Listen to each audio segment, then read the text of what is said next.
At this year's Esports World Cup, we're bringing you all the games you love, all the coverage you crave.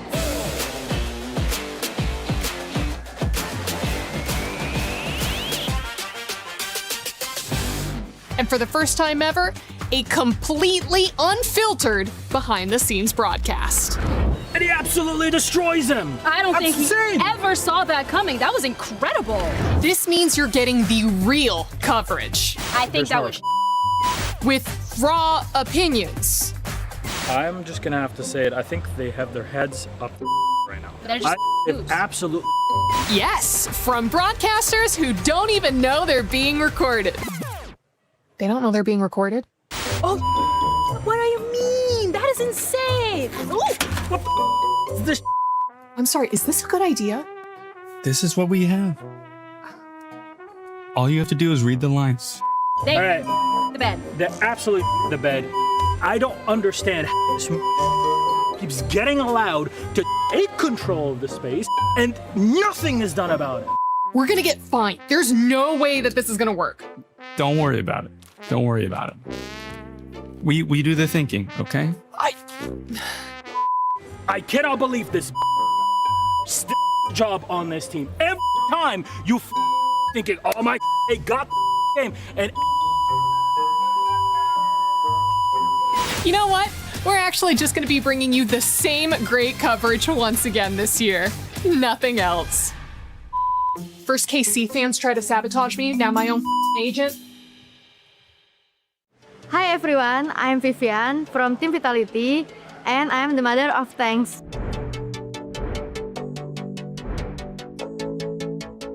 Di video kali ini aku bakal bedah sedikit gameplay dari aku sendiri sekaligus jelasin kepada kalian gimana cara aku ngambil keputusan saat aku main di pertandingan momen-momen penting.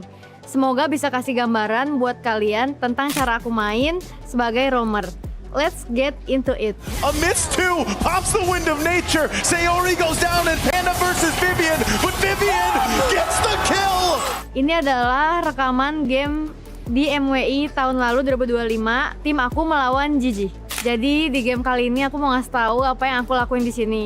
Karena di sini tim aku make Moskov, jadi dia bagus buat mainin lane jauh. Sedangkan buat tim lawan itu susah banget dia buat menjalanin lane jauh karena hero-nya bener-bener jalan kaki banget. Jadi kan karena gue main Chow, jadi gampang lah buat menghantu-hantui, membayang-bayangi mereka. Nah di sini Chow masih fokus laning dan kita cuma tarik reset biar mereka mau keluar aja dari base kayak gitu. Nah sedangkan hero mereka kalau keluar terlalu jauh dari base itu terlalu bahaya buat mereka karena terlalu lemot jalannya kan. Jadi sulit lah buat mereka dan di sini aku tinggal dan sama tim aku tinggal mainin Lordnya aja. Saat mereka keluar kita panis. The final slash keeps Ashley at bay. Another winner crown gonna be popped. Sayori's in trouble. She has her own winner crown. But now Panda, a miss two, pops the wind of nature. Sayori goes down and Panda versus Vivian. But Vivian gets the kill. Dan itulah cara aku memenangkan gamenya. Semoga kalian enjoy dan jangan lupa buat support tim aku di MWI 2026.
History is being made here at the Esports World Cup. MWI has shown exciting games, especially for our women. We're going to be closing this out with 2 matches. Galaxy Phoenix versus Geltec Cyber Team for a 3rd place match. Don't forget about our grand finals. We are going to see Team Vitality facing off against Na'Vi in a bitter rivalry. It's time to make some history. Let's get it started.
Yeah, this is gonna look clean. I love that angle.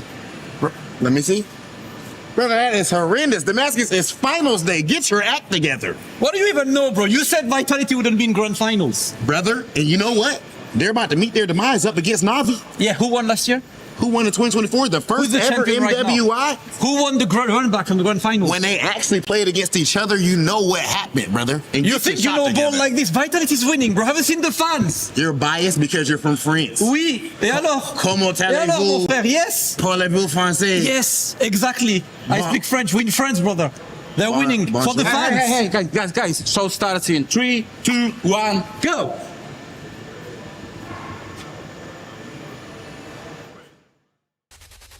Dynasties aren't built overnight. They're built by eliminating any threat that tries to end them. But this time, that reign means the very team that has ended them before. Triumph isn't about avoiding the fight. It's about what's left standing after it. In the battle of supremacy, they have to push past all limits and dare to rise above. Welcome to the final day of Mobile Legends Bang Bang Women's International here at the Esports World Cup. Ale!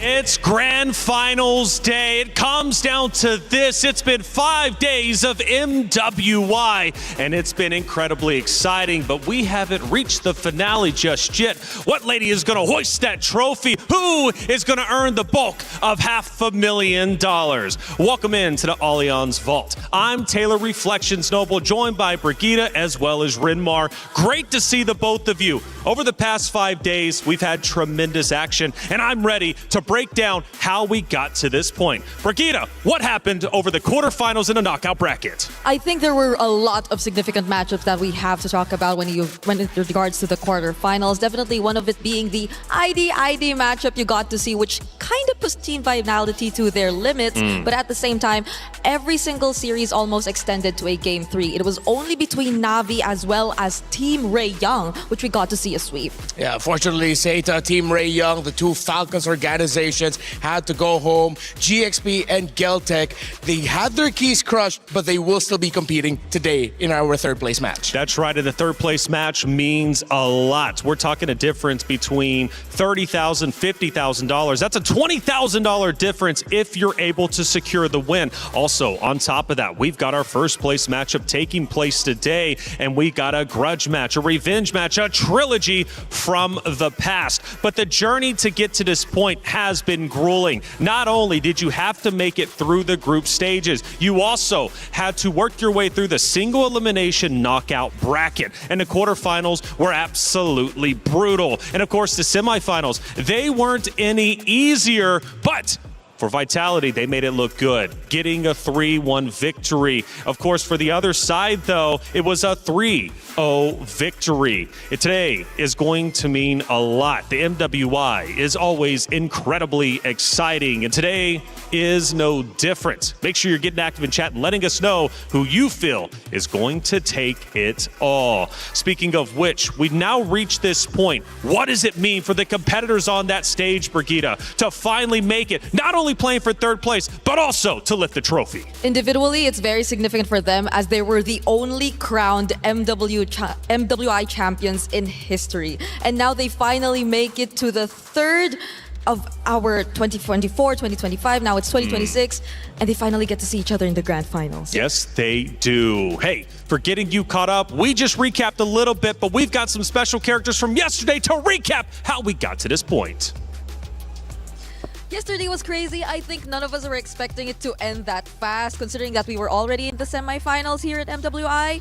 But it just so happened that GXP, the flexibility we expected from them, the cleanliness of their games were not something that reflected yesterday because Na'Vi just had a way to deal with every single one of them. Such a great performance from them, and they're finally back in the grand finals, sweeping GXP 3-0. And in our second semifinal, it was, man, banger. Geltec Cyber Team brought the action to Team Vitality, the for sure favorites of the entire tournament. 1 game win. They took a map over. Now Team Vitality, though, after that went on to sweep. We call that the gentleman's sweep. But this time, we're going to take a look at the grand finals. Na'Vi take on Team Vitality today. Who's going to be sent home with the thrill or the agony? We'll find out at MWI. Ooh, it's a big day indeed, and the grand finals has to be our first talking point. And speaking of which, who's our main heroes we'll be looking out for today? Because there's been a lot of people thinking they're the best lady out there right on the very stage. However, there can only be one best team. As far as main heroes that we're looking at, obviously we have quite a few, but speaking in regards to Vitality and Na'Vi, who are the main heroes? For me personally, I'm going to have to give it to our EXP laners. We look at Fumi Echo and Ayanami. They represent the playstyles of their respective teams. Vitality, they are monsters individually, and they shine when each and every single one of them get to do what they're best at. Meanwhile, for Na'Vi, they play together really well as a team, and you see that in the playstyle of Ayanami. When she is with the rest of her squad, she is amazing, and Na'Vi are amazing. That's right, and it's time for our crunchy story of the day. It is, in fact, a rematch of destiny. You have two teams that have fought tooth and nail over the past several years. It's a trilogy, and it is, in fact, going to be a grand finals rematch dating back to Riyadh 2024. Brigitte, these two teams have a history. They have met many times over. For one, it's a revenge matchup. For another, they just want to reclaim glory. And the last time we saw a revenge matchup, at least here in MWI 2026, the story, the script actually has flipped. And that was, mind you, Na'Vi as well. It just happened in the exact same tournament wherein they did not allow themselves to be defeated by GXP twice.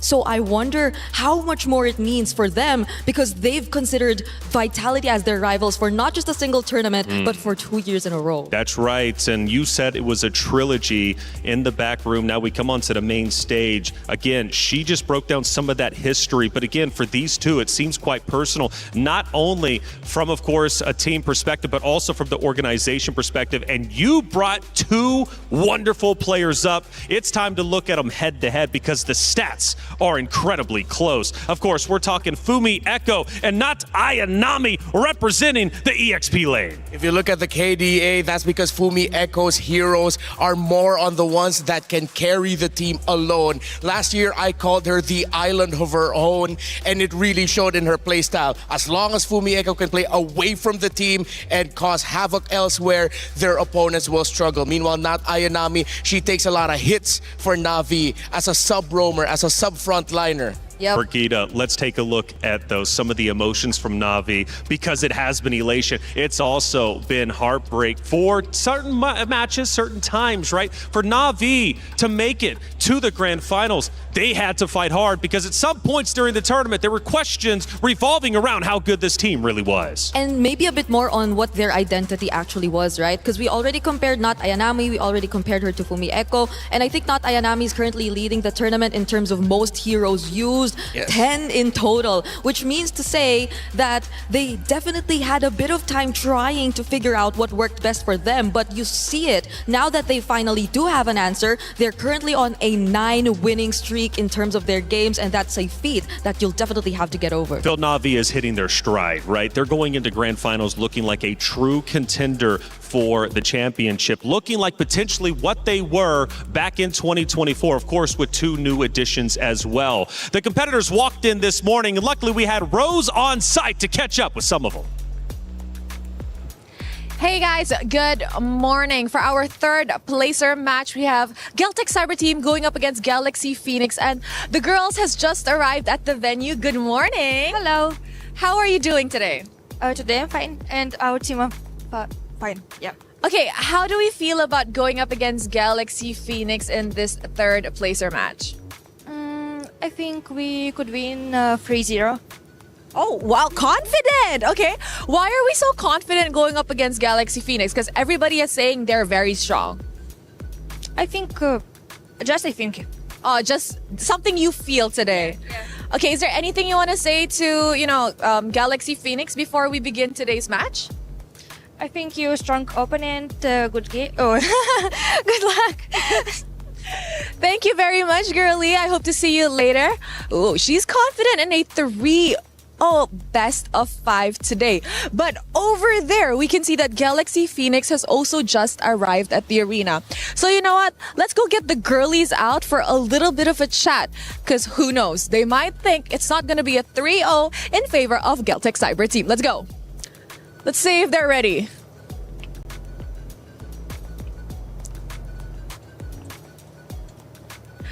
Hello, Winnie. Good morning. Good morning. How are we doing today? Doing good. We're doing good. You managed to prepare well for today's match? Yeah. Now, just now I was talking to Geltec Cyber Team, and they think that your third placer match will end in a 3-0 and they're gonna win. What do you think about that? I'll let them think what they're thinking, but we will beat them. Oh, let them think what they want to think, but you guys will beat them. I love that, Winnie. Good luck. I'll see you later. Bye. Oh, it's getting spicy in here. Let's bring the spice over to the Land of Dawn.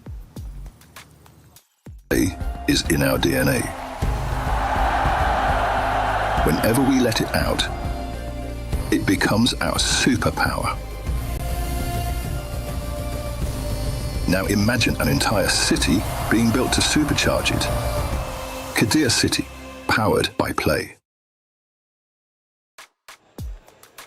The spiciness is already starting, and it should be spicy. We've got a lot on the line, not only for the clubs, but also, of course, for the championship, money to be earned. There's so much to talk about. Brigida, the competitors, the ladies, they're looking savage today. I'm glad we see Winnie actually in that kind of spirit, especially I think she was one of the players who was really forced to play out of her comfort yesterday, who slightly had a bit of a struggle in the gold lane, but now with that confidence, I think she'd be okay. Yeah, I think she's going to be just fine. Winnie has been one of the biggest talking points whenever she's playing, at least here on the desk, as well as from the caster perspective. Of course, Grand Finals is going to be incredible. Coming up, though, next is going to be our third and fourth place matchup, and it's going to be a good one. It's Galaxy Phoenix versus Geltec Cyber Team. These two lady rosters are wonderful. They have fought hard to make it to this very point, and you know what? Now that they're here, they're not going to waste that opportunity. Yes, they don't have a shot at the championship, but they do have a shot at, again, life-changing money potentially. We got Na'Vi versus Team Vitality. That's going to be starting at 2 CEST. And you know what? The emotions from Na'Vi and Vitality, again, have sometimes been happiness, have sometimes been sadness. They have gone through the absolute gauntlet to be to this point. But you know what I appreciate, Rinmar? Looking at the emotions from the players, even though when they do get down and out, they somehow, some way, find a way to come back. Yeah, look at Na'Vi. The questions about whether or not they're able to make it to the grand final started early on. They got knocked down to the lower bracket. They almost got eliminated, but then suddenly they went on an undefeated run. That's right, and for the club championship, this matchup means a lot. You have two Titans, number 1 and number 2, this year for the club championship. Trav, walk me through it. It's finals day in MWI, and today either Na'Vi or Team Vitality will be putting yet another frame in the Esports World Cup totem. Team Vitality coming into this one as the heavy favourites, but Na'Vi had a few more pushbacks along the way and started quite slow in MWI. However, Na'Vi sit on top of the Club Championship leaderboard and at the moment would be the ones taking this trophy home. Team Vitality have got to bridge that gap by getting this win and that valuable crown of MWI. Stay tuned as we carry on talking about all things Club Championship. Ooh, Club Championship is looking spicy. It's Na'Vi at the top, Team Vitality just below them. And whoever wins this tournament could very well either hold on to first or maybe overtake first. It's getting crazy up at the top. We mentioned earlier, Team Falcons were eliminated a couple days ago, so they will not have a chance at first place today. But again, for Na'Vi, Vitality, my goodness, do they have a tremendous lead, and they're looking to go even further. This is actually such a very relevant matchup. I can only imagine the fans, especially from Na'Vi, to grow more and more in numbers, especially later on. Yeah, but for the fans of Team Vitality, they are going to be showing up in droves later to support their girls. That's right. Well, it's Galaxy Phoenix versus Geltech Cyber Team. This matchup is about to go down. No mercy for third. One final chance to leave Paris with pride. Not only pride, but also $20,000 additional dollars. It's $30,000 going to fourth place, $50,000 for third place. Rinmar,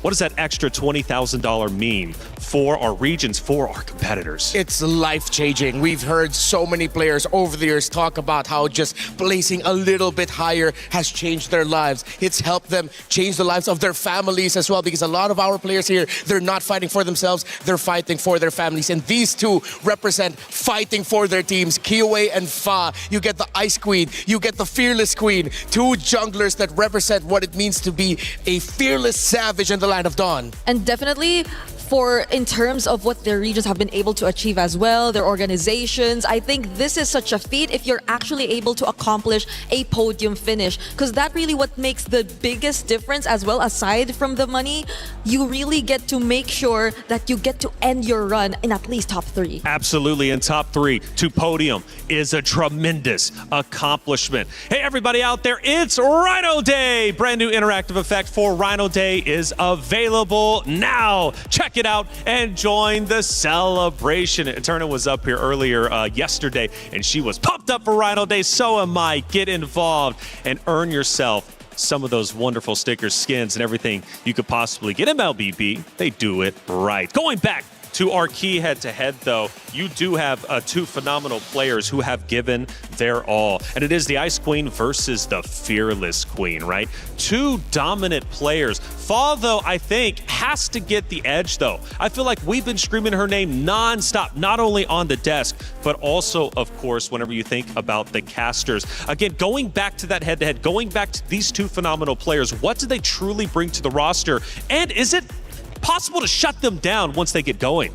I think they're both flashy, but in a way, stats-wise, Fa is a much consistent jungler in terms of that. I think she's leading, especially in terms of highest kills. Yeah. And that just goes to show how active they are across the map. But you feel for Geltech that they try to move more as a unit in a sense that they do take their time and they take it step by step. Now, Rinmar, one thing that I really found interesting, shout out to everybody on the back end doing the stats, making the storylines. You guys are genuinely incredible. But one of the stats really stood out to me, or at least two of them, I should say, for Fa. KDA, Kiowe, relatively even. Fa does edge out Kiowe there. But when we talk turtle control, 50% success rate for Fa. On the opposite side, for Lord control, 58% success rate, which Kiowa, 24% success rate for Turtle Control, for Lord, 39%. So it looks like Fall, in all regards, at least when we're talking about the lane that she conquers, has Kiowa outmatched. Yeah, it really is a reflection of how, pun intended, some reflections, of how they play as a team. Galaxy Phoenix, they want to get those objectives because they know that it empowers their more aggressive nature. So they will do everything they can to get it, even if it means it looks like it's not the best time for them to do so. Meanwhile, on the other side, for Geltech, they're willing to give those objectives. You can go ahead and take that. We're taking other objectives in the map, or we're going to take you down after you get what you wanted from the Turtle and the Lord. Yeah, just to add to that, I think it's also because of what kind of comps Galaxy Phoenix tends to really go for. They're the only team who likes to utilize the Farsa, the amount of early game damage that you could really see for them, which is why I understand why they just want to keep brawling. Well, it's time to go to the stage, get the finals days started, take it away. Ladies and gentlemen, it is finals day here at EWC26. MWI has lived up to the billing every single day, and we are finally about to see who is going to lift this trophy, Damascus. Absolutely. Today is the day for grand finals, but before that, an important third place match coming up. No consolation prize, man. There is a lot of regional rivalries, club points for the entire EWC. An extremely important match for all the teams, and of course the pride of coming back at the highest placement ever, Rob. You know what? I must say, you look amazing right now, Damascus. Hey, you're kind of...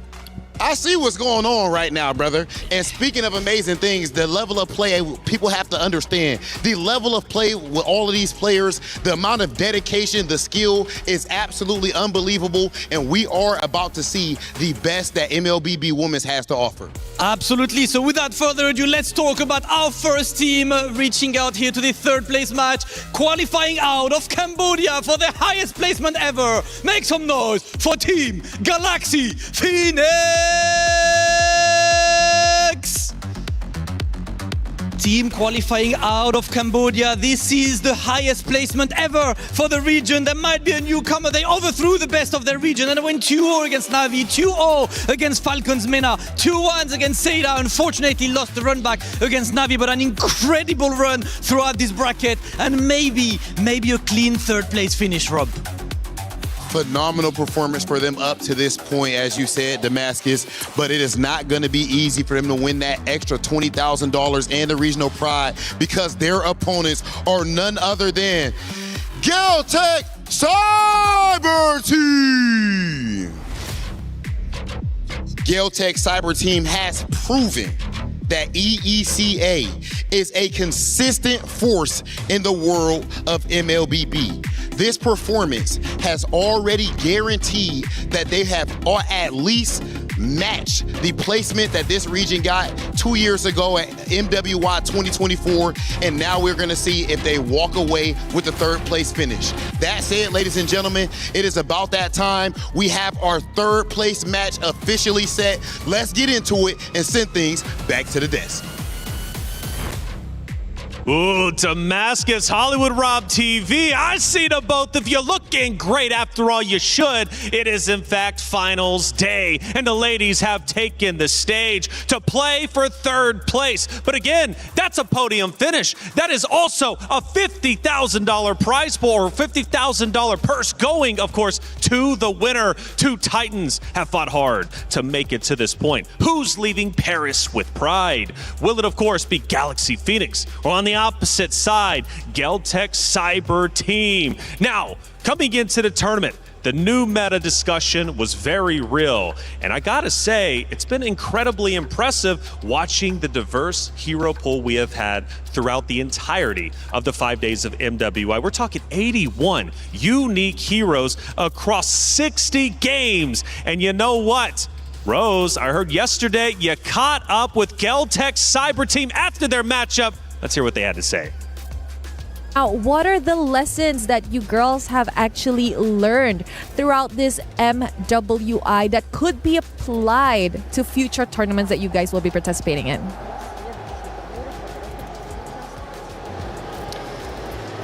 Я думаю, то, что какие-то уроки и ошибки мы будем уже обсуждать с тренерами. Пока что мы еще немного не отошли от игр. Вот, обязательно все разберемся с тренерами, с аналитиками, сделаем выводы. Well, I believe that we have a lot of homework to do. Right now, I guess we are still in the zone of the last match, and we'll need some time to discuss the lesson learned and the homework with our coaches, with our analysts. This is something that we will be doing for sure. You know what, girls? Thank you very much. And I hope to see you girls come back stronger in tomorrow's third placer match up against Galaxy Phoenix. That's it from us.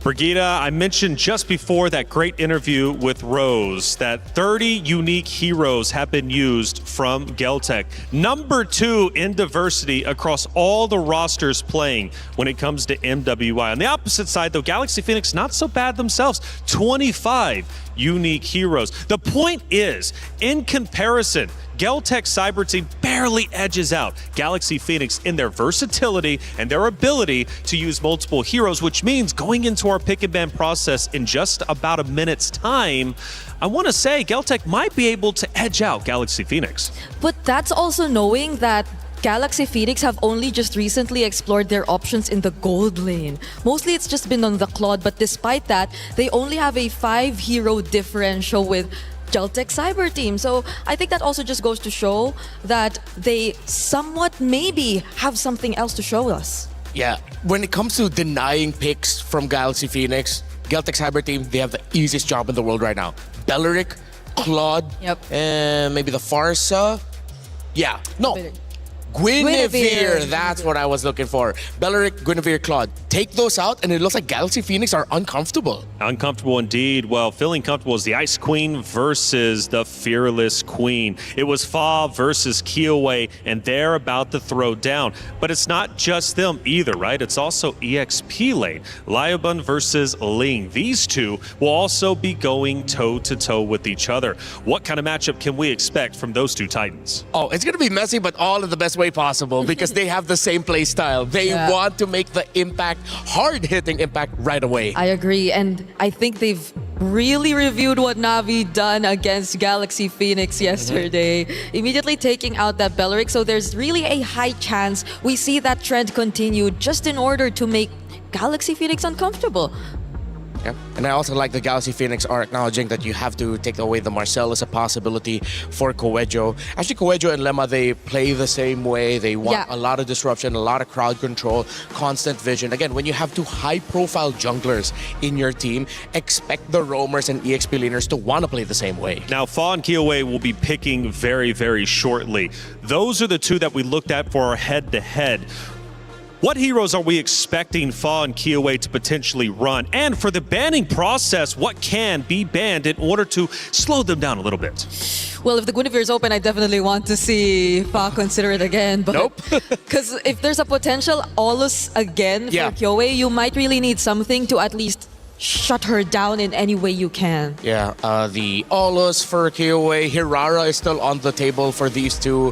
Fa on the Ling, I'm pretty sure Geltec Cyber Team, if they're willing to give it, they're really just gonna pack a lot of picks that will give it difficulty. Kiowe has shown that she's versatile. She was the Ice Queen because of just how cold-blooded she is with getting kills. But she's shown this MWI that she can play the Baksha, she can play the Akai, she can be utility if her team needs to be. And I remember something that Kiowe told me in an interview.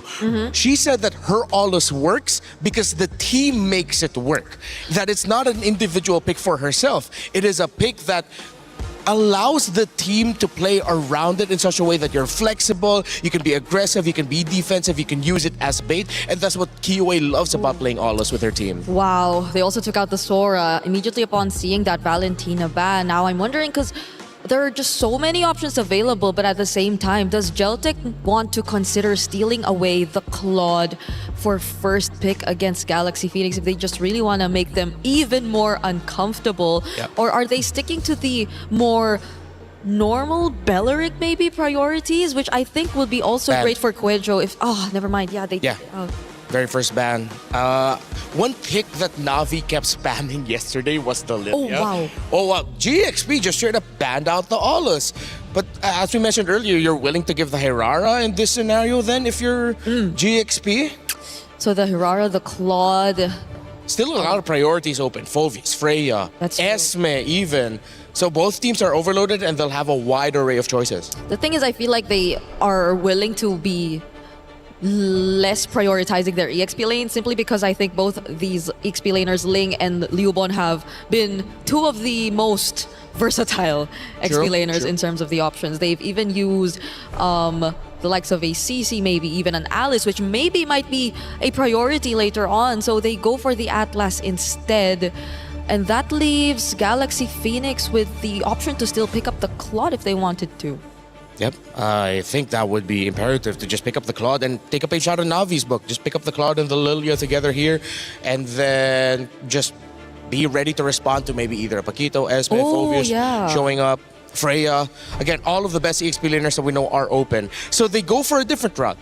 It's still a gold laner and a mid laner, but it's the carry and the gourd. At least this way you get some really good pokes. And if ever Geltec want to go for the more tankier junglers, they already have the shred with it. So damage isn't going to be a problem for Galaxy Phoenix. They now want to build around these two picks with more sustainability and a stronger front line. Yeah, and honestly, some of the tankier junglers you actually mentioned are still out there, like the Baksha and Akai, if ever they do want to go for that. Since it's very considerable that you're seeing main carries from Galaxy Phoenix already, but they go lock in 2 magic damages, Eve and Harley to complete their trio mid.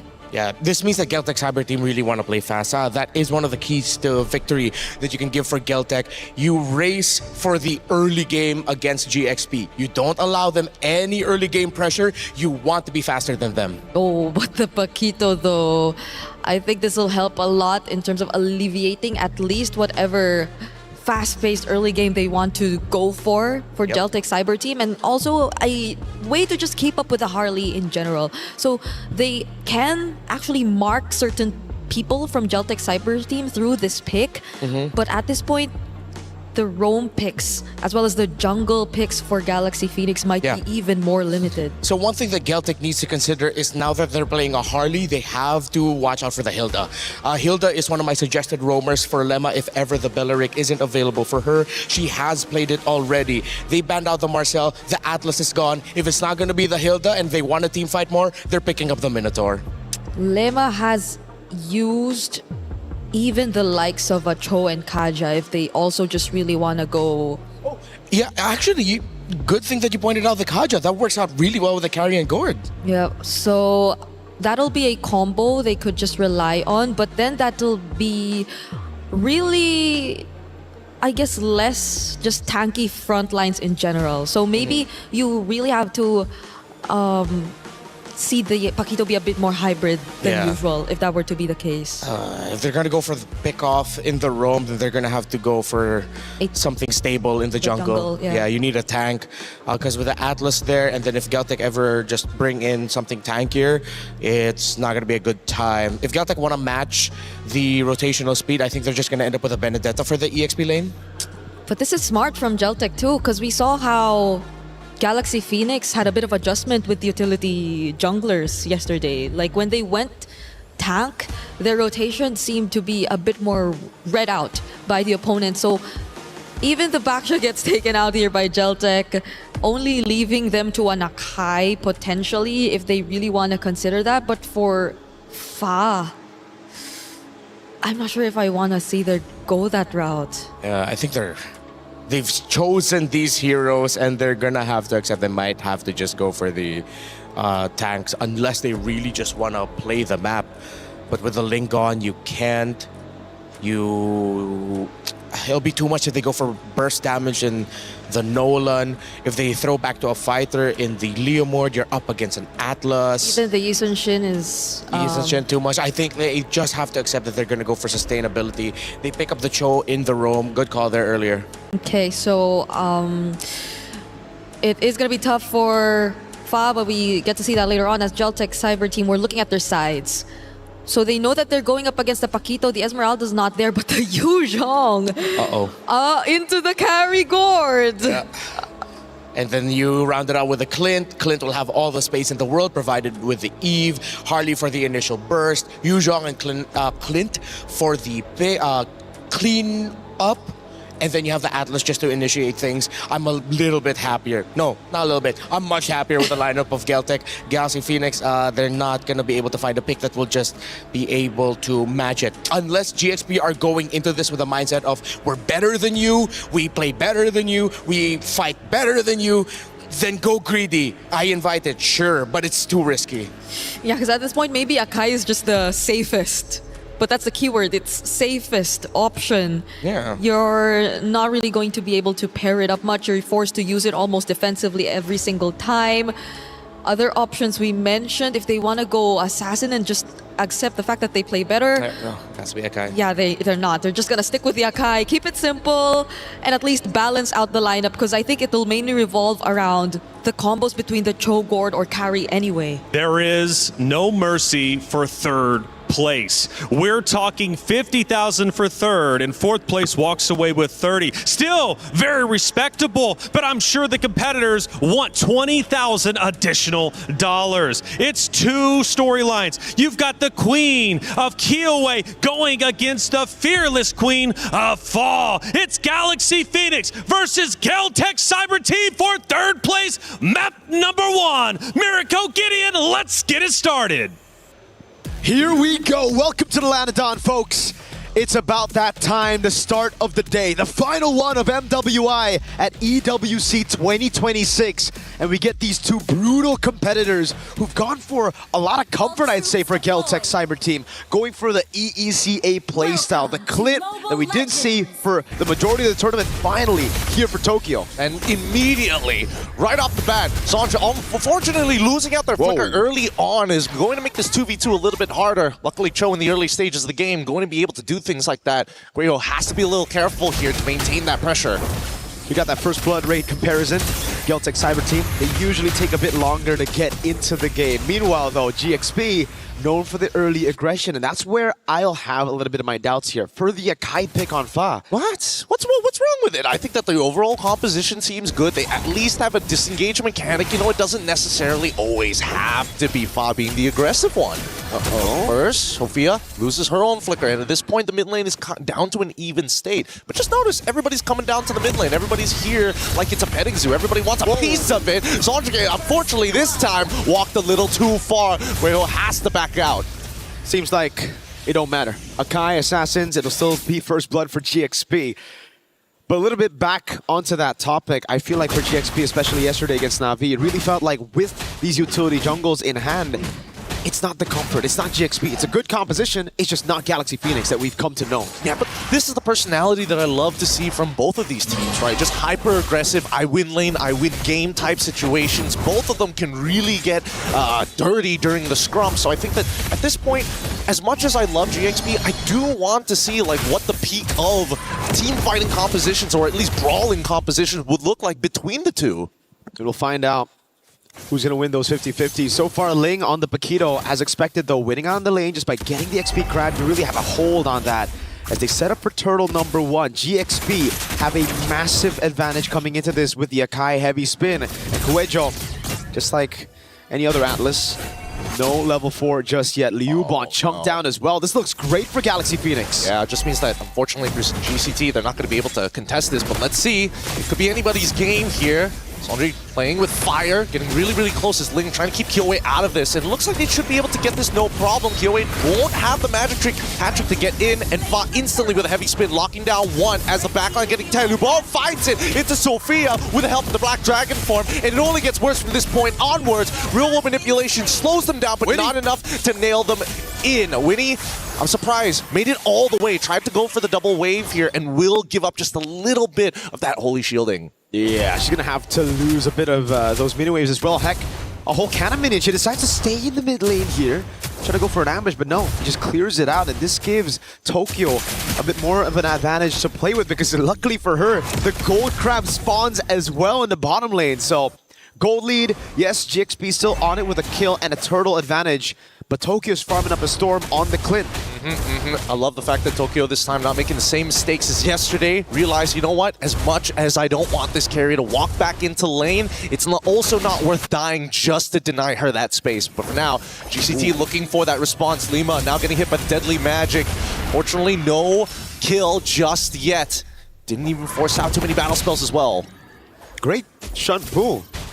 The poise and the composure on these ladies for a third place match. I feel like a lot of the jitters were already thrown out yesterday in the semifinals, right? I was thinking the same thing. They're so much more comfortable here playing it out. Even Fa, yesterday on the Akai, it really seems like she went in a bit too aggressive a lot of times, using the heavy spin earlier than what you want to have that ability for. But this time, we see the usage of it just perfectly done. Here in the mid lane as well, they give up Cryo, but they rotate to the bottom lane. Very well played. Tokyo's gonna have to deal with this. I mean, no matter what, with the flicker and the way of the dragon, their wombo combo. Okay, a little overkill here, but more importantly, even the heavy spin, unfortunately, there should be trading objectives on either side. And luckily, at least the turtle is spawning in 6 seconds. I think for GXP, they're just gonna commit all the way to get rid of this tier 1. And unfortunately, GCT, they look back and they're like, oh, wait a minute, they're not getting off of the tier 1. Dude, when it comes to sieging GCT, they got so much damage. Ling, though. Damage is good. RWM comes out. I'm out of position this time, but the Fatal Link does pull one back. Almost gets a disengage, but luckily, Nubon says no. Petrify is still good as they start making their way down. Fa and Winnie need to steal this away. Retribution battle. Fa takes the turtles. The Black Dragon form has been activated. Winnie in trouble. Forced the flicker. Do they want to dive this? They're going to make the attempt. Good dodge shot. Residue activated. Tokyo getting the last shots in, but it's just not enough. So close yet so far, but GCT, again with the siege of a Harley, a damage dealer in your jungle. You open up, you leave these turrets vulnerable, and these structures will fall in their face. Tokyo as well. Straight into the bottom lane, no assist, nothing on the teamfight participation just yet. The 2 structures for the 2 turtles that GXP have gotten, and you get to see the goal difference here from every single member. Even in the lanes that GXP have put a lot of effort to ganking, it's still GCT with the advantage. It's an 80 gold lead. Oh, solo kill? Oh, shot residue already procced here. Ubon, does he want to actually stick around for the wave? No, he's going to call it off, even though Quejo is actually nearby. She's already spotted all 4 of the members making this attempt to potentially dive if they stick any longer. And that's going to be a trade once again in favor of GXP. Another turret goes into their hands. Now it's back to the slow game. GXP finally able to get a structure on the board, and it's through this Paquito being an impressive force. All in! Oh, now they find the angle to get the have a spin out and actually catches two. Quejo can't seem to get out of this, but the Fatal Links onto 3 targets is great. Right into the Petrify, into the Black Dragon Tail. The combo's good, but when he takes Quejo out, needs to get out of there. Ling flickers forward. Tokyo tries to cut him down, but luckily, Ling still makes it out. GXP, whenever they go in, I mean, we saw glimpses of this in the bottom lane, that overkill nature to them. When they go in, dude. They go galaxy deep. Yep, I think at this point, they just need to figure out how much they really need to like get value for their resources. I know there's that big guarantee, but it feels like they're overpaying. And now Ling getting hit by Deadly Magic, including Retribution. One more auto attack might be enough, but too late. The Deadly Magic is already popped. Kyoe is going to chase it, play it nice and slow, and it's super understandable. You're too far forward, Ling just instantly one-shots you. It's too much. Too much damage to deal with from both XP on the Paquito and Kyoe on the Harley. And the fun fact is that GXP just have no control to get this neutral objective despite Kyoe shown up top. And I think we got to go back to that point of the resource management here. GXP, yes, they need to calculate which abilities to use, but I think in particular they need to save the heavy spin for either a neutral objective take or to peel for the backliners. This is the entire reason they went for the Akai. Everybody's got Flicker. That's the gamble they played with. And if Fa uses the heavy spin early, that's what'll happen. Guejo just gets a massive set and she's already eyeing it. They gotta be dependable. They got Lima in trouble now, as both sides have been contesting the mid-wave here. It's going to be a free turtle for Fa as they start to open up the map. But look at the position of Ling right now as the combo is good. Quejo forced to get on out of there. RWM to make the response. Ling gets Quejo, but gets traded instead. Not that worth it. I mean, I thought maybe they could really start pushing out Sonjike out away from the mid-tier 1, but the ideas are there. It's a gamble. I see the idea, I see the vision, but I agree, it's not worth it. Definitely not here. Galaxy Phoenix, they lose their XP, one of their main damage dealers around these team fights. Someone that you need to stay on the map right now to actually get some more to defend turrets. Again, GCT, as long as they play with Sheriff Tokyo, it just seems like they're going to take these structures down every single time when you leave these structures alone. We get to see the replay again. It's the all-in here. Flicker baited up from Kueho, but Ling just walks up, getting the knockout. Not worth it. The rest of the team comes in, and Liubon, of all people, was the one to get it. We have to talk about the flickers again. Yeah. If GCT are able to bait the heavy spin, even with the Fatal Links, that means that Kyoei, Liubon will have a free way to just jump in the backline, and especially with this Dragon at 5-0. It's a massive threat to both Sophia and Winnie. You know what? Let's pull up the idol list to see how truly dangerous this Dragon is actually going to be in this game. Because at this point, like, I'm looking at Winnie, she's already like 3-1. She's almost there, complete to that third item. But wow, the strongest ever going to be Sophia tries her best. Somebody needs to clean this up, but it looks like GCT get away with this huge punish for Geltech. Oh no, the flicker burnt as well. That was brutal. GXP a bit miscoordinating the resources there as well. A little bit of a bad call, I'd say. The gold lead is crazy. Lemma, though. There's only so much they can really do here. The Fiddlings right into each other. The combo is perfect. It is good. And Kyoei should be able to close this one out, even after the way of the Dragon. I mean, so far, GXP, is it the lack of information here, or is it just one mistake after the other? They haven't been able to kind of find their footing once more. This is why I feel like the Akai pick again fits their composition really well, Gideon, but doesn't seem too GXP. They're so used to having Fa on an assassin, they could go for the cleanup. Now they don't. Yep. They have Fa on someone to peel in the back, so even when you go for those bombastic plays, there's no one to really capitalize on it. I mean, if they do want to capitalize on it, they gotta make sure that combo is set, right? I think it's just a little bit of disconnect. Oh, wait, hold on. It's gonna be a Mystic Gush onto Liubon, and now they can't exactly clear the wave effectively without having to send people up. Lima's gonna try, and with this presence alone, that just means that GCT are gonna start backing away. Cho is still a problematic hero to deal with. Sophia's super trigger happy on that Mystic Gush, dude. Oh, yeah. Oh, my lord. It almost seems like every time she has it up, she's going to use it on somebody as long as she lands the Mystic Projectile. It's a lot of galaxies to play with, I mean, with that skin as well, but you got to calm down here, especially considering you have a Flicker that's easily baited out by an RWM or even a Dragon that'll be used by Liubon to get away from bot. Okay, they use the heavy spin as a means to kind of delay this tower take. However, with the deadly magic as well as the RWM, it's more than enough to blast them out. Sophia even using the Mystic Gush here, not targeting the wave, but instead targeting Kyoei. Now, with all the main abilities gone, this inhibitor is basically going to go down for free. What can they do to stop it? Nothing. The Mystic Gush is already down. They don't have any resources to play with in Tokyo. Now with the Melfic gun, we were already talking about how good the siege is for GCT with their range and their double damage dealers. Oh, a forced play coming in here, flickering into the way of the Dragon. Liubon looking to respawn onto Lima's side, pulls in the carry with the Fatal Links. Liubon takes her out. Winnie didn't have enough time to react to that play. Kueho, perfect match, cancels the animation with a flicker, instantly goes for the Fatal Link. Sophia! It's good. It's good. Deadly Magic, 1.7k, worth it. Blows them up, no problem with a Chastised Fulgurant already purchased by Liubon if things weren't difficult enough. Oh my lord. Ling's been doing such a good job of playing that damage control game, just staying in the sides and keeping that lead from getting away too far from her. But now it's Liubon back again ahead with a Chastised Pauldron.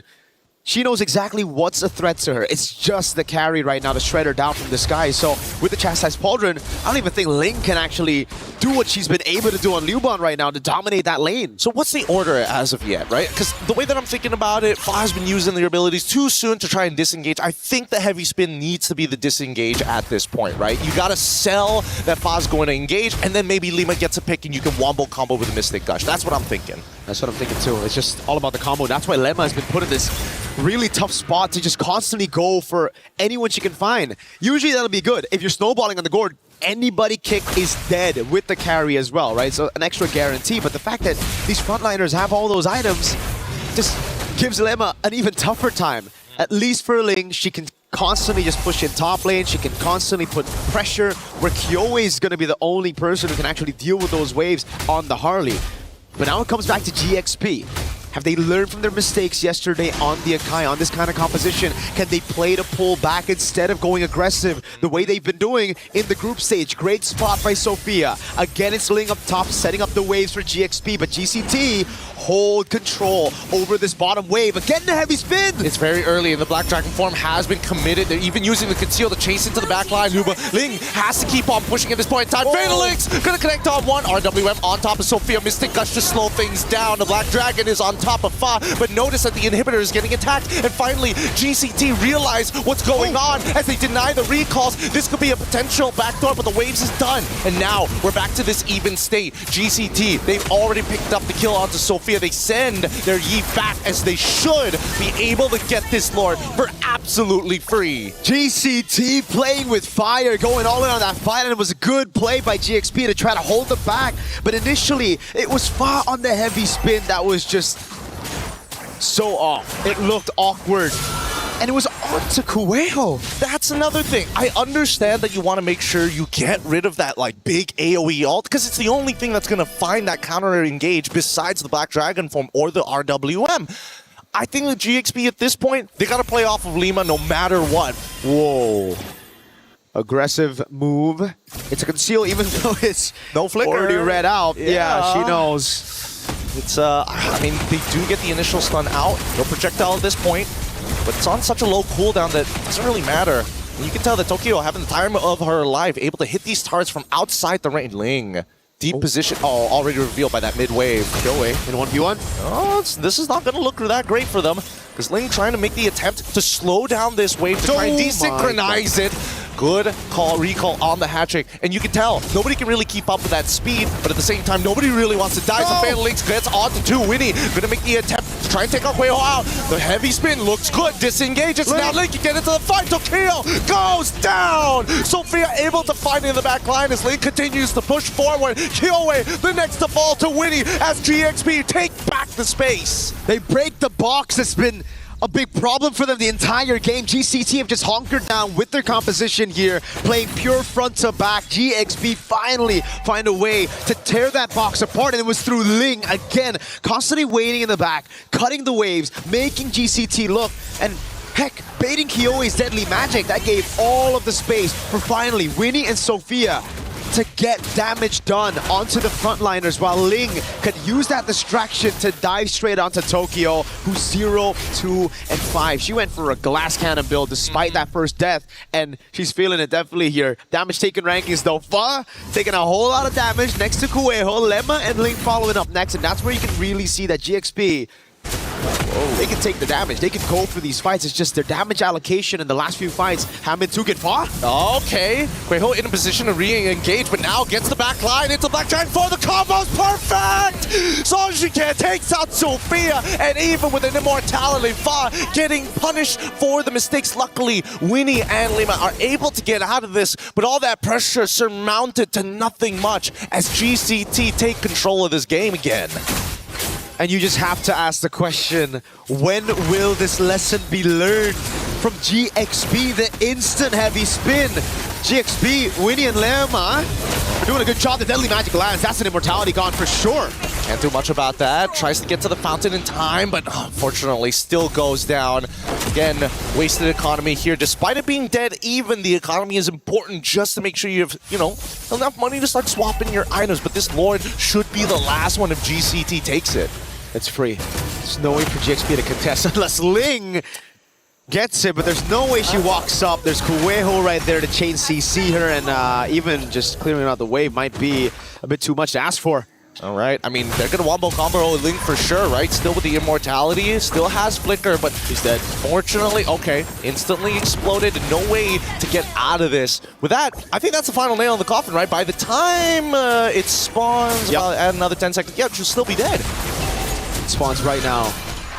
Ling will be down. She was the saving grace for GXP. Someone that can actually stagger those waves while also looking for those flanks to really threaten this box. Now, no one can threaten the box. The only one who can is Fa. But I think at this point, when you're playing around the base, you want to use the heavy spin to peel for your carries instead of going in for a pick. This could be the Lord that ends the game. It very well looks like it. I mean, they've got the extra damage reduction as they're looking to put the final attack here.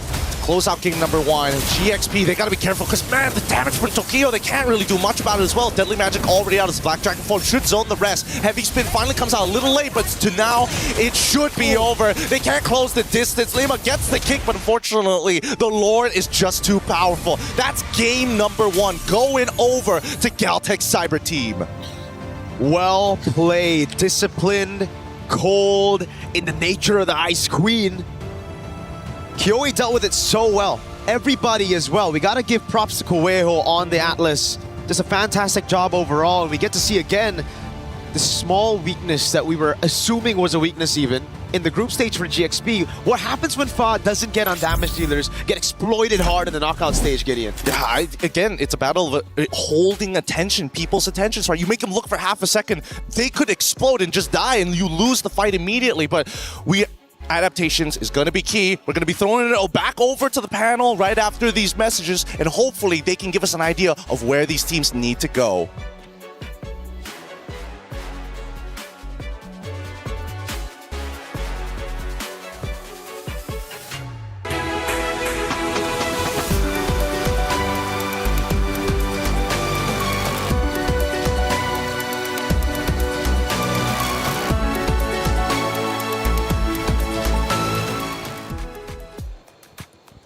No mercy for third place, and that is exactly the case here after a grueling matchup that went back and forth. It was Galtech Cyber Team able to take map number 1. They now lead 1-0 in this best of 5 series. Let's go all the way back in time to our pick and bans, where a lot of games are either won or lost within, the first 5 minutes, which is the pick and bans. Now, there was a lot of criticism on both sides. However, one side had the most. Where was the losing point during the pick and ban process, in your guys' opinion? I think it was the first 2 picks on the red side for Galaxy Phoenix. I really strongly believe they should have just gone for the Lilia and get their signature pick on the Claude. It gives them a lot of AoE advantage. It allows them to control the center while being comfortable in the side lanes. And most importantly, it wouldn't have led to that Harley pickup. I think the Harley was picked because they saw the gourd. Yeah, I would have to double down on the Claude, and maybe I guess there could be a bit flexibility with the mid because I know they have a lot in their arsenal. They have the likes of the Farsight if they just really want to counter out whatever potential mid lane pick, or even the Lilia potentially getting picked up. But them trying to focus a bit too much on the carry, aside from it not totally a comfort for Winnie, I guess, also forced them to play around the carry instead, now that they were left with a choice in jungle last pick. We set the stage for Fa versus Kyoe. Now, Fa statistically has great success when it comes to turtle control as well as the Lord control. Going a little bit deeper with the hero selection, because of the first early picks, did it not allow Fa to do what she needed to do for Galaxy Phoenix that has made Galaxy Phoenix so successful throughout the tournament? Oh yeah, because they then had to play for everyone else. Fa had to support the gourd, had to support the carry, and it wasn't just her as a carry. Galaxy Phoenix needs Fa as a carry. Yeah, you see remnants of that in, I guess, the timings in which she uses the heavy spin. Yeah, too early. It seems that they always comes out a bit too early, and you kind of see through that it is maybe not her best strongest suit. Well, we talked about the heroes. Now let's look at the stats from map number 1. Yeah, you can see that even though Galaxy Phoenix got all the turtles, this is what we were talking about in the pre-match. Galtech, they're willing to give up the turtles just so that they could get objectives elsewhere. They get majority of the towers, and they were supplementing Tokyo, sometimes Liubon, who was getting a lot of kills, to at least be able to get a little bit more farm for themselves so that they can help the team better. Yeah, and I think what GCT were doing were more straight to the point. I understand if I understand if GPX wanted to be a bit more creative. They had the Paquito, so you see her trying to go for the backlines a lot of times, but it was a bit too much, especially in the early game. There was a time it definitely rewarded them, though. I think that was during one of their potential base sieges, but that was about it. Because again, it seemed more of a glass cannon EXP lane rather than something that could just complement what Fa wanted to do as an Akai. There's a couple of actions that I want to talk about from that game number 1. The first one, we go to about the 15:30 mark. Now, this was a small mistake from Galtech that led to a potential opportunity for Galaxy Phoenix. Yeah, they slipped up a little bit on the discipline. Geltec have been trying to send Ling to find the backline, to find Tokyo, to find Sonjeke, and then eventually they were able to get it. It's because Geltec just pushed a little bit too deep with the Lord up top when they didn't have to. They needed to usher in their middle minion wave so that they could healthily go to the tower. And it wasn't completely shown, but then eventually you'd see Ling and GXP just punish Geltec. And I want to talk more about that moment in just a second, but Bree, let's take a look at our second action. This is going to be the very tail end of it. And this is where Geltec's cyber team says enough is enough. We want game one. Yeah, you want to assign Lemma as the person holding the Lord or pushing it to the side, but even then, Lemma could barely just deal with the damage. But also, how could you just expect Fa to go in first when she's the holder of that heavy spin who should potentially push them away? So the front lines had a very brutal experience here in this entire game. Now we got some comments from the chat, though. They've been getting active. And we love, by the way, you all talking. GXP downfall got to be studied. Ooh, that's a spicy one to start off. Cappy, why are you bringing so much spice into our chat? Keep it coming. What else do we got? Please, Fa, Assassin next game. So this is interesting. I actually was reading chat just a little bit, and it was like, Assassin, not Assassin. Is that the play? Well, Fa, Assassin next game. Is that truly the win condition? Clint, free hitting. Okay, from Gold Magic Finds. Hey, like I said, keep it chatting up in the chat. We love each and every one of you. Without you, this show would not be possible. Gord, what are you doing? What is Gord doing? I can't blame Gord, though. Yeah, there's just so many heroes for the Gord to worry about that it's really hard to find the perfect angle for it. That's right, Gord. What are you doing? Call an ambulance. But not for me. Okay, classic. Thank you, Jonah, out there. Galaxy Phoenix, I guess, needs an ambulance at the moment, but it's okay. It's just one map. After all, the biggest Titans out there, aka Even Vitality, has even fact taken a loss, right, and managed to come back, which is truly phenomenal. Hey, you out there in the chat, thank you for getting involved, and you can get involved even more. 2 champions, 1 game. My Champions Pick event is now live. From July 27th, submit your predictions for the MSC and MWI champions for a chance to win 50,000 in-game diamonds and MSC 2021 through 2025 tournament skins. Don't forget to leave your picks under at MLBB Esports post for even more chances to win. Lock in your champions now and cheer for your favorite teams. My Champions Pick now live. Make sure, again, you're checking out those posts at MLBB Esports for all the updates and also to get involved in some amazing prizes. Hey, it's been a great day so far, and I believe the comms have been flowing quite well, especially yesterday to make it into grand finals, and Sadia has provided our radio comms. Awas guys, di sini mau nggak? Mau ini awas guys. Makin lewat nih, mitnya weh. Lihat ya, aman. Bisa nggak? Boleh ke belakang. Double gas. Belakang. Gas. Nice. Lagi dong. Udah NN sih. Sampai lagi kah? Sampai lagi. Maniak. Recall guys. Nih. Kasih. Sor.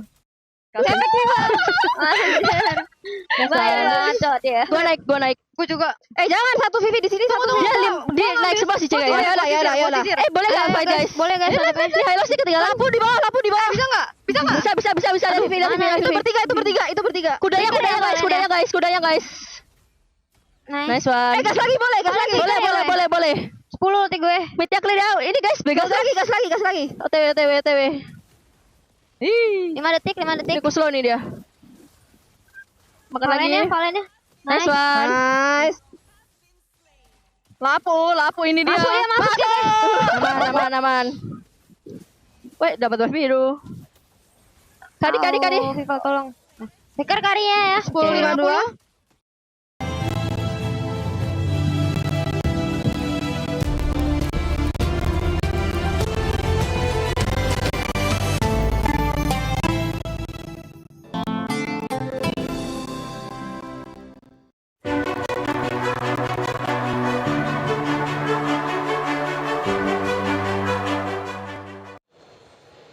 Vitality, they were having fun during that semifinals series, but they started having fun, I would assume, after map number 1, because remember, it was Geltec who actually ended up taking that map in convincing fashion. But Vitality got the job done. We await, of course, what they're going to do in the grand finals a little bit later against Na'Vi. We head back to the stage for map number 2. Geltec Cyber Team currently lead. Now, I told you I would do it. I'm bringing it back.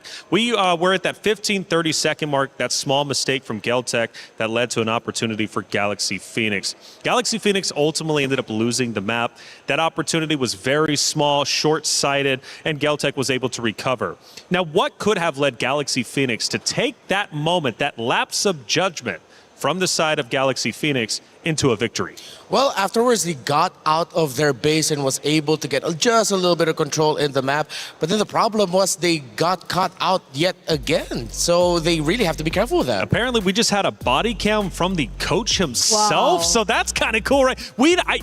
Actually, I don't think I've ever seen a body cam from a coach to see what they're looking at. I thought we weren't allowed to see the notes. That's interesting. But I think it was hidden anyway, but that's cool. That's how it looks like. Yeah, that's actually really dope. They get out there and get a chance to obviously get the viewpoint. Because, I mean, it's a lot to manage as a coach. I mean, you're talking about 5 players, 133 heroes that you have to go through, the different synergies. I mean, I'm blown away each and every single draft hearing you two just theorycraft on what's being picked up. But guess what? We get to do it again. This is one of my favorite times. Let's listen into you two. What's going to be going down in our pick and bans? All right. So it's pretty much Flying similar. clouds. Flying Cloud. You take away the Guinevere. Geltec's going to take away the Belleric. There we go. Yep. Pretty much. They understood. Like, Na'Vi really got to expose Galaxy Phoenix too well. They're playing on the same side? Yep, same side. So they haven't really changed sides. And I believe there are stats to actually back that up. They might be a bit more comfortable doing it. GXP has barely won on the blue side, if not 0. Like, they haven't won a single game on blue. So even now that I feel like they did the map decision, they'd rather play it in red and just maybe address some of the mistakes that they had earlier on. So they take out the Atlas. They will take out or leave open the Aulus, and it makes sense. They banned out the Valentina earlier, which is why Geltec was able to rush pick the Atlas. So knowing that they also banned the Valentina now, they understood that they needed to take the Atlas away as well. I think Geltec will be encouraged to consider their Aulus option open, but then of course, if possible, maybe just double down on the Baksha. Are we not prioritizing the Hirara anymore too? Like, was it open earlier? Yeah, it was right? open. No one picked it up. I think no one wanted to pick up because they saw the Atlas. Now this is very interesting. That they rush pick the carry. Are they potentially setting up themselves to just go for jungle utility and they want to make sure it's safe? They're doing something very similar to what GXP did in game number 1, except that this time they're on blue side. So GXP will have the Gord to themselves, and both Belleric Atlas are already gone. So what else can we expect? Do they go XP lane this time and maybe... You know, just I feel like you can keep the options open still. Just pick up your Claude. Oh, whoa. Whoa! Where is this coming from? A Khalid roam? This early? When there's so many power picks that you can both be fighting for. Phovius, Esme, Paquito, Freya, all still open. I can only think of like them potentially anticipating maybe a Mathilda utility matchup, but that isn't likely to show up just based on the carry that you're seeing right now. So what could be the plan here? Is it just really faster movements overall for GXP? Are they picking up an assassin that will move around the map much faster and switch it up as what we've been seeing in the comments so far? But Geltec won't really react to that just yet. It's just the Esmeralda and the Kimi that they lock in so far. So much DPS. Great sources of damage. You have a strong front in the Esmeralda. You're most likely going to round it out with with 2 more frontliners if you're not going to go for pick-off combos with the carry burst.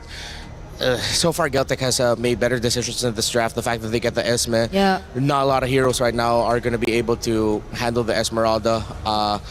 Galaxy Phoenix can't even consider picking up a CC just yet because you don't even see the jungle. You pick up the CC too early, and then Geltek can just switch it up to an assassin again. Yeah, and they just have so many ways to kite, so you might want to be careful about that if you're Galaxy Phoenix and looking to just go for a composition that might just attempt to dive, because you don't know what the jungle or the EXP lane is going to be just yet. But knowing that this is a Khalid, they might be a bit more playful and creative around the team fights. And this Alice just proves us that that might be the way to go. All right. So at least you have some flexibility. This I like from Galaxy Phoenix. They have an option to put it into the jungle, option to put it in the EXP, option to... Those are the only roles you can put in Alice. And I thought for a second, I was like, wait, there's one more. Nope, it's only two. So they have that flexibility to work with, and that's great. You can still slot in heroes potentially like Glue if you want to, depending on who goes where. Can I just say, Coach Osprey's feeling good about this. I just know he's feeling good about this. Yeah. He did a 6-7. Like, He did? Oh, I missed that. he just did. I thought he was just We are shrugging. not bringing that back on this desk. Okay, we will not. We will not. It's way past its time. Kyoei's smiling though. That's another thing. So I wonder if this is something they already have an answer for, as they've also been banning out much of the other options in the jungle. So it could be one way or another them also trying to force it to go down that route if ever Galaxy Phoenix eventually does run out of things to consider. But so far, I think majority of the counters to it are going to be available as well if they just really want to match it. There is also a Baksha option still available for Geltek. Kyoei has previously used it, but again, there's a Gord already, and yeah, I think they will have eventually more answers to that since we don't have the gold lane for Galaxy Phoenix just yet. Yeah, there's a combo in the Kimmy and the Fredrin, but then with the Alice and Gord, it might be tough. Not impossible, and it wouldn't be a bad pick. It's just more of like, if you go jungle utility here for Geltek, you are choosing to have a more difficult time. What else can they... I mean, if it's... the Olus is also still there, if it's comfort that they want to go for. Suyo is gonna be the jungle for GXP. So it's Alice EXP for the Esmeralda. All right, they just choose to sustain the lane and just hold down the fort there. They have the damage profile to deal with this already.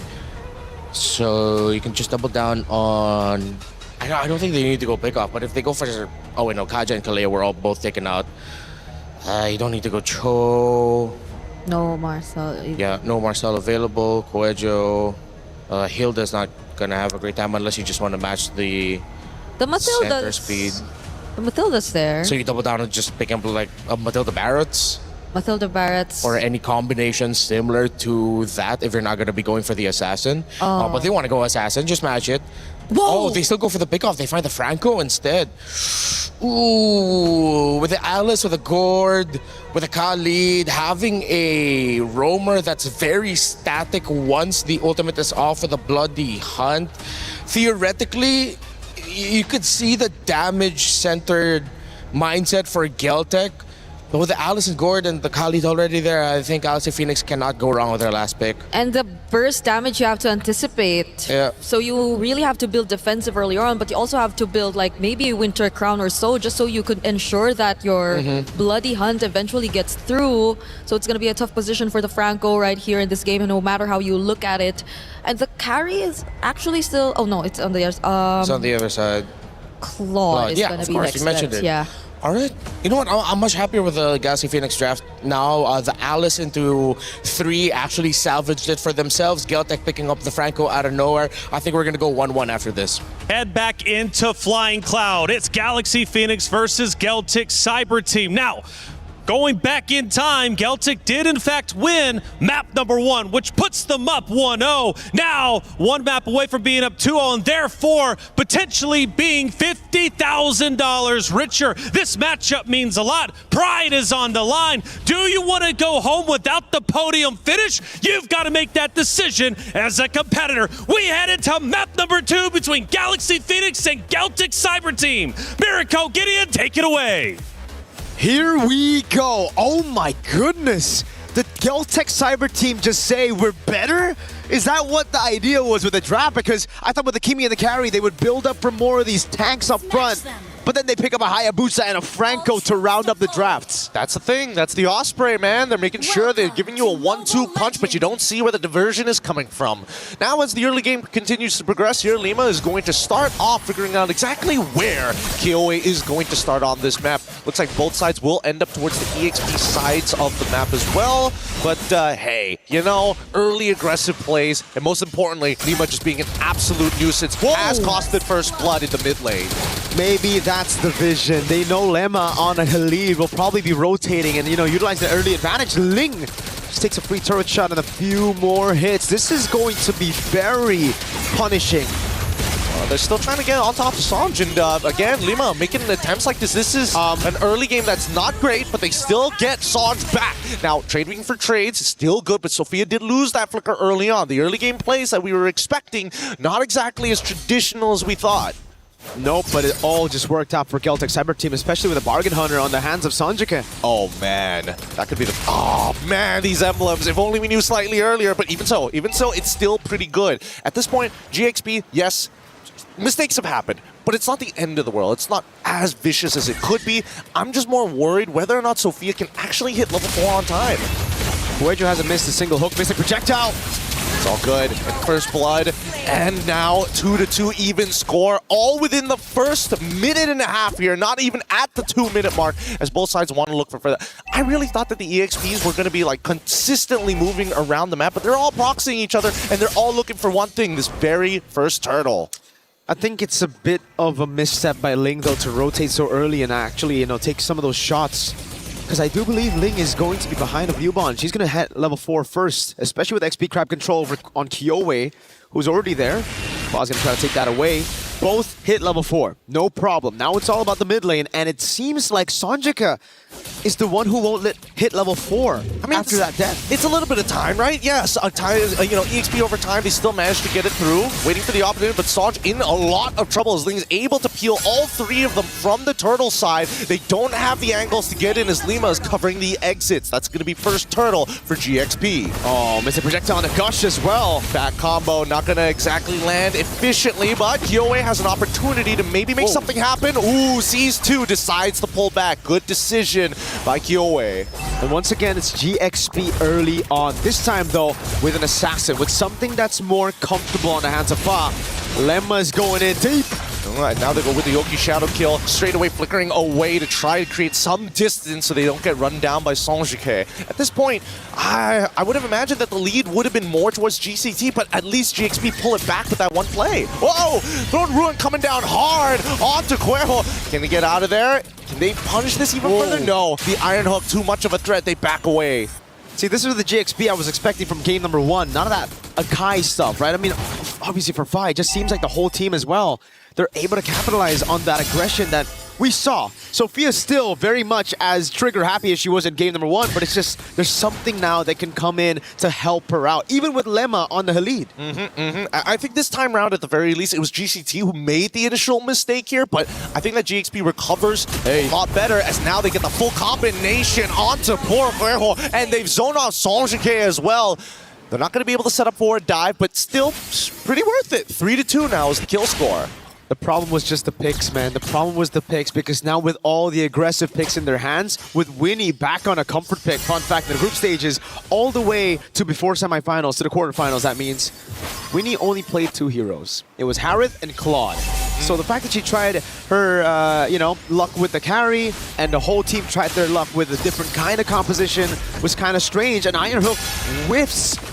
At point blank range, Traction Pulse also being utilized here as Fa, not 100% sure, will get right on top, hopefully making the call. Bunny Hunt onto Lima's side, it's good, but still able to power through with the help of Ling. They get away with the Throne of Ruin, but can they peel back as Tokyo now gets into the middle with the light wheels, gets one into Fa, Blazing Duet comes out from Winnie, but doesn't have the Trinity to guarantee the kills. Lima tries the trade, ends up dying to Kyoe. An unfortunate 2-for-0 in favor of Geltec.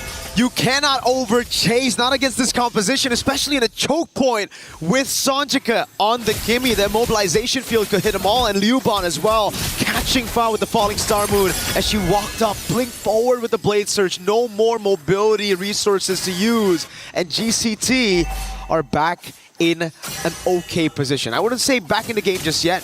They just have more chances now to come back, and it's Kyoei who's waiting for a possible steal.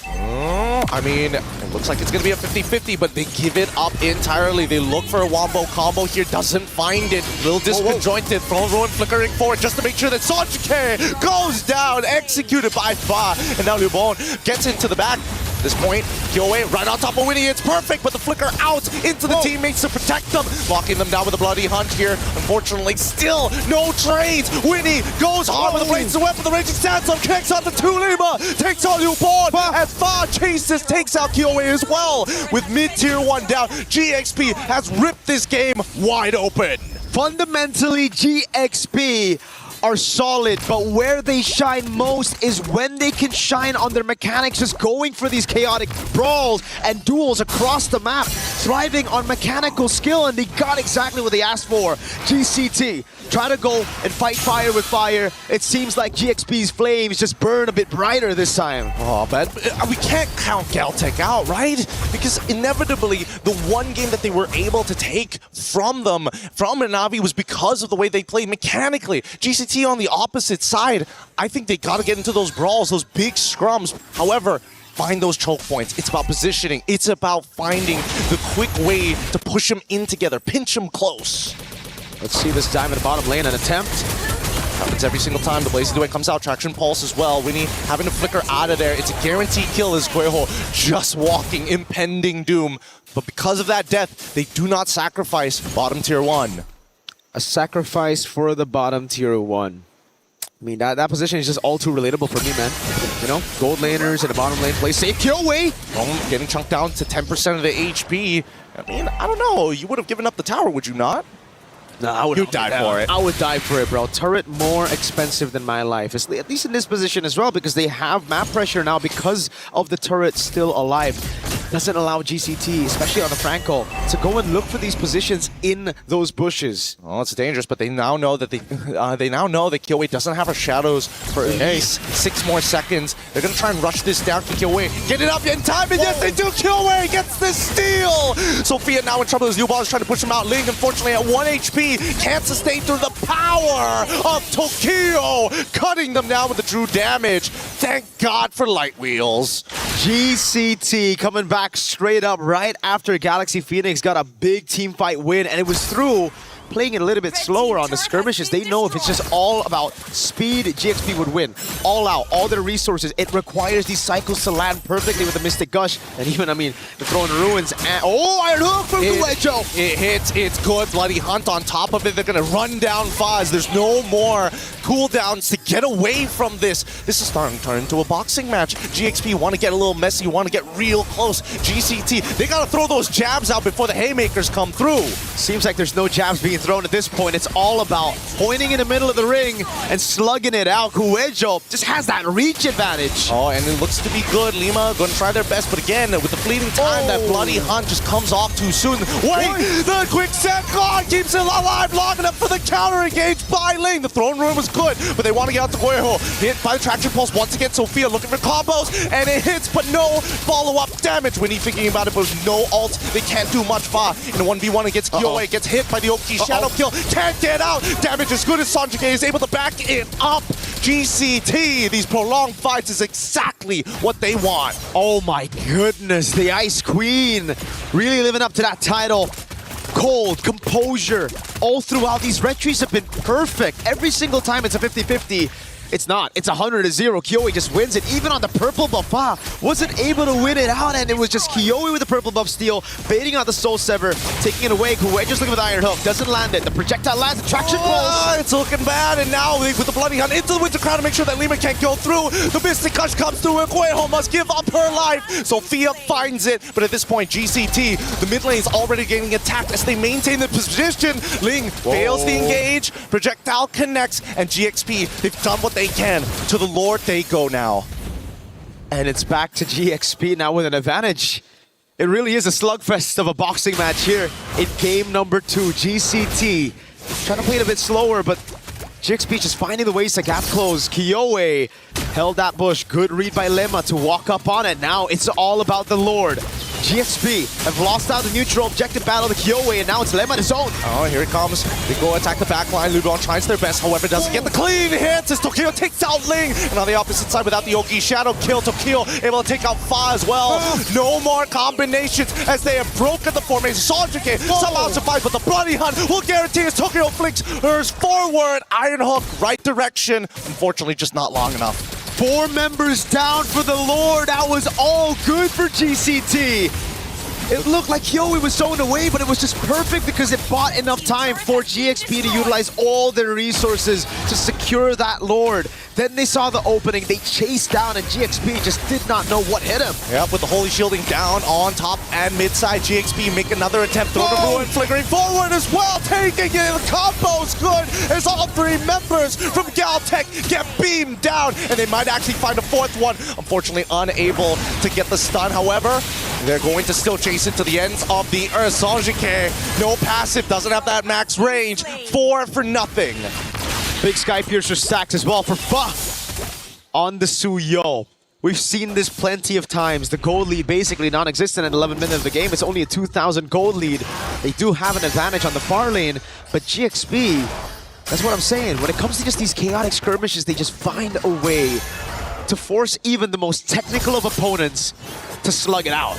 That's the thing. It's about these combination punches that they throw. They manage to sidestep this. Thankfully, don't get hit by the Iron Hook. GXP can't afford to get hit by these big spells as they want to get it. Oh, wow. All right. Committing with the Oki Shadow Kill, forcing a lot of the members to actually get on out of there. And now the counter engage, they might be looking for it. Newborn, he wants it bad. Falling Star, move on to the back line. As Tokyo takes out Ling. Newborn buys just enough time as they back away. This pick is good, but now you can see, look at Fa, looking for a counter engage. No, decides to go into the mid lane as GXP is on the run. It was supposed to be a boxing fight. GCT just threw a kick on GXP. Unexpected, another big blow to GXP's comeback run, perhaps. It looked a few times a bit too good with the Sky Piercer stacks falling into Fa and them getting back map control. But it's all about that overextension, right? When you're a chaotic team looking for brawls, you tend to also push that a bit too far sometimes. Look, if the rules are starting to bend in this boxing match and bringing in their feet, they're going for those ankle kicks. And eventually, eventually, it's going to snap in half, man, if you're not trained for these types of attacks. Those obliques, man. It's tough. It's really, really painful to get hit by one of those. And not to mention, GXP, as the combination punch team, really needs to make sure that they hit some good targets. And arguably, I want to say they got to take out Koiho, but so many times we've seen the counter engage from GCT to be much better, even without the Bloody Hunt. So now it's about building it back. GCT finally get some space to play their own game, that slow macro style. Playing behind that jab, up top is the jab.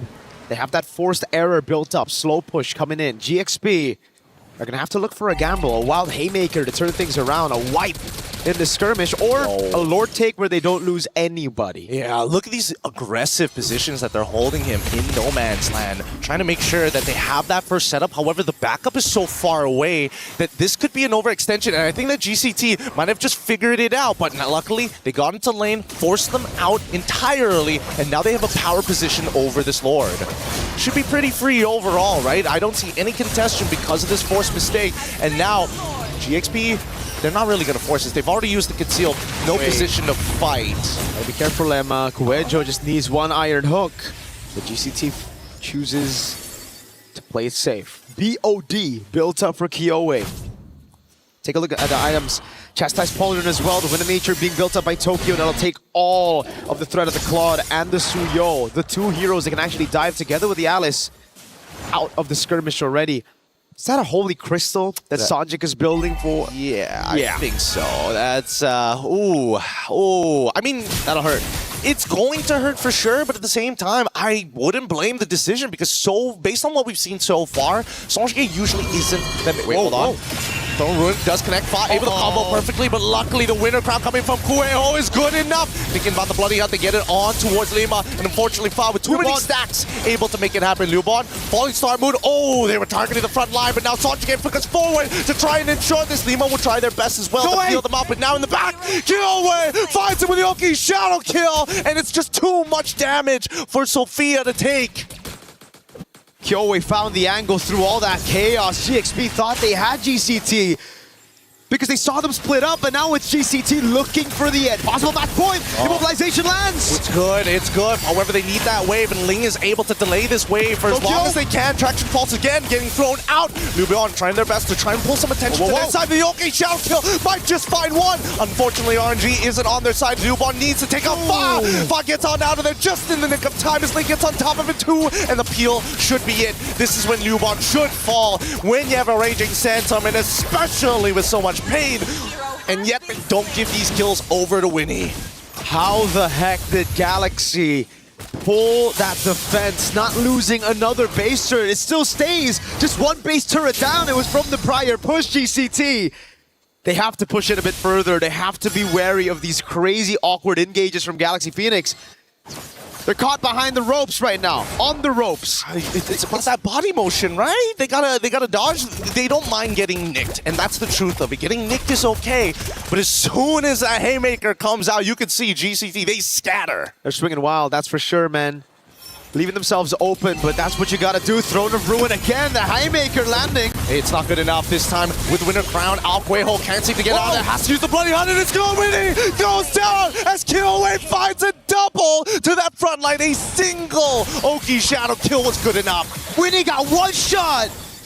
Oh my goodness, the red tree from Kyoe plus the shadow kill took everything out of the quad. And now it's just Fa and Sophia to try to delay this game. Inhibitor open, Fa looking for an opportunity. One minion, they just need to clear it up, and with the red tree they will. Sophia out of position, and now the next wave has spawned. Not sure why Sophia decided to walk away like this, knowing that Fa can actually delay these waves. However, topside, there's just not enough manpower. 4 more seconds until Ling comes back up. 6 more on Lima, and 6 more on Winnie, as I need to defend with everything they got. Throne of Ruin is out, but it's too late. That's the end of the game here in the game number 2. Galtech Cyber Team 2-0.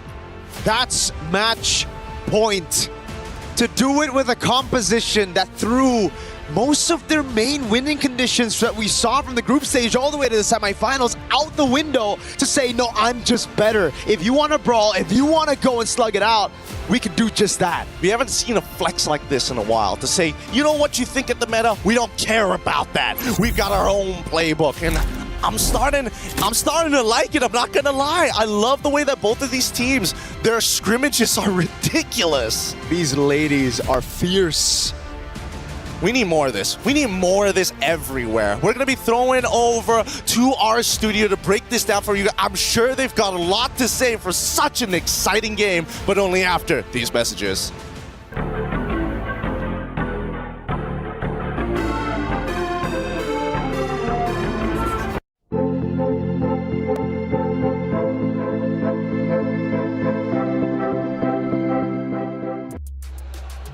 Galtech Cyber Team, they want 3rd place. They want the $50,000. The question is, can Galaxy Phoenix dig deep?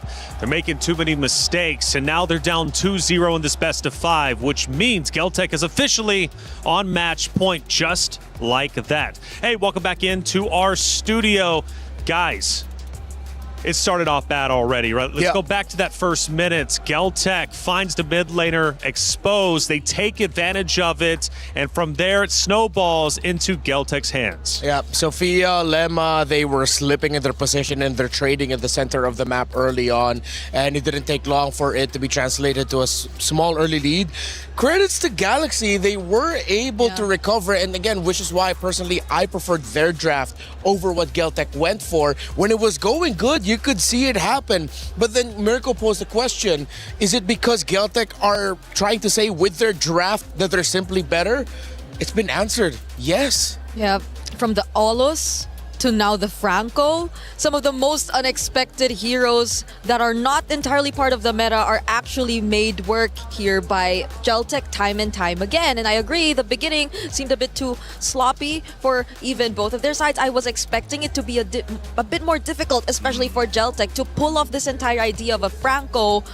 But even then, you see how they started moving. They were always together, and just by them doing that, it's crazy. I feel like Galaxy Phoenix have always been scrambling around the map. And again, even going into the unique heroes, I mean, 30 unique heroes.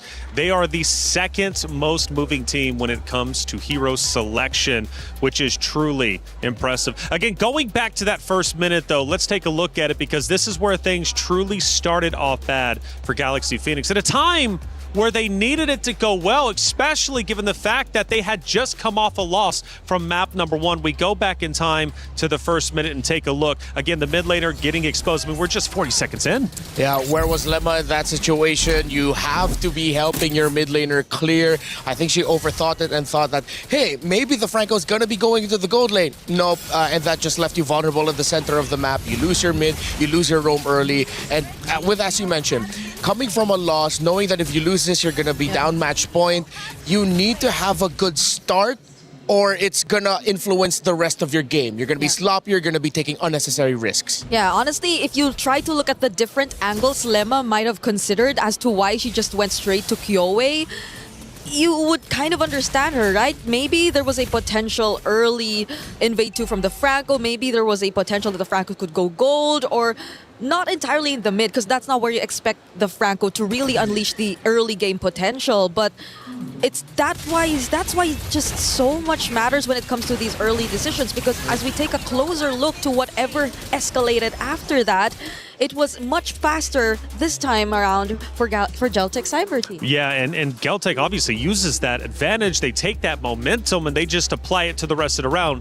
But you're right, though, Rinmar. Like, it was, in fact, of course, Galaxy Phoenix did, in fact, have some comeback moments. We now go a little bit deeper into round number 2, and we do see that it's relatively even based upon this action, right? I mean, they do start coming back. Galaxy Phoenix is looking a bit more solid, but still not so comfortable at this point. Yeah, this was when it was going good for themselves, and you see the beauty of their lineup. Yeah, I think it is also a moment wherein you get to see how eventually Geltec Cyber Team can be caught off guard, but if you prolong the team fights much to a point where you don't get to burst down anyone from Geltec and they just keep on throwing out their skills, then it becomes a favorable position for them as well, considering the carry also got the late entries. That's right, and even at the very end, Galaxy Phoenix, you can criticize how they defended their base. The pressure from Geltec was tremendous, and as they started pushing into the base, you can notice Geltec clearly was looking incredibly strong. We take a look at that action, Rinmar. Yeah, this was right after they took an unnecessary go or a fight. I believe it was in that upper Lord pit. Ling comes out. You see the idea with the combos, with what they can dish out. And with what I said earlier about mentality, at least Galaxy Phoenix, they were still willing to fight.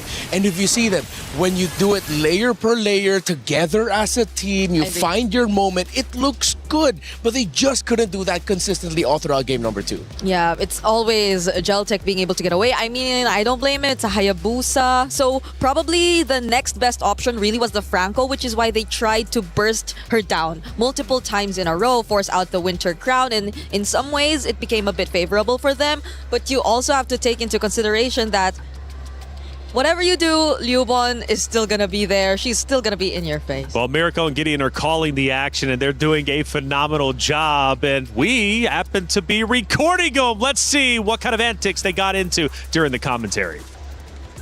Well, it's dangerous, but they now know that Kyowe doesn't have her shadows for at least 6 more seconds. They're going to try and rush this down. Can Kyowe get it up in time? And yes, they do. Kyowe gets the steal. Sophia now in trouble as Liubon is trying to push him out. Ling, unfortunately, at 1 HP, can't sustain through the power of Tokyo, cutting them down with the true damage. Thank God for light wheels. Play is in our DNA. Whenever we let it out, it becomes our superpower. Now imagine an entire city being built to supercharge it. Kadir City, powered by play. It's always entertaining seeing the commentators explode with energy. Bria actually made a comment about you when we had your hey, it was okay. It was a good moment, right? When you were up there commentating. Because when you're up here, you're all poised, professional, wrapped up, right? And when you're up there, you just explode with this ball of energy. I can't help myself. The games yesterday were very explosive. I think we would all agree to that. At least for today, they have been a bit one-sided though. So I'm really hoping we get a bit more of that same level of explosiveness in the next few games. Sanjike was getting a lot of attention and for good reasons. Game 2 stats. 90% kill participation. That shows how well gelled together Geltec was. They played together as a team. They played around their Franco. They knew that they had 2 carries to work with through the Kimmy, through the carry as well, and they played around each other so well. Yeah, there wasn't even a Sky Piercer in that lineup. Yeah, I think it was just pure team fighting and winning out, and that's what gave them the advantage. Man, Geltec is on fire. Coming into this, quite honestly, I thought Galaxy Phoenix was probably going to be the favorite, but Geltec says otherwise, and they have been looking phenomenal. Hey, we've got the EWC survey on your screen. Scan that QR code and give us feedback on what you think about the broadcast. What do you think about the Esports World Cup as a whole? We would love to hear your feedback because, again, for you all out there, you're the ones that make this worth it. We go back to our stage, and it's now serious business for Galaxy Phoenix. They're down 0-2, and they are forced to come back. Geltec is absolutely on fire. Little mistakes here and there, maybe hero selections going bad for Galaxy Phoenix. They've got a lot to fix, and they've got to fix it quickly. Yeah, I hope they can shut up the haters and just prove, no, they're not better than us. Maybe equal footing, and then eventually get to the point where you can prove that you are better. Because so far, I have not seen the Galaxy Phoenix that wowed us, that gave us that surprise joy of, wow, where did this team come from? For a while now in this tournament. They do have to dig deep and just remember who they are and play together, play great as individuals. Yeah, and they played 2 very different games already. Like 2 different lineups, 2 different approaches, but none of them worked just yet. So we really are looking for that same GXP that we saw in the first 2 days. Sophia got isolated. She got punished. Again, we go back to the main storyline, and it was the fearless Queen of Fa. Is she starting to finally feel fear? Is she able to bring this team back up? Her stats were incredible. Arguably, she was better than Kiowe in the statistics category. It's not all on her, of course. It is a team effort, and I understand that. But if we're looking at Fa to turn things around, what does she need to do? Well, has to start telling her team, I think it's time for me to take over here. She should be the star. Yeah, she should be the star. And it's this weird, awkward spot for them where it's like, allow Fa to be the star while at the same time telling each other, can we not go too far away from each other? Yeah. Can we time ourselves a little bit better so that, okay, if one of us decide to go and make that play, there's a lot of us that can get together and just answer it right away. Yeah, because Geltec's the perfect example of them just being together. Yeah. Right? They're always moving as a group, and we saw that multiple times, even on a Franco lineup that they did field out earlier on. So I agree, Fa might want to take charge this time heading into this draft. We had broken walls, flying cloud. Now we're going to get some dangerous grass. Now, based upon that map pick, how do we think about Geltec closing this out 3-0? Or could this play into the role of Galaxy Phoenix? Ooh, if it's dangerous grass and Geltec that we're talking about, I might as well think that this will also be one of their more favorable maps if they were just to talk about their sheer rotations and abilities to move around the map and just catch Galaxy Phoenix by surprise, because they've been doing that very dominantly in the previous 2 games. And now I'm just wondering if they will just allow the possibility of another assassin type of comp to come through for Geltec. I have one very simple suggestion for GXP. You're going up against a team that are playing around each other too well. They stick together a lot. I know Gord is great, but can you please pick up a Lilia? Or even consider, hey, if you want to go for something greedy and you play for a little bit later in the game, maybe pick up a Sicilian. Okay, that's like my bias for the pick alone, but come on, a Lilia, please. Okay. Eve gets picked up here though, so the range will definitely be a problem to deal with for GXP as they get to decide on what their first two picks are going to be this time. I feel like this should definitely be the time to Claude, right? Yeah. You pick up the Cloud now, you get that comfort pick, and then you pick up your assassins and a diving EXP laner, or maybe just an EXP laner that can hold really well, help dive alongside whatever the assassin for Fa will be. You don't need to pick it up this early. Just get the Claude, get the Lilia. We're waiting for them to get these two picks that they could center their draft around. But that also leaves us with a question of, do they leave Fa's pick for second phase all over again? Do they rather flex Fa in the jungle rather than put her on a pick that's comfortable and play around it? But they get the Harith.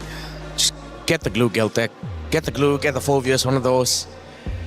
Even the Esmeralda would be great. You have so many options available to answer. And that's also knowing you're playing into an Eve lineup too. The Eve is the first pick. You see what mid lane, what box could potentially be established for Geltec, but this is still the route. I think they have counter engaged. Yes, they go for the Khalid, but even this hasn't really worked for them earlier on. Now it's more and more boxes. It's a Hylos and an Esmeralda. Again, Geltec, they played together as a team. It's so good. They have pretty much won the first phase of the draft. Well, I don't know what's going on. Okay, at this point, please, a Lilia. Maybe I would be okay with the Valir, but I would love a Lilia at this point. Yeah, so you have also a bit more of the burst damage. Yeah, you have the Khalid already. Yeah, it's constant damage. You can dish out slows. It's not just a stun with true damage. It's constant little bursts of damage that makes fighting around your own personal box as GXP even more dangerous. Then pick up a CC.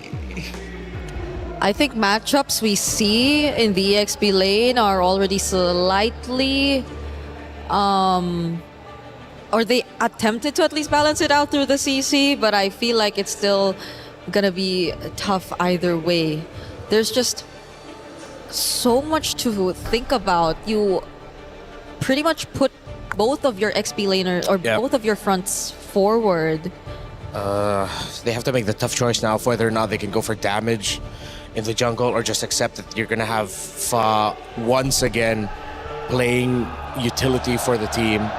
They'll take out the Claude, would have been great, but you still have picks like the Moskov, picks like the carry still up. If the carry gets through this draft, I don't know anymore. But then the thing is, you still have a Clint option as well for Tokyo.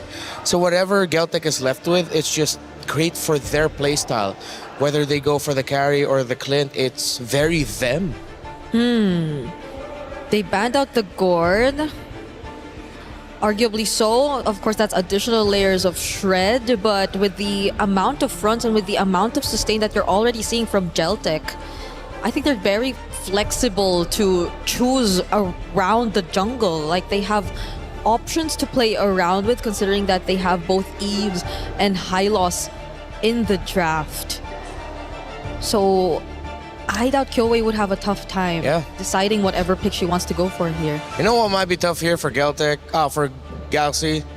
If ever Geltec, just pick up a Hanabi or something. If we're looking at it from like a team fighting perspective, they don't really have a lot of hard CC. The Hanabi with her own personal shield, paired up with an Eve. You have the Glorious Pathway as the Hylos. It seems like it's a good time to be a Hanabi. But again, it's at this point, Tokyo will just pick whatever she wants personally. For the jungle, okay, maybe once we see Red 4, we can have a better idea of what they might want to lean into jungle-wise. Yeah. Because as of the moment, it seems a bit too broad. Just take out the Ling, so even one more of Fa's comforts get taken out. I am looking at what other picks she previously used, but it's just mostly the Yi Sun Shin that's left that kind of worked out for them.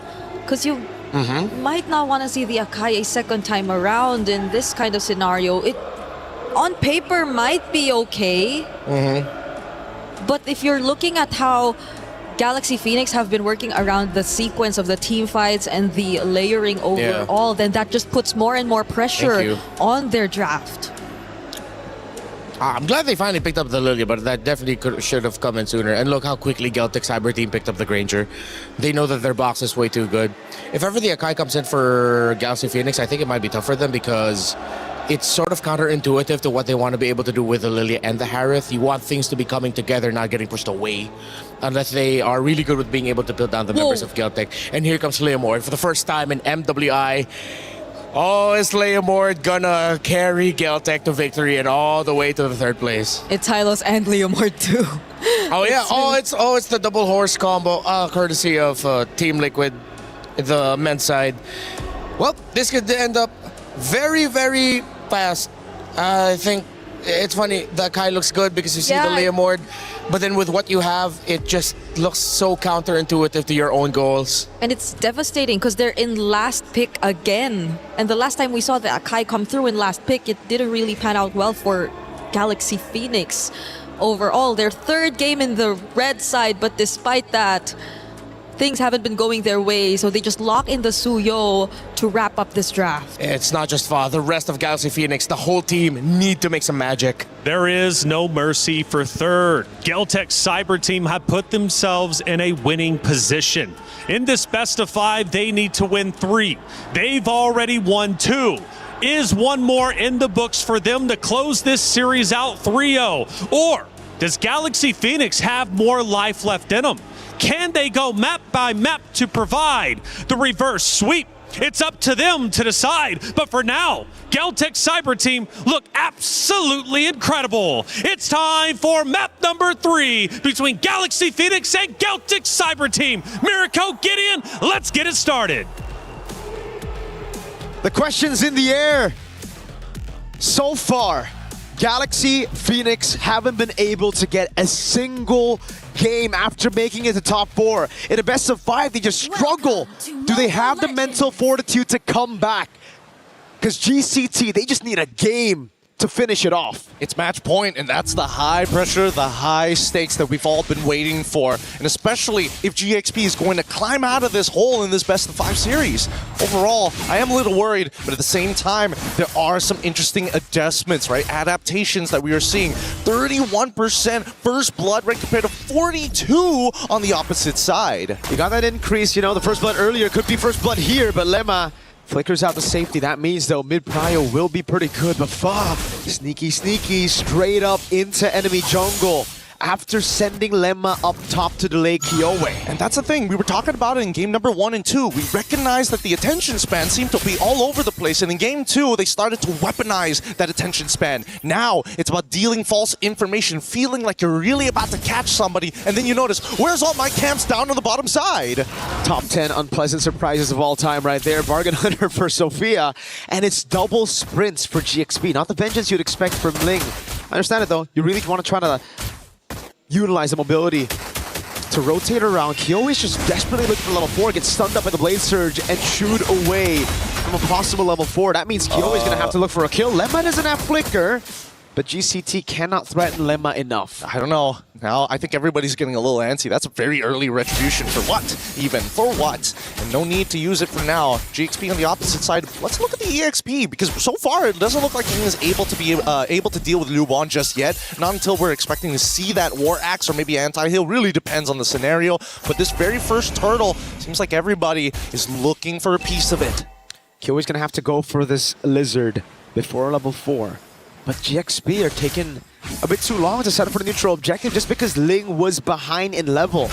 At least Fa's got a level lead with the Suyo, so it's a Soul Sever plus a Retry advantage. GXP finally utilizing this lead right now to go straight for it, but Kiowe's finally hit level 4. Ooh, it's a good curtain call here, lockdown 2, and even the Revitalize being thrown out. Quail trying to get on out of there. Ling able to find and gets the trade. Can she survive it? She does, saved by 5. Now the real one manipulation, able to clean up 1. Lima, quick sand guard, keeping him alive. Kiowe in trouble! No! And Lima still finds it. Luban can get it. Able to flicker forward. 2 for 2. Despite everything that happened, 2 for 2 trade turning into a 3 for 2 trade, and now Winnie able to get so much money down on the bottom side. It's almost like it's deja vu every single game. Galaxy Phoenix go for Turtle 1, they get it, but the team fight is lost. Then you see Winnie, who doesn't rotate, get goal down below, but this time Tokyo got a kill and an assist. A few of the other times, Tokyo hasn't been able to be active now. It's a dive perhaps on Winnie's. A Force already utilized. Now Lemma can't get close. It's a little dangerous there. There was a moment I was thinking whether or not they were going to use the Glorious Pathway early on, but they just use it as a disengage mechanic. At least before, in the previous game, Winnie got dived instantaneously after that turtle. This time round, a little bit more counterplay for the laners. Sophia making sure that Quajo just taken so much damage, already chunked to 50% as Lima continues to make Kyoe's life difficult. Already with the Phantom Steed, but that's only going to trade ult for ult. So annoying. Lima on the lead. It happened as well earlier in game number 2, and they actually won the early game. So it's the same story here with even more mid-pressure because of Lilia. Last game, I'd say Lemma did a good job, and unfortunately Sophia was left all alone against that Franco, and it got GCT a bit of a leeway in the early game to even out the odds. But now with the Lilia, it's just so safe, especially with the sprint and the black shoes, so everybody can do their own thing while Sophia just clears out mid. I mean, Sophia's just the tax collector as well, right? But Quajo alongside with Sonjike, as soon as they start leaving that wave, it's not only information, but also, hey, I've been chunked out pretty hard on my way here, and I'm expecting the same thing up on that top side when they contest for Turtle. I don't think Winnie is going to move, but Tokyo needs to clear this wave fast. Let's see it. Faz already on a neutral objective. Kyo is level 6. Faz is going to be 2 levels ahead if she gets this neutral objective, but they reset. Oh, Phantom Steed already being called out. They're trying to peel backwards, and this is exactly what they wanted to do, right? Get the ult out, start moving forward, and look, in through the mid lane. Lima trying to open up this map. Glorious Pathway to try and slow them down as the turtle now in under contention. Fa gets it, and Ling zones away Kyoe in time. And they get the kill, though. Ling gets away just barely. They might look for the dive here. They need to get something on the map. And it might just be a few more hits on the turret. Tokyo already with the Sky Piercer. That should be first item, right? Is it a Fury Hammer into Sky Piercer? Seems like it at this point, right? It's only 13k overall total. Let's put the items, and yep. There we go. Hunter Strike already complete. Man, this is going to be a little difficult because now that Tokyo, again, they're trying to make sure that Tokyo not only does not die, but is able to ramp up in terms of money so they have a stronger finisher after their big combos with the RWM. And again, it's Geltec Cyber Team always doing such a good job despite GXP getting all of the neutral objectives. They're efficient. They're very efficient. They capitalize and convert on these objectives like it's nothing. Winnie in the bottom lane trying to siege. Now, if she waits a bit too long, could be disastrous because it is an Esmeralda. Oh, they're already dropping down the Zaman Force. They're trying to cut them off. This dive might not be good, but they flicker out of the way. Winnie losing an important battle spell, and GXP putting some decent damage onto the tier 1 interception as Phantom Steed comes through. Raging Sandstorm Alpha on top of you, Bond here, as Sophia now draws the battle line against Ling, who's able to peel for days. RWM already coming down, and they just need one more auto attack. Doesn't find it, but luckily they don't give up their life for it. Impeccable zoning from GCT, and the decision making is just so clean. Down below they go. They bait out the flicker to Zaman Force as well. That opened a window to punish, to convert on an objective. No structures for GXP. They can finally get on the board right now with a turret up top, but with the bottom wave pushing again, it forces Winnie to stay put as GCT will have a man advantage coming into the final turtle fight. Look, it's still fancy footwork at the end of the day, and it's only 6 minutes 45 seconds. I don't know how long they can keep that up. It's just high tension so far, but let's look at the goal difference because a majority of that goal is leading into 2 different sides, but it's so minuscule overall. Phantom Steed, in trouble. Ling already dead, and now they're going to go for Sophia after the black shoes, sprinting the opposite direction as Tokyo is going to chase them down with the help of Kyoe, who finds the double. This should be a free turtle, but is there going to be a trade back? No. The only trade is a tier 1 down below, and I don't think it's worth it at all. There's no way for them to get to tier 2.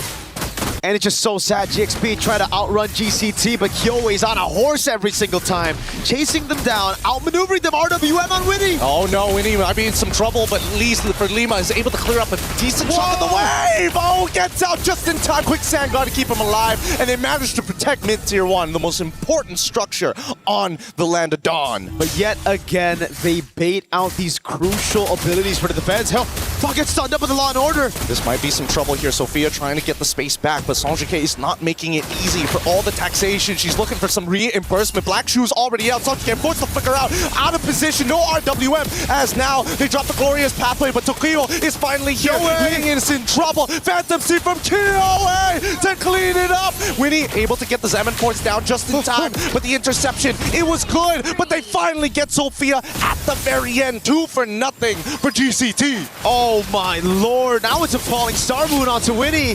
Doesn't have the Zaman Force. Faz waiting on the orange bush over there, but it's GCT taking everything away. All of the control. Fa not even given the space to clear her own orange buff. It'll be fed over to Tokyo. And the turret down below.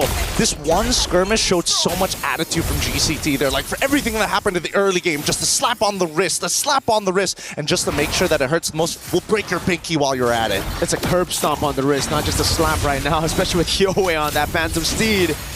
Oh my lord. It's escalation, man. It's escalation. If the slap wasn't enough, we go start going for your fingers. If your fingers aren't enough, we start going for the mankles. Oh, God. Nothing is safe. Joints are meant to be broken here. I mean, the good thing for GXP is that Tokyo's got the Skypiercer early, but there's no stacks on it, right? So there's something there, and you can already see that burst damage. Oh God.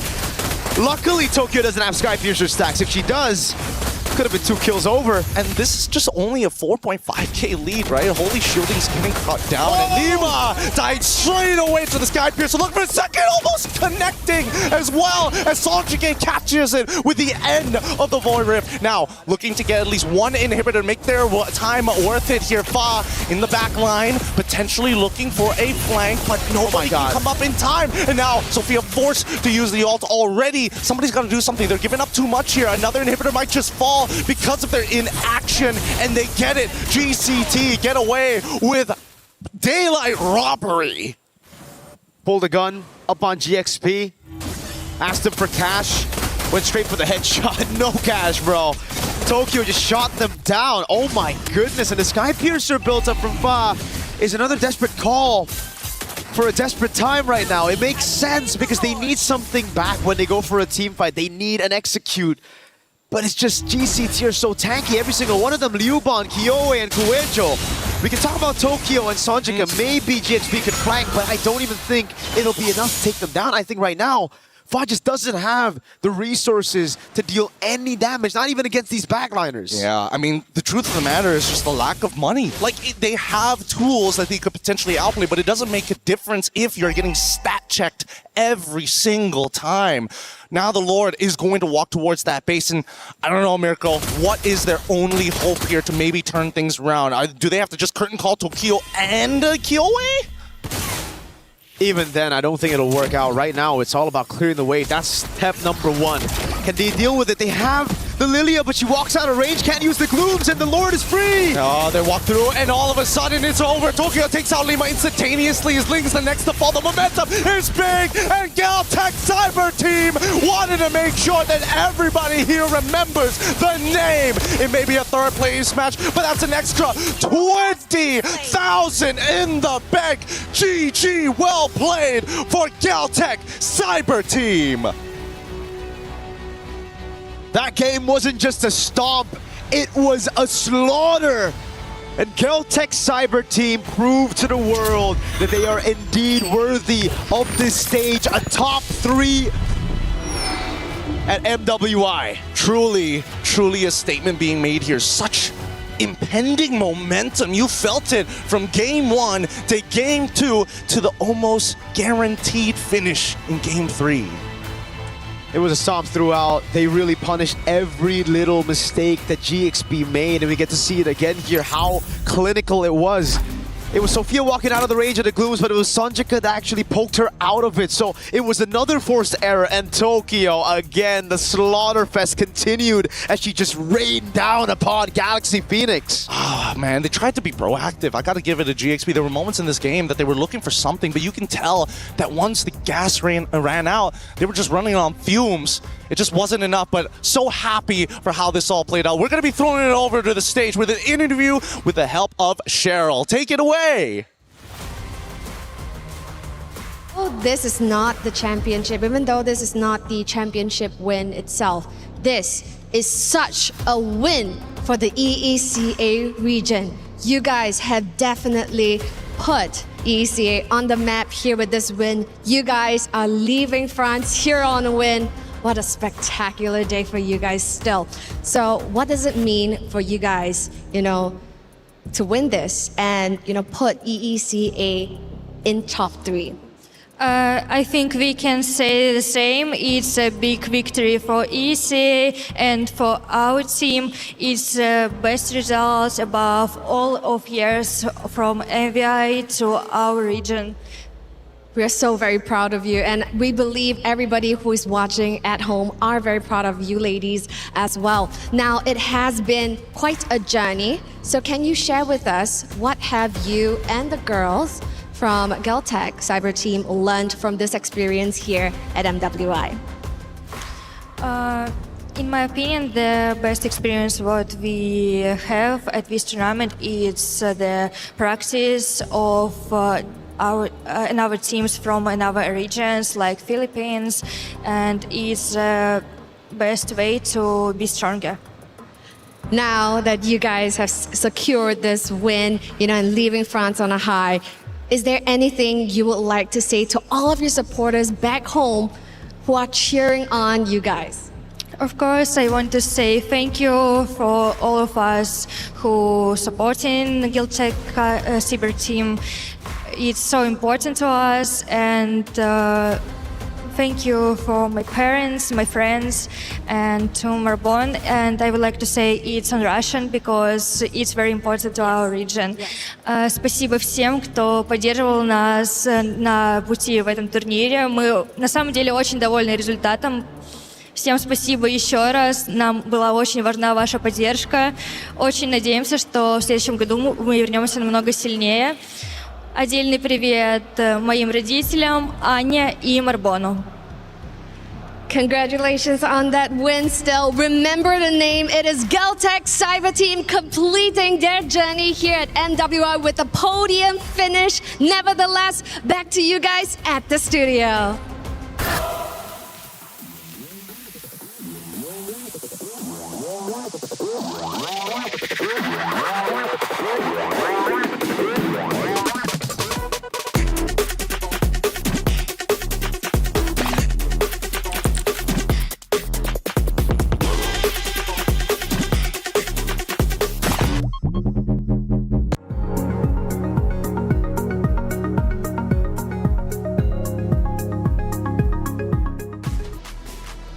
Geltec Cyber Team came into the tournament with a mission. It was to gain the championship. Yes, they might have fell short, but they end up accomplishing some incredible feats. We're talking third place, walking away with $50,000, a tremendous amount of pride also for their region. Geltec Cyber Team, congratulations for your podium finish. For the fourth place of Galaxy Phoenix, you should also celebrate your accomplishments. Making it to top 4 is a tremendous accomplishment in its own right. And walk away with your head held high and be proud of what you've managed to do in the 2026 MWI competition. You ladies are some of the best in the world, and you need to understand that. Please walk away with your head held high. Hey, big accomplishments from Geltec Cyber Team, though. A 3-0 victory is tremendous. We talked about what it meant to not only podium, but also earn that additional $20,000, not only for the players, but also for the org themselves. Yeah, Geltec Cyber Team and especially KOA after her performance, star-making performance in MWI 2024, missing out in 2025, coming back here with a team of, at this point, rookies for an international competition, solidifying the fact that the top 3 regions for women's MLBB after MWI this year are EECA, Indonesia and the Philippines, and of course we're going to figure out like where they are going to be placing after the grand finals. It's a massive achievement and what a journey for them. And they did shout out these particular regions too, because they believe that it's been one of their best experiences here in MWI, if not the best. The fact that they were able to also experience how it's like to play against different regions, the more stronger regions that they would consider for themselves as well. And it's unbelievable because Renmar did point out that this is KOA's return, but it's also her return alongside a bunch of rookies, and they did not play as if they were rookies nor newcomers to the professional scene at all. Not at all. KOA was a tremendous talking point throughout our entire tournament. Now, again, to celebrate Galaxy Phoenix, I know I had to do the thing. I had to put the pressure on Fa, right? But that's just, hey, look, I want to express that as commentator talk. Fa has been a tremendous competitor in this MWI competition. And I understand they lose 3-0. But we have to celebrate Ling, Fa, Sophia, Lima, Winnie for their tremendous accomplishments throughout the bracket. Yeah, for Cyber Phoenix, I think a lot of the results that they got after the initial wins came from a lot of respect from their opponents. They saw what their Belleric Guinevere could do, what it means to take away the comforts of Lima and Sofia, give them a lot of difficulty so that in turn Fa would have a difficult time. Every result that we saw, every loss that we saw from from Galaxy Phoenix came from the fact that teams needed to deal with them, and they were relentless in doing so because of how skilled they are. I am excited to see where this team will go moving forward and how they'll grow from this experience. And I know for a fact that they will go the distance because they've been through no joke. They've been through probably one of the hardest paths to MWI 2026 or even building up their career in general, because I believe they've also been one of the only teams we have here in MWI to play in even their region's main leagues alongside their male counterparts in the league. So they have a lot of experience. They've been through a lot of heartbreak, but at the same time, I think this feat, this achievement that they've been able to secure is something that they should just use as motivation to keep pushing forward, because they do have the potential. And looking at the stats briefly, Geltec, they controlled this map number 3 very well from start to finish. Reminiscent of the first 2 maps that they played nearly flawlessly. There were brief moments of Galaxy Phoenix coming back and striking while the iron was hot, but it was Geltec consistently taking back control to earn not only this map number 3, but also the best of 5 series as a whole, winning 3-0. Again, we celebrate the accomplishments of all of these ladies, these competitors who have done such a tremendous job over the course of 5 days of competition. Now, as we bring it back, let's discuss that map number 3 and what ended up unfolding, right? Because you look at the stats, obviously, Geltec, they pretty much dominated the map number 3, but there has to be some positive notes from Galaxy Phoenix.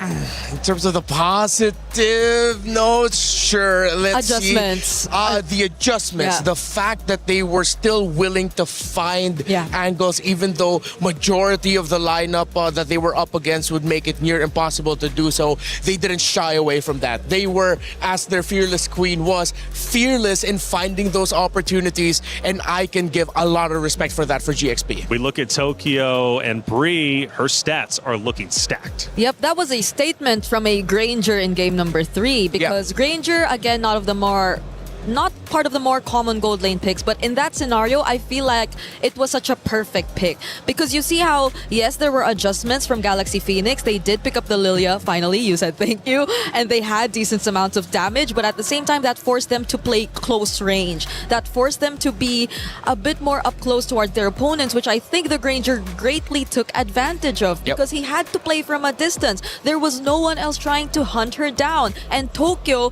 in that game, probably one of the biggest problems, aside from the fact that both the Hylos and the Leomord were just running through this lineup of GXP. who is Tokyo as a player? Because obviously we talk a lot about Kyoei. Liubun also gets a lot of attention, Sanjike. But Tokyo as one of the competitors, one of the great competitors, podium now, third place. Who is she to MWI? Well, she is someone that shows that even if there is an impossible task in front of you, you can make it work. And if there is a easy task in front of you, then she makes it look easy. There was an iconic play that she pulled off in Stream B wherein the team accidentally sent her alone with a teleport amidst 5 members of their opponents. That's insane. And she got away with it, and she got to turn it around with the rest of her team. That's actually incredible. Hey, sometimes staying alive is the best play. Speaking of plays, let's take a look at a couple of them from that game number 3. This is where we start, Bree. 7 minutes and 50 seconds. Yep, right here, clearly map control is already pretty much favoring GCT, but there has been an attempt. There has been an attempt whatsoever from Galaxy Phoenix to still push forward, but the punish, the Kyoei entry from behind, I believe, is going to be the highlight of this play. Just simply because of how they have such reliable chase, heroes to just go in from the back lines. It's been tough to push forward for GXP. Yeah, and I can credit GXP's tenacity. For 8 minutes, they kept it close. They got the trade in terms of towers.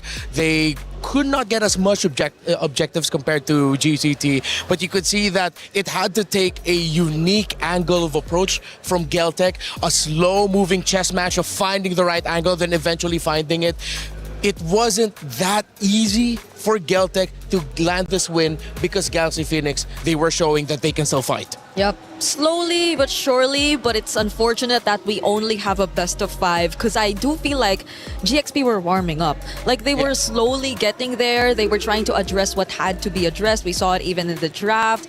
Bit by bit, but it was not enough, and it's unfortunate because they had such a strong start, they had such a great introduction to this tournament, but it had to end this way, which I guess is a really good learning experience in such a way that they really find and see firsthand what needs to be improved in their lineup. Yeah, I think tenacity is a great word for what obviously Galaxy Phoenix was able to bring to this tournament, continually retaliating to what their opponents were throwing at them. This series might have went 3-0. Make no mistake about it, Galaxy Phoenix is still one of the best competitors in the world when it comes to our lady competitors. Now, of course, there was a second moment throughout that game. We now go towards the tail end of things, and this is when it becomes a reality for Geltic Cyber Team. Wow, we can finally do this. We can actually 3-0 this series and podium at the MWI in 2026. The massive win that they got, finding that angle earlier in the previous play, led to this. This was business as usual already. Tokyo was safe in the back line. The members of Galaxy Phoenix needed to throw bodies to increase their chances. They could not just defend underneath the base. They had to try and do something.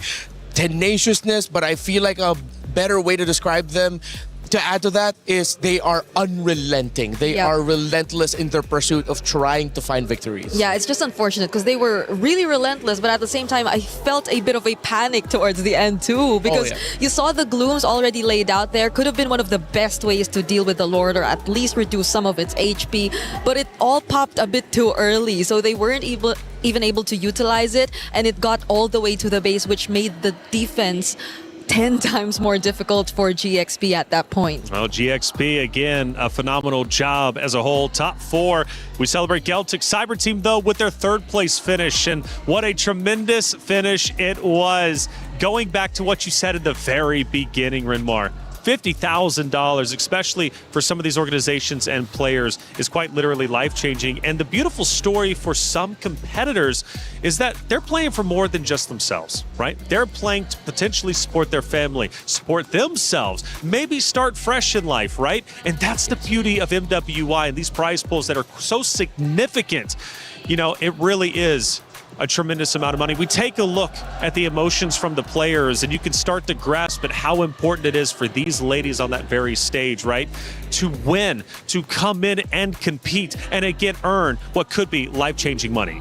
They came in here poised. At first we thought it was nerves, but it really looked like they were just cold-blooded, as similar to their own personal Ice Queen, and it showed in-game. They were business as usual, honestly. Every time they ended a game, you don't really see the more exaggerated reactions, I'd say. It's just them, I guess, trying to remind themselves that it's not over yet. There's still a game. It's something that we still have to remind ourselves of, because you really can't lose you can't lose that momentum. You can't let go of your focus, especially in such a high stakes match. Yeah, you can feel that they were clearly thinking, job's not finished. Not yet. Job finished?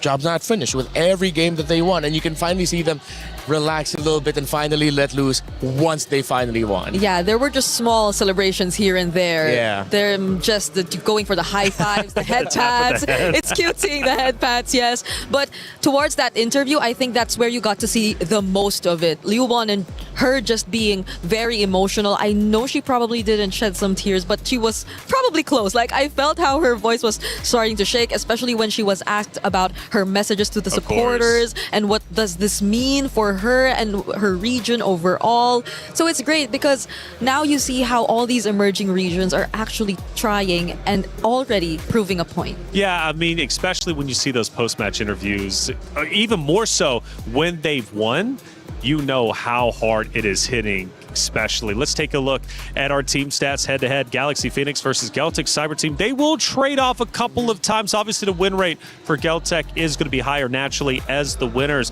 But it's actually quite interesting to see the red side win percentage for the side of Galaxy Phoenix. Yeah, especially blue, right? Yeah. That whole series, they never played on blue. Yeah, they always just played on the red side. And I think that was just them constantly choosing it. And then at the times, Geltec even choosing and realizing that they are better off on the blue side here. And Galaxy Phoenix just unfortunately, despite being on their comfort side, could not find the right sequence, the right priority of hero picks to make it comfortable for them in game. It felt like a lot of their choices was just them choosing the more difficult road of being able to land wins. And in their game 2, which for me personally was their best draft this entire series, you saw it, they just couldn't fully execute it.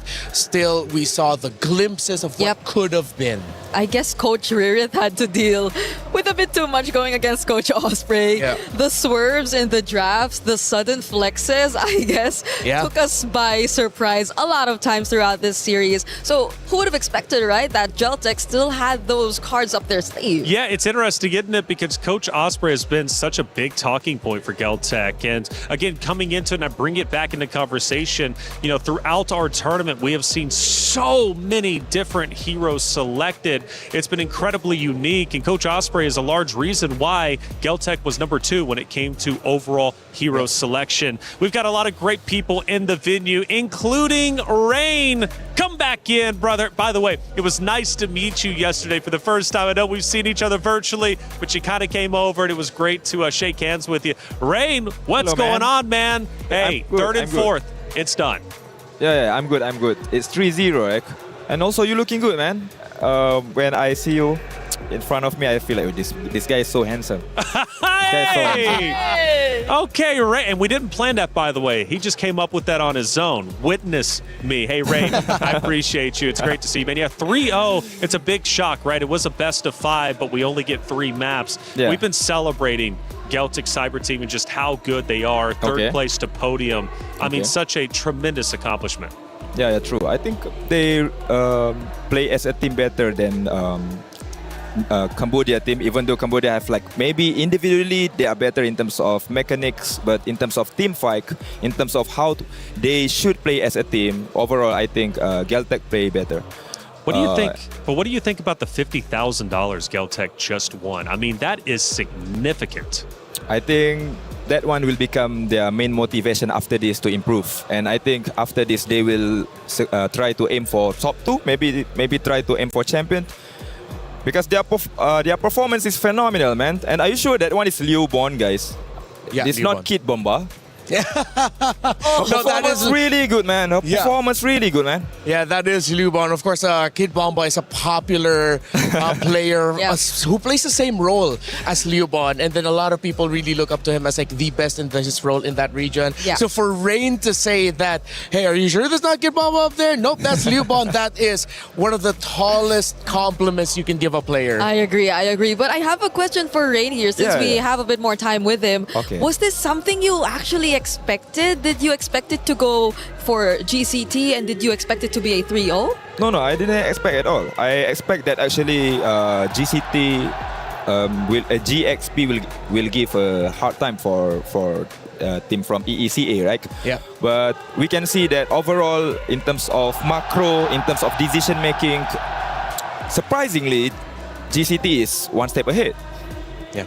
It really felt like that, and it wasn't just in game. Also, even with like a lot of the drafting decisions. If you got to see the drafts of Galaxy Phoenix, do you think there were times where they were overthinking? They picked things too early. What did you think about their priorities in the draft? Yeah, I think it's true. Sometimes we just need to keep it simple, man. For example, like, this hero is our winning hero, right? Or momentum hero. We just need to prior that hero. Let's say we can see they prior Atlas, they prior carry. We know already that the identity, the gameplay for GCT is quite clear. They know how to win. They know which hero they should pick. You know, one of the things we've been bringing up is just how many unique heroes have been used throughout the entirety of MWI as a whole. I mean, it's felt fresh. You know, the new meta came in. We were kind of curious how it ended up playing out. Have you liked the versatility you've seen from the ladies competing throughout the 5 days? Yeah, I think overall, in terms of pool heroes, there's a huge upgrade from last EWC. You know, we can see how they adapt with the patch. For example, right now we can see Aulus in the meta because overall, in terms of how they play, they start to play like main scene, you know. Yeah. So overall, it's good for them. Yeah, Rain, among all these sudden surprise picks that we saw that completely shake the meta, what for you is your favorite? Like, which did you like the best among all the surprises that we saw in the drafts for MWI? Overall? Yeah. I think Fanny. Fanny in lady scene, and it's being used by a good user. We can see there are a lot of mechanical heroes being played, such as Fanny and also Link. And the mechanic is actually quite shocking, you know. Even they play better than me, you know. In terms of the cable, in terms of how they collect the sword for Link. So they are very good, man. So let me ask you this. Coming up is going to be grand finals in about an hour or so. It's Na'Vi, Vitality. It's a rematch, right? This is a trilogy that has been developing over the past several years. Do you want to throw your hat in the ring, give us a prediction, or I guess just let us know how you think the series is going to end up unfolding? Okay, here's my prediction. If Vival don't play Assassin, Na'Vi PH will win 4-2. Whoa. But if Vival play Assassin, the result might be 4-0 Vitality. Ooh, 4-0 or 4-2. That's fair. I mean, we got to see. Well, Viva got 2 Savages in one series yesterday. That's true. That is rare. It was a Hirara, and I think the other one was on the Nolan. Yeah. So I could see why Rain would think that way. Definitely fair. And the Saudiacom showed us that they were laughing. Yeah. Just laughing while everything was happening, while they were picking up the Savage. Yeah, the shot call of Shell was not specific place. It was to TP on them. Just TP. Just recall on them. Yep. Well, Rain, obviously it's been great having you in the venue. I guess last question, you're in Paris. I don't know if you've been to Paris before or not. Either way, have you been having a good time, man, getting out there, seeing all the sights? Yeah, I have really good time. I went to Eiffel Tower last night. Okay, great. So after this, maybe I want to try the pizza. Pizza. Right? Yeah. Okay. Okay. Fair enough, man. Hey, Rain, thank you so much for everything you've been doing, brother. I hope to see you again. And thanks for calling me handsome. That just makes today a little bit easier. Thank you so much, man. Thank you so much, guys. That's Rain. Okay, he's in the building. He's doing his own, of course, commentary over everything that's been taking place. And he says he's been enjoying the ride. Hey, Floix, I love hearing these comments and seeing all these comments pop up, man, especially from our chatters out there. And if you want to get involved, make sure you keep chatting so we can show what you're saying. No wonder Geltech's able to steal one game from Vitality. You know what? That's absolute facts. Yeah. It was a game which actually felt one-sided against Vitality yesterday. Yeah. So it was a bit surprising to see that it was too quick for Vitality to bounce back. But in this scenario, it's great. It did not affect them in any way, it seems. It seems like it was more on GXP that you feel the effect carried over to the series from their previous losses in this tournament. The only thing I don't want to see pop up down there is 6-7. Yeah. No 6-7s from me. Okay, we got Granger early snowball. Yeah, well, that's exactly what we got to see. Tokyo was safe in the back line. She didn't have anything to worry about. She was getting her Sky Piercer stacks. I believe there were Sky Piercer stacks on the Granger, right? Yeah. So early snowball, it was just a good time for the Granger. And Esme's so tanky. Esmeralda's been an incredibly popular pick throughout our 5 days. Broken. Yeah. So broken. Broken. Need to fix her, please. Well, I don't know if I'm thankful we're seeing her again or if I'm sad that we're not seeing the Sora anymore because teams have also adjusted to just let's just take out the Sora, because the Sora has been having way too good of a time. So I'm still stuck in the middle. I don't know about the next series though, if it's still gonna be Sora, Esme all over again. The shock from the Psychic coming in as well. Yeah. And Capian saying every Na'Vi didn't dominate GXP this much, or even Na'Vi didn't dominate GXP this much. Possibly true. Yeah, we saw that at multiple points during the Na'Vi GXP matchup where Na'Vi looked like they were going to lose or they looked like they were struggling against GXP. But for Geltec, save for a few select moments in game number 2, they just look so comfortable. Yeah, that makes me wonder. Yeah. If what? If we ever saw a Na'Vi GCT match. Oh, what could have been like the result? I feel like though, all right, maybe I'm just playing advocate for my Na'Vi girls. Okay. But they did face off against GXP first, and they were the ones that sort of exposed the shortcomings of GXP in terms of the draft. Okay. Because it was the Guinevere Belleric that kept getting banned. Who did that first? It was Na'Vi. So Na'Vi girls. So I think I know who you're going for in the grand finals. Before you leave this desk, I will be getting your opinion. Hey everybody, guess what? It's Rhino Day! Brand new interactive effect for Rhino Day is available now. Check it out and join the celebration. Bree, it's Rhino Day! Get involved, okay? Should I say it too? Go for it! It's Rhino Day! It's Rhino Day! Okay, are we doing predictions? Wait, that's a horse. That's a horse. Wait, what does a rhino sound like? Rhino sound like? Chat.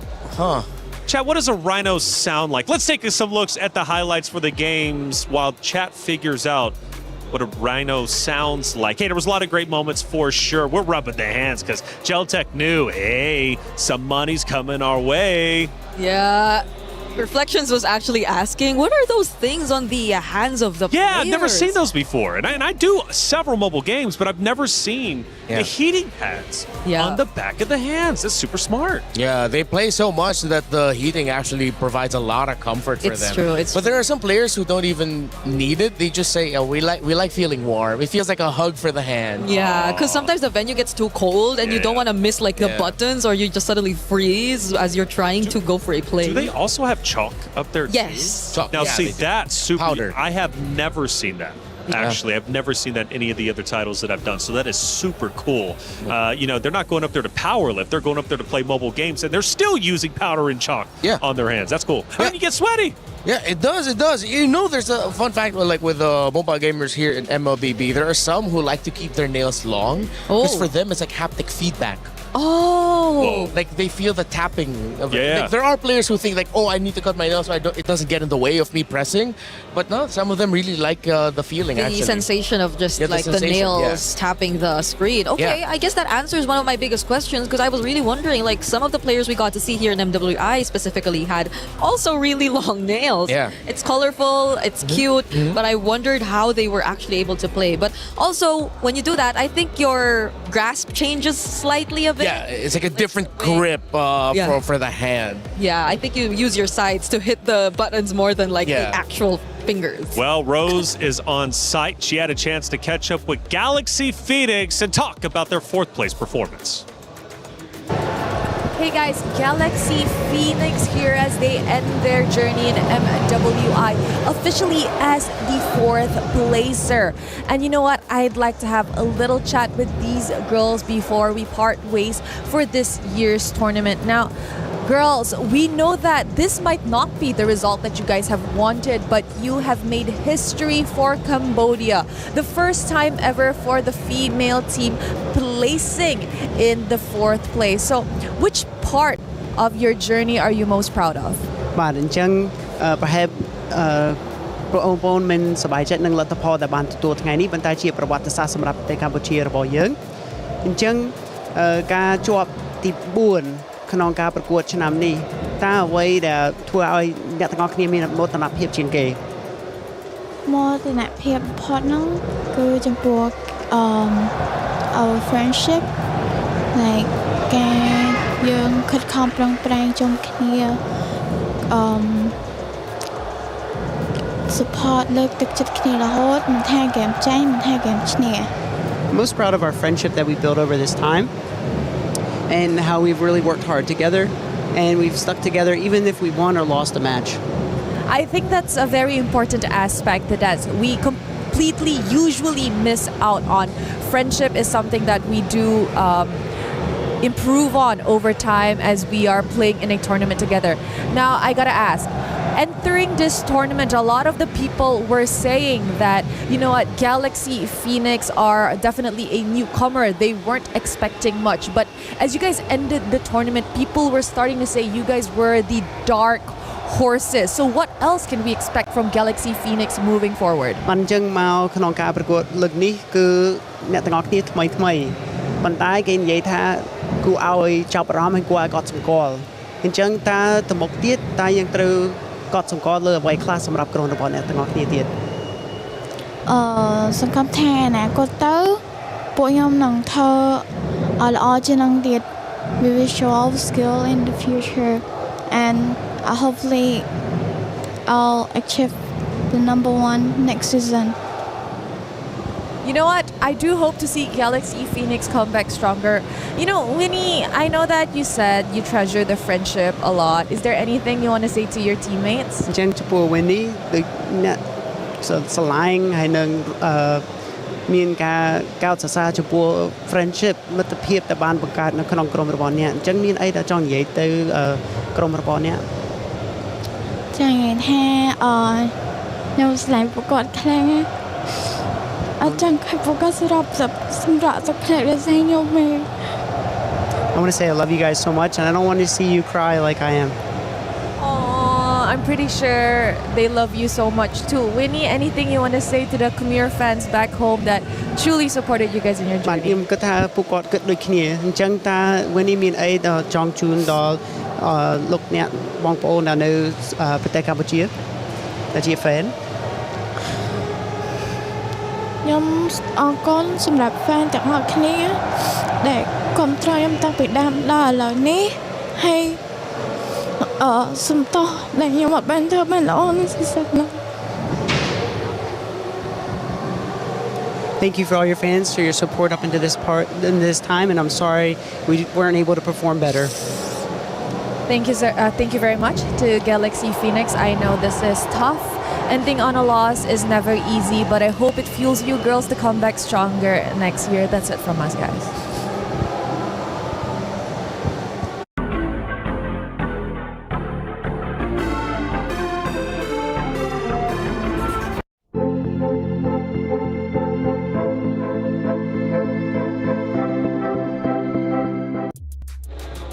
Galaxy Phoenix, I just want to say you are world-class esports athletes. Keep your heads up. It was such a pleasure watching you. I know it hurts to get fourth. However, again, celebrate the fact that you made it that far.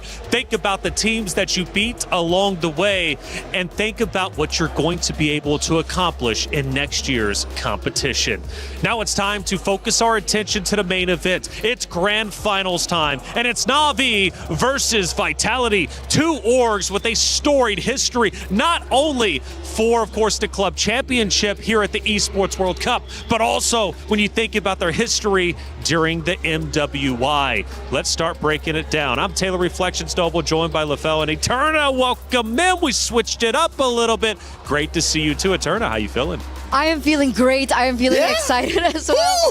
What? She has so much energy. That's crazy. That's awesome. It is, because it's a rematch from 2024. Like, That's right. Na'Vi and Vitality have been in this position before. And I'm wondering whether or not Na'Vi this time around will actually be able to take them down, especially when they lost last time. That's it. Well, we talked to Rain just a little bit earlier, and he mentioned Assassins for Vival. Yes. Right? Yep. Vival comes out with the Assassins. Vitality can win this 4-0. If not, he's actually predicting Na'Vi to take it 4-2. Yeah, honestly, for me, I think I think Navi has a pretty good shot. You know, Navi could probably do it.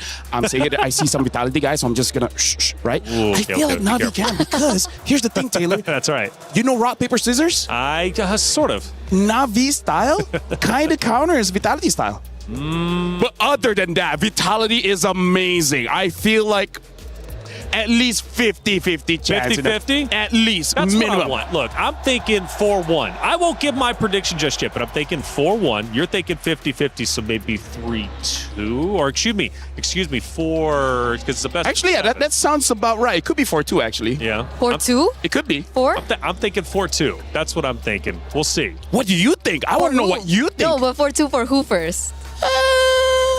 Well, let's start talking about it. You think Na'Vi has a real chance? Let's start taking a look at their keys to victory. Because Na'Vi does have a lot to work with, right? They've got a lot of tools in their tools chest. First one is to constantly disrupt Team Vitality tempo and never allow Vivian and Cine to get comfortable. Vivian and Cine, for sure, when they get comfortable, they are menaces on the battlefield. I would like to agree with this, but when it comes down to tempo, I feel like more so it's also going to be reliant on Fumi Echo. What's wrong? Getting controversial already. No, I'm just saying, I feel like Ayanami alone could do that. That is true. That is true, which is why I'm very worried, for that pick in particular, especially for the EXP lane, because we just underline how important Fumi Echo is, and obviously That's the right. counter to Fumi Echo later on will be not Ayanami, especially in these particular team fights. If we're talking about comfort, especially for Vivian and Cine, for me, it's not about tempo or gameplay, but more so about their hero picks. Oh, true. Yeah, true. Hero picks definitely win the game, like you guys have taught me over the past 5 days. We take a look at another keys to victory, specifically for Na'Vi. Now, in the draft, secure favorable or at least even sideline matchups while prioritizing playmaking heroes for not Ayanami. So kind of going in line with what you two were just talking about. It's almost like we know the game or something, am I right? Anyways, yeah. Here's the thing, because going up against a team like Vitality that wins very, very fast, you don't want to lose the first 3 minutes of the game. If you lose the first 3 minutes of the game, at that point, your coach is already thinking about game number 2, right? So at least go even, and then when the fight actually happens, not Ayanami, even if you have to sacrifice yourself, if you take 2 people with you, hey, I'm no mathematician, but that sounds like good odds. Good odds indeed, and you need good odds in order to beat the house. We're talking $150,000 for first place. We take a look at our third and final key to victory for Na'Vi to take down the Titans of Team Vitality and play through the strong side, or bait Team Vitality into invading and punish them with proactive plays. So I kind of like this, and the reason why is because Vitality, as we know, can be an emotional team. Now, when they get angry, I feel like some teams kind of start to fall apart. Now, when Vitality gets angry, though, they honestly start to play better. But the point is, get them angry, they do start to push you and try and take you down early on, which could be a bait. For sure. And that's where the overconfidence lies in their gameplay so far. All the games that they've dropped so far here at MWI 2026, it's been through that overconfidence. So I think up against Na'Vi, that's definitely a possibility. And this is the last keys to victory, right? I believe it is. Okay, just to add one more, I think it would be very important as well to prioritize the hero for Keishi. Yes, correct. She hasn't done as great on the assassin so far. I think you were the one that mentioned it to me backstage because most of their games have been on Stream B, so we didn't really get to see them on Stream A. But the first 3 games that they lost was when Keishi was on a assassin jungler. So perhaps, transitioning into the tank jungler meta for Keishi would be the way to go. We take a look at not only the emotions, but also the fans. We are on home turf when it comes to Vitality, and the Vitality fans, when they show up, they are loud. And one of the things, LaFell, that I mentioned for the plethora of teams facing off against Vitality is they've got to drown out those drums, drown out the chants, because it's not easy. Once you start listening to that, it can really throw you off your game. 100%. Like, here's the thing. You got to come in here headstrong. That's why I like one of the keys to victory as well is try to bait Vitality, because here's the thing. You have tells when you look at the Vitality players to know that when they are annoyed. And I feel like if Na'Vi really want to do, they could annoy them just a little bit so that by game 2 and game 3, they will go for those weird picks and then they start overextending.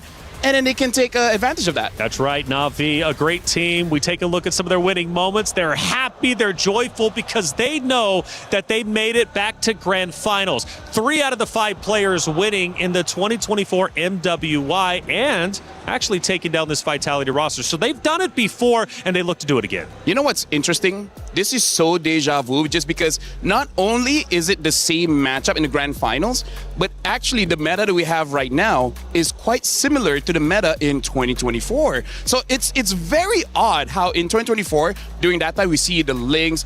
During that time there's a Roger. Now we don't see a Roger just yet, but it's very different from 25. 25 is all tanks. 24, you have fighters and assassins. Now we have assassins and tanks. So it's very similar to 2024. So maybe that's why Na'Vi is doing so well. That could very well be. And for Na'Vi, not Ayanami, also a reason why they're doing so well. I feel like we talk about her every chance we get. Obviously, she's similar to the role of Ashley, I think, from Gen G, right? She's the pivotal person. She needs a setter hero. She needs to go for damage. I'm so excited. I know, that right? my cue cards dropped again. But obviously, she's also one of the longer standings in that particular team, right? She brings out the veterancy. She brings out the experience. She's also the person that can, calm everyone down because, like you mentioned earlier, only 2 of them, I believe, it's not 3, but 2 of them are the ones that are still in Na'Vi from the old roster, the Smart Omega roster. Yeah. And Rain and Rian, they're so new that hopefully they're accustomed to being in the grand finals. Well, Rain and Rihanna, I think this is one of their first grand finals. If not, it's been a little bit. So they make their debut. Hey, if you want to pick them up, you got it. Maybe what I'll do it. I'll be the gentleman. I know you like the move. I know you like that. I'm kind of stuck here. Actually, I think I'm chained to I'll hold it. Can't see. I don't trust you. I'm stuck up here. Hey, it's Team Vitality, though. The champions. They return. Now, this roster has shown some shaky moments. But the reality is that they've made it here. And through her notes, can you get anything about why Vitality is so strong? Which one? This one? Yeah. No, that's Na'Vi. All right. This is Vitality. Okay, go ahead. Hey, you were supposed Her notes are amazing. Oh, sorry, what? You were supposed to answer that. Okay, no, here's the thing. Looking at Vitality, we got to think about, because even though we saw the keys to victory for Na'Vi, it's talking about control the tempo. The reason is because we see Vitality for the first 3 days.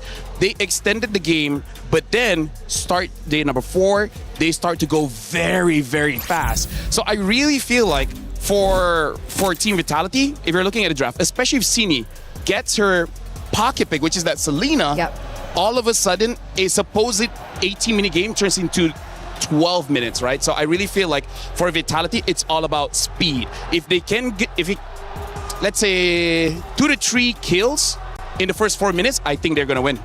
I agree. Somehow they just get a crazy snowball. But if it's all about speed and they execute well, again, we go back to the keys to victory for Na'Vi. Will it make it easier for them to get baited in? Can they get overzealous, overextend, and get punished? We said it over and over. I think it's definitely possible. Fumi Echo, especially in particular, I think the past few games, she is the winning or losing condition, I think, of Team Vitality so far. Yeah. Like in moments, she creates groundbreaking plays for the team to turn things around for the team, but sometimes in the early game, there are still moments where she creates like weird decisions, I feel, a little egotistical in her gameplay. And honestly, I think that's why Na'Vi could do it, because the mid duo, Mirai as well as Rain, they're really good at playing carry on the stick, right? They make themselves look vulnerable enough so that they could get engaged on by Fumi Echo. And then all of a sudden, Keishi came out of nowhere to stop whoever's chasing, and then not Ayanami goes 1v3 and wins that trade. So I feel like this is part of the strategy that they've been using for years. So now we're looking if Vitality caught onto it after this few years. One of the things, though, that I appreciate about Vitality is for the first time, because last year, remember, they went undefeated in MWI. This time, they have dropped a couple of maps. The first one was the Falcons Indonesia. I was hearing that when they came back on stage, they were shaking. Now, I think it was because of anger. They did not want to lose that map. But the reality is they won in a convincing fashion once they finally said enough is enough. So even when they get angry, they are still playing up the par as the best roster as we would expect them. But you don't want to make them angry, because when you do, we know what they can do. Definitely. We talked so much about micro. We've talked about, mechanical, like individual mechanics coming in from Navi PH. But I think the one thing that I'm really concerned for as a Team Vitality fan is their macro. Yeah. Their macro has been really on point, and I think most of the games that Team Vitality has been able to win is because of how they've been able to out macro their opponents. Now, what happens when Team Vitality are up against a team with macro ability that's quite on par with them? Like, they won't be able to utilize that mistake. My other worry is actually if we go back to 2024, where they put all their eggs in one basket, because we're talking about how Vitality likes speed, right? Sometimes they just go overboard, making it so that their late game really isn't there. And this is where we talk about some of the weaknesses, where, personally for me, between Rian as well as Shell, Rian has showed, especially when she gets a carry, she is very consistent. Whereas with Shell, sometimes she makes mistakes where she just positions herself in the middle, which that is not supposed to be where you're at. Like, it's kind of like, it's like in American football, you're a quarterback and then this is your line. You're supposed to be behind your line, right? Let your line protect you, but then all of a sudden you're diving in. That's a bad position. So if we actually go to the late game and you're talking about macro, I feel like that's what Navi wants. I think they want to beat Shell to make that mistake. That's what I'm thinking of. That's what I'm thinking of as well. I think if Navi PH can form a draft that gives them insurance into the late game, they might be able to actually take it, because I do agree. I think Shell has been also interesting when it comes down to her positioning, especially I think yesterday when she was on the Claude. But if we're talking about the carry pick, it doesn't look like Rian is comfortable on it very much. 25% win rate. That's right. It's not the best of win rates. She's done better on the Harriets and the Claude. So we can expect those kinds of picks coming through for Navi again today. 25% in about 25 minutes until our grand final starts. It's going to be underway very shortly. We just got some loose ends to tie up and still some more stories to tell. For example, like our jungle lane, we compare two of the great players from Navi as well as Vitality. It's Keshi versus Vival. And over here, if we're looking at the stats here, we can see a big difference in gold per minute and even the Lord Slay. Because look at Vival, 668 gold per minute compared to Keishi, 597. That shows that Vival is an amazing farmer compared to Keishi. And also, Lord Slay, part of it is, yes, Keishi usually wins that retribution battle, but also it shows Vitality doesn't really need the Lord to end the game. It's kind of like how Navi, they're super efficient. They use all the tools in the map to get a victory, where for Vitality, they don't need to use everything. Yeah, I kind of learned that actually from the last game, because we were looking at Galaxy Phoenix, of course, going against Geltec, and Fa was dominating her opponent on the opposite side when it came to Lord Slain and Turtle Slain statistics, but it didn't play out during that series. So it's not a guarantee, even though, of course, your percentages are higher. It doesn't matter. It really doesn't matter. It depends on how the games end up going. It just really shows the difference of gameplay, I think, and identity of these two amazing junglers. On one side, you can even take a look at the kill participation, right? One is lower than the other. It looks like Keishi's dominating that one, and I think because mostly she's been doing greater or better on the tank junglers, so she's there to facilitate the rest of her team, for the cores of her team to get those kills down. Meanwhile, for Vival, she goes in, gets a kill, goes back out. Especially because there's a stark difference between their jobs, right?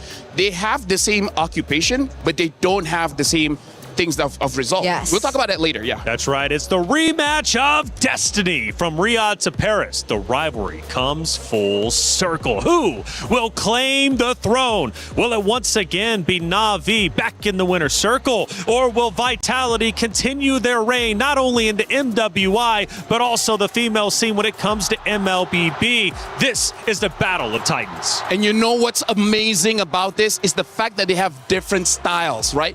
They have individuality in terms of how they play. Like, for example, Vitality all damage. And then when you look at Team Navi, it's all about that teamwork, because we're talking about the kill participation, right? Because Keishi's job is to help her team. Vival is supposed to be the superstar. She's supposed to be the one getting that spotlight, so her team has to help her out. It's honestly kind of like My Hero Academia, where it's like one for all and all for one. It's a hero villain kind of thing. But it's really up to you which one is the hero, which one is the villain, you know? Well, we took a look at the keys to victory for Na'Vi. Now let's hone in on Vitality. What do they need to do in order to take down the boogeyman, which is Vitality? The first one coming up here is going to be target Rain's hero pool by banning or countering Claude and Harith, forcing her onto secondary picks. Yeah, this is what I was talking about, right? The hero pool from Rian in particular. Again, 25% win rate on the carry. So let's say one picks the Claude, you ban out the Harith, then if Rian's forced on something uncomfortable like the carry, especially if, let's say, Viva wants to go for an assassin, it actually might work in their favor. I feel like the only reason you would take out the, leave the Claude open is if Vivian is willing to pick up something like a Cho. Because I feel like one of the reasons why they've been winning so much on the Claude is because here in MWI, there's not a lot of heroes that actually does knock up to cancel out the Blazing Duet.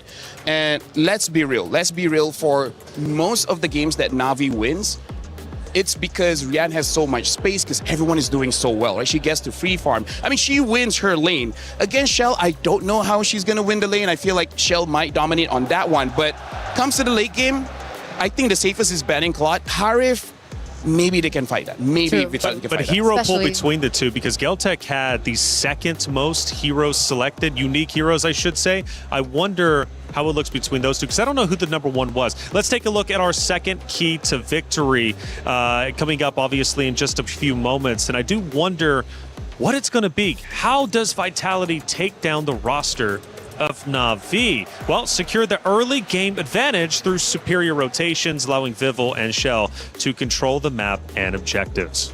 And honestly, this is just the style of Indonesia, because I've traveled around the world. I played Mobile Legends in many different countries, and in Indonesia, the timing is very weird. For example, most countries don't fight for the first 2 minutes, but when you're going up against a team like Indonesia, sometimes as quickly as 30 seconds to 50 seconds, all of a sudden there's a surprise gang going on, and that really catches you off guard.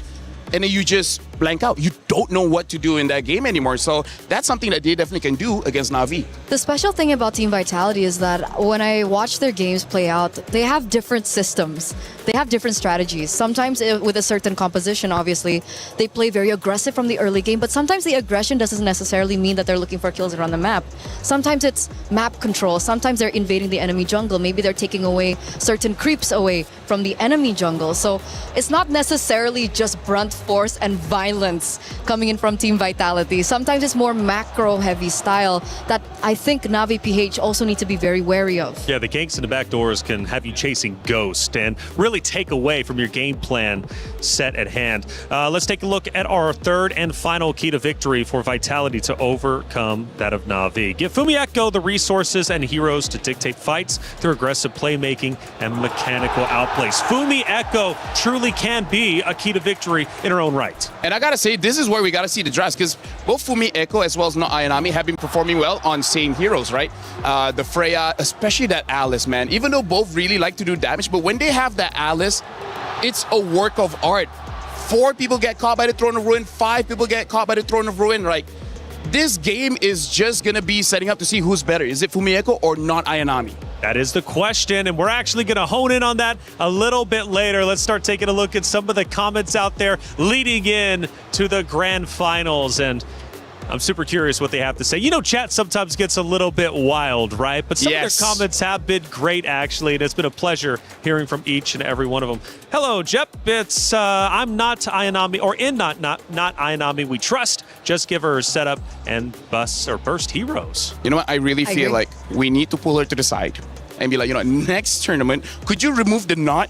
It's so, like, honestly, I feel like even in communication, like, I think Vitality be like, hey, not Ayanami. Like, wait, so Ayanami or not Ayanami? That is I true. do agree. That is true. Sarmu Gaming, Na'Vi 60%, Vitality 40%. Ooh, so already we're starting to go for Na'Vi over the previous champions. It's a valid opinion. I think 2 years ago, everyone was also thinking, you know what, there's no way Team Vitality win this, and they were able to win. Na'Vi will get stomped. Wow. JV, I swear that wasn't me. JV, yeah, that was me. JV, Na'Vi will get stomped 0-4 easy. JV, hold up.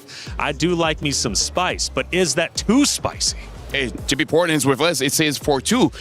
I really feel if Na'Vi gets under the skin of Vitality, here's the thing. If Na'Vi wins 2-0, I think they're going all the way. All the way. I think Vitality cannot recover after getting 2-0'd. That's actually crazy to say. So because we've seen them come back. So you think Na'Vi up 2-0, it's done and dusted. I think 1-0, it's still okay. I think it's still possible. I hope so. 1-0 on a best of 7. Yeah, like we can go reset. We've been in this position like a million zillion times, but 2 games in a row might be a little difficult for them to actually come back. One of the win conditions. Assassin. Viv will play Assassin, win 4-1. I agree. Yeah. I feel like it would be so crazy if we see her on a Baxia or an Akai. I think Akai might show up. Yeah? I think that's going to be a because it's contested one of her pick. best heroes, yeah. And it's both of their, strong heroes. It's both Keishi's and Vival's. It seems like Vivo, a lot of pressure on her back. Actually, she's the one too, like the Vitality fans, when they show up, they love to cheer her name. Hey, Grand Finals is going to be underway in about 15 or so minutes, but the Esports World Cup is massive. There's so much taking place, and we've got an app to keep you all informed. He thinks he can come in here and play my game. Let's go. He knows nothing. Let's go! Tyler, why? You're done. This is my ladder. You can't climb it. It's better than me hard-suck at Masters. You're going too far now. Your eyes buggy. Your elbows ashy. Is that airline? That's an L airline. Somebody better hold me. Okay, yeah. Do something then. Raw energy. Blow the house down.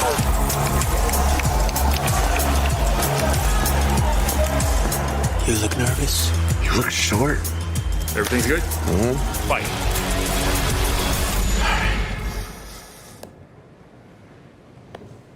Okay.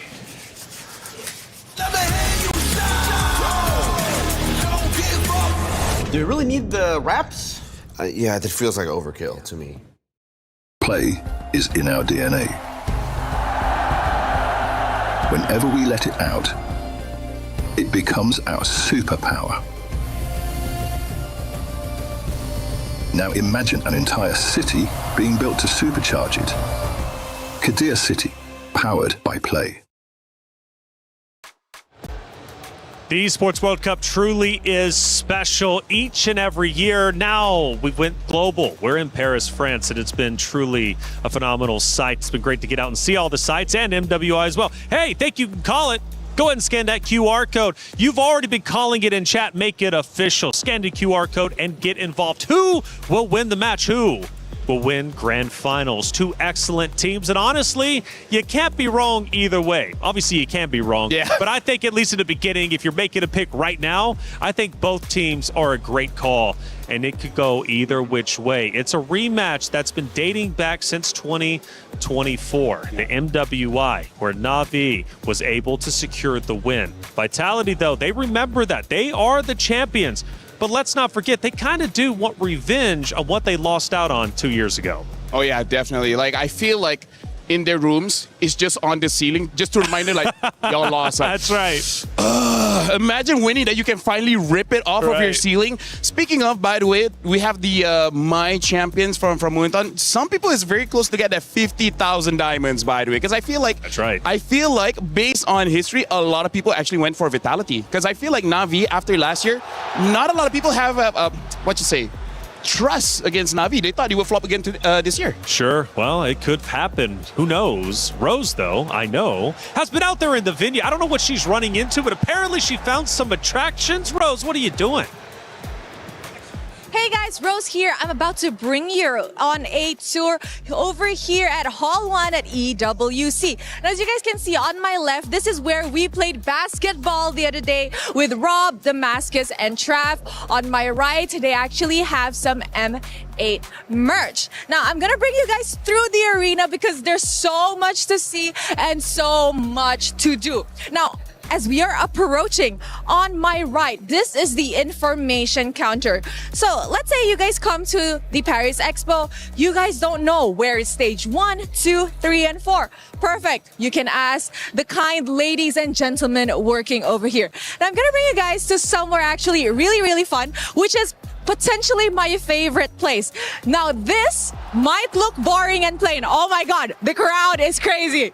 Now this might look boring and plain, but actually they will paint on the champions from every game every week. As we can see over there, week 1 has already been painted on, and week 2, our MWI champions are on the way to the Wall of Fame. And as we continue our journey to the front, there's so much more to see and do. Now I'm gonna bring you guys to somewhere really fun where you guys might be able to win some prizes. Okay, as I am approaching this area, this is actually called the Quest booth. If you guys scan a QR code, you will be able to play 2 things here. First, you guys can spin the wheel after you scan a QR code. And if your number matches the prize, you get a gift. And over here is what's exciting. This is called the vault. You have to figure out the combination 1 try, and if you unlock the vault, you guys get a special gift. Now, let's continue our journey, shall we? Whoop. Okay, so on the right side, we have the sponsor booths. You guys want to win something from our sponsors? They have a ton of activities for you guys to do. We have the Lenovo Legion and so much more. But my favorite part, it's this. This is where we get the merchandise related to EWC. On my back, we have the team merch, and on the left over there, all the way, those are all the EWC exclusive merchandise. Honestly, it's so much fun here in Paris, and I hope you guys can check it out live in the flesh. That's it from Rose. Throwing it back to you guys. Bye.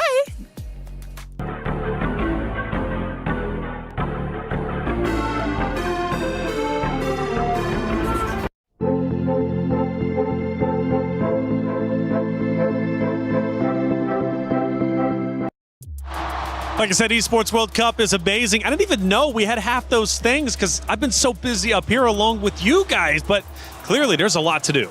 I'd love to try the vault. Yeah, absolutely. Right? But can you get it in first try? I don't think so. No? I mean, like, if they gave enough clues, I think we can figure it out. Yeah. That's the question. Hey, look, Queen of Assassin. Hold up, this is epic. We're looking at Vival, the first player ever to record 2 Savages in a single MWI tournament. And guess what? She did that just yesterday. Yeah, back-to-back as well. It's one on the insane. Hirara, one on the Nolan. And it really goes to show that if you shut someone down from Team Vitality, there's literally 4 other people that can step up in the place. And her stats at the bottom left and bottom right is just truly incredible. And let's not forget, on the Ling, 100% win rate. I mean, again, that's why she's the showstopper, man. That's why all the highlights are on her.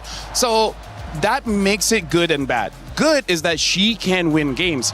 Bad, what if he gets shut down early? Because that's one of the reasons why the tanks started coming into the jungle to stop those assassins. So this is really a matchup kind of thing. Like, if Keishi stops Vival, Vival loses. If Vival is able to outplay Keishi, then Vitality wins. Mid prio is going to be so important, I think. You know, the picks for both the mid laners and the roamers are going to be so important because if, let's say, Vival does go, you know, guns blazing, yeah, let's pick an assassin, let's pick up the Hirara, let's pick up something like the Nolan, that mid prio needs to be perfect to be able to defend her.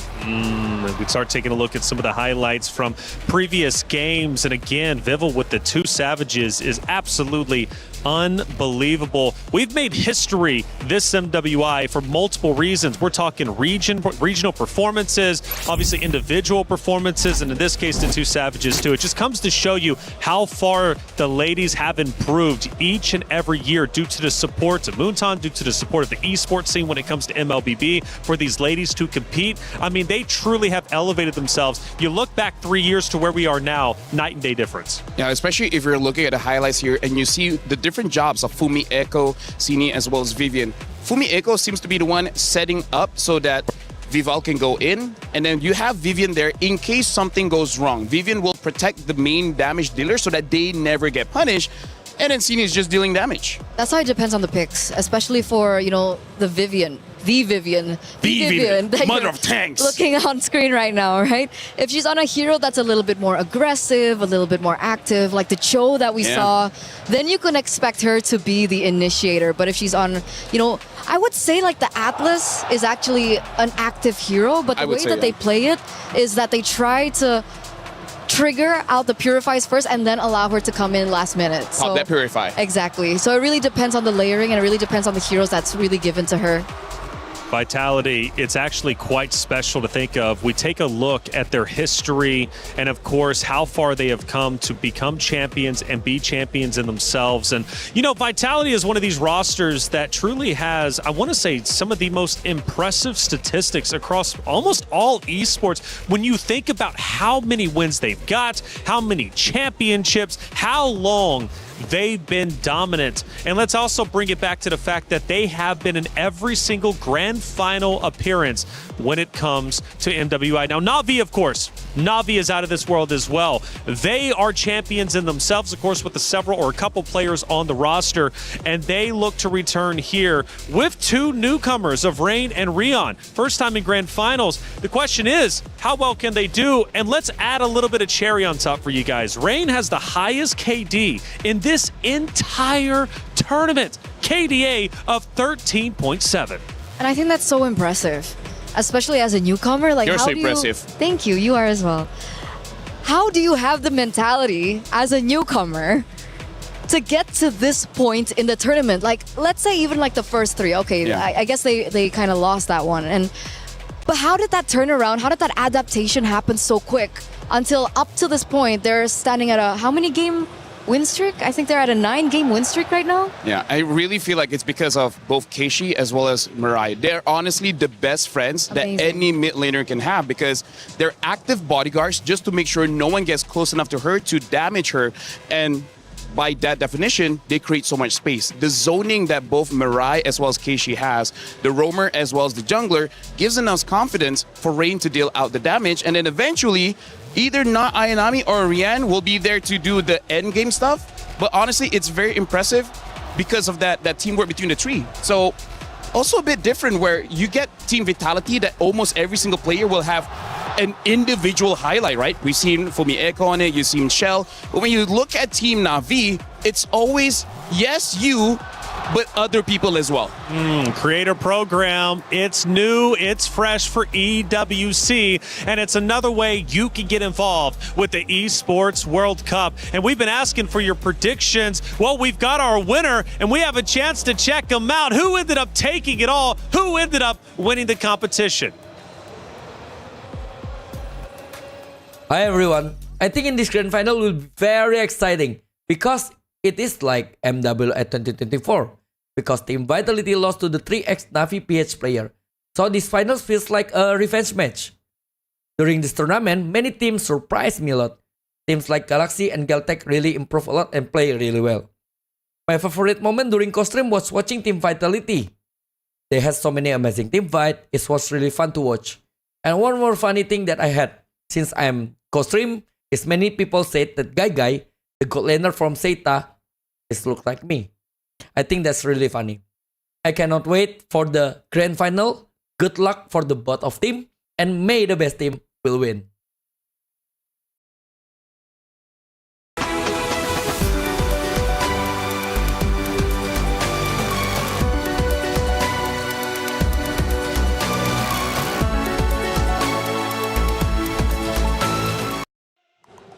Always great to hear from some familiar faces. And Eterna, you actually recognize the guy. Yeah, it's Coach Age. We like to call him Coach Age. He used to be the coach for BTR and then Evos, and then now he's like a really huge streamer now. I can't believe I'm saying that. Sorry, we're close. It's weird. It's cool, isn't it, how we continue to move up when it comes to esports. Grand Finals is just moments away from going onto that very stage. Let's take a look at Vitality in their dugout because they're getting ready. They're chanting away away, and they are ready to enter the stage for the grand finals. There they are. Teamwork makes the dream work. Of course, CIO also coming in there too, Danny Ingles, who has been a big supporter and on that stage so many times, not only before, but also after Vitality takes the stage. Of course, the competitors of Na'Vi also ready to go. They're feeling good. They're feeling confident, but confidence only takes you so far. It's also about the execution. So let's get into it, guys. This is about to be grand finals time. $150,000 on the line. Second place walks away with $90,000 as well. But the reality is that's a $60,000 difference. And honestly, looking at the dugout just now, I kind of feel like Na'Vi has to be prepared because I look at Vival's body language, and this is what she shows when she's locked in. This is the typical tell when she avoids eye contact, look at the ground for a split second, and then look to the side. She does not want to get distracted by looking at other of her teammates, the coaches, or anything. So it looks like she has a plan in her head, and she's not allowing it to escape. Like when I see her, don't look at anyone, look at the ground, and then look to the left. That shows that she's locked in. Locked in. I didn't know he had a degree in body language. Of course, he's got a degree in everything. I'm autistic. Okay, well, you know what? I tell you what, this is going to be a great grand finals. And not only because $150,000 is up for grabs, but also Sony MVP. That's an additional $25,000 going their way. A tremendous amount of money that could be life-changing for so many of the competitors out there on that very stage. It's going to be a great grand finals, and I'm about ready to get it started. Are you ready to get it started? I am super ready. She's super excited. You see how she just throws away her cue cards? It doesn't matter. Honestly, like we've been waiting for this since day number one. A lot of people expected it, but now it's actually going to happen. I've casted MWI since the first time, where it was just in a mall. Oh, yes. I remember that. Online. It was nothing like this. So to be here again in this position to see just everything develop. In Paris. In Paris, it's mind-blowing. I can't believe it. Feels like I'm dreaming. And the fans are starting to come in. My goodness, it's getting packed in here. I'm going to love this. The energy is already increasing. The tension, you can cut it with a knife because you have two Titans about to throw down. It's a historical matchup that has been dating back years and years now. It's Na'Vi versus Vitality. And even for the club championship as well, we're talking a lot of money at stake. And both of these rosters for the club championship race are currently number 1 and number 2, which means winning this could very well elevate you up to first place or secure first place even more over the Titans such as Falcons, for example, or many others like Gen G. This grand finals has many implications. A lot of money on the line. Lifting that trophy. Drama on drama. We have talked about storylines. We have asked for your predictions. Keep them coming in chat. It's a best of 7. It is the gauntlet. But the question is, who can get through the gauntlet? Let's find out.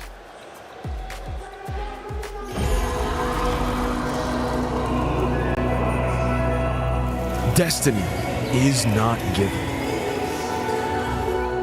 It is earned. Some are destined to fall. We had a taste of the championship title before. In 2025, we let our guard off. Some are destined to make history. They carry the weight of last year's loss. They're completely undefeated. Team Vitality! Our MWI 2025 was a perfect run. And this year, we want to write our history down again as the team that defended the throne, especially on Vitality's home ground. The title defenders, welcome to the grand finals. The Queenslayer has claimed her revenge against Gen G Esports, against Galaxy Phoenix. The sweep coming in for Na'Vi! And this time, we are here to reclaim what was ours. Now, only the Hive Queen stands between her and another MWI at the Esports World Cup title. Defeating Team Vitality would mean that our championship title in 2024 wasn't just luck. For the Hive Queen, the title has always been theirs. If we were to win back-to-back this year, it would finally prove that we are really the final queens of MLBB. Vivo takes 2 savages in this series as they walk their way to the been unbeatable from the start. Their destiny has always been etched in gold. To Keishi, let's make this battle between two MWI at EWC champions a one to remember. We've taken our revenge and made it to the end. All I can say to Vival is good luck and let's have a good fight. When destiny calls, everything is on the line. Only one trophy will be lifted. Only one destiny will be fulfilled.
Ladies and gentlemen, it is show time here at the Esports World Cup. We started out with the 16 strongest teams in the world of MLBB, and now we are down to our final two. I am one of your hosts, Hollywood Rob TV, and I am joined here with the immaculately dressed Cheryl. Cheryl, how are we feeling going into grand finals? We're feeling great. A resurgence 5 days in the making. Navi, Philippines, has been sent down just in their very first match here at MWI 2026, forcing them to claw out of the brackets to be standing before us here today. Whereas on the other hand, a dynasty who has reigned for years, and right now, that throne is being tested to see. And those are the exact same people who has taken that throne from them. This, ladies and gentlemen, is the grand finals. Let's take a look at who do we have here. Okay, now that the stage is set, it is about time to bring out our first team.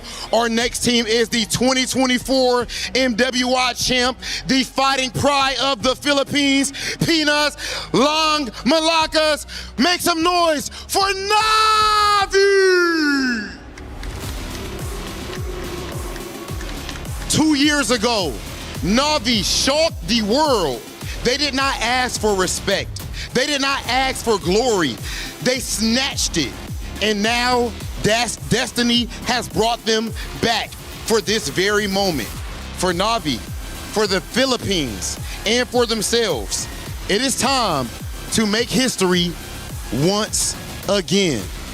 Will they be able to topple Mount Olympus like they did in 2024? There is only one way to find out. 2024 champions, the tenacity, the grit, the dedication, the blood, sweat, and tears that it took to get to that point, and now they are here to show that nothing was a fluke. Back in grand finals for the second time, and you can hear the Vitality crowd making a lot of noise, but in the end of the day, the game is played on the phones.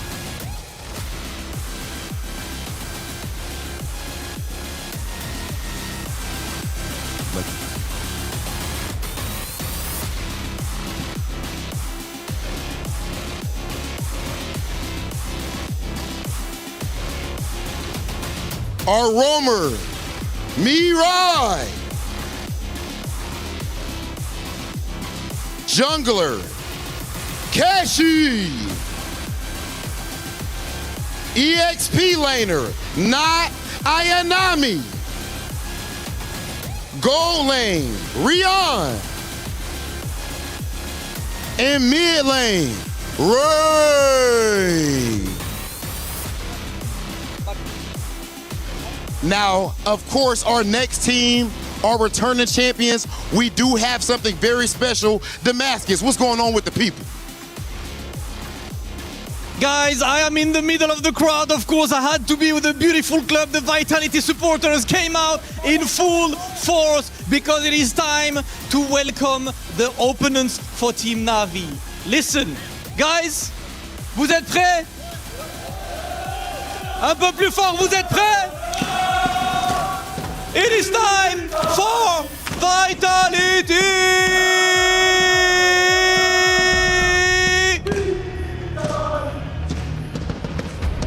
The absolute queens of MLBB, the running champs, the 2025 champs, and of course still undefeated today as they won 2-0 against MIBR, 2-0 against Genji, 2-1 against Falcon, and now 3-1 against Geltec. One more step left for them to do the repeat, the back-to-back, and take the title twice. This is the battle to be the double champion and a battle to make sure they claim who will be the best, the absolute queens of MLBB, as we know that the supporters are always the loudest in the house. I have no idea if you guys can hear me, but you know what we have to do, parce que c'est l'heure de le faire en français aussi. Les Vitality, ce sont les reines de ce jeu. Mobile Legends, elles l'ont dominé pendant des années. C'est les 5 joueuses à descendre sur ce circuit. Et pour l'instant, elles sont restées invincibles. Et pour l'instant, elles ont été absolument intouchables. Nos 5 reines qui arrivent sur la scène et qui vont chercher encore une fois le back-to-back, les champions en titre, Vitality!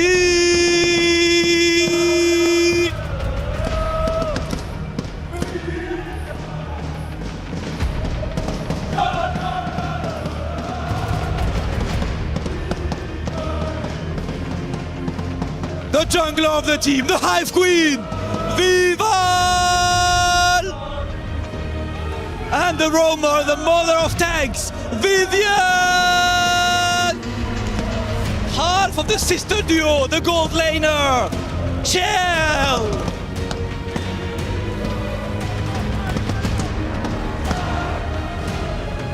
Potentially the best EXP laner of all time, Fumi Echo!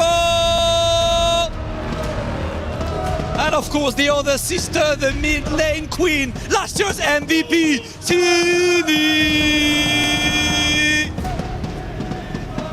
The crowd is ready right here. We can hear the Hive buzzing. Let's hear it from the players. City, this is a rematch that we never asked for. 2024 champions going up against the 2025 champions and in your home ground of the Hive. Anything you would like to say to Navi Philippines? Let's both do our best and have some fun in the game. Let's do it, Ale! This moment, you hear the crowd. You guys are back in grand finals, going against who many believe to be the favorites going into this tournament, but you have beaten them before. How do you handle the pressure in a moment like this? I think pressure is normal, that we gonna play confidently. Okay, ladies and gentlemen, we have officially heard from both teams. I believe it is time for our face-off. Ladies and gentlemen, let's get to it. Navi, right here. Vitality as well. Face to face. You guys can come up just a little bit, just a little bit. Oh yeah, oh yeah.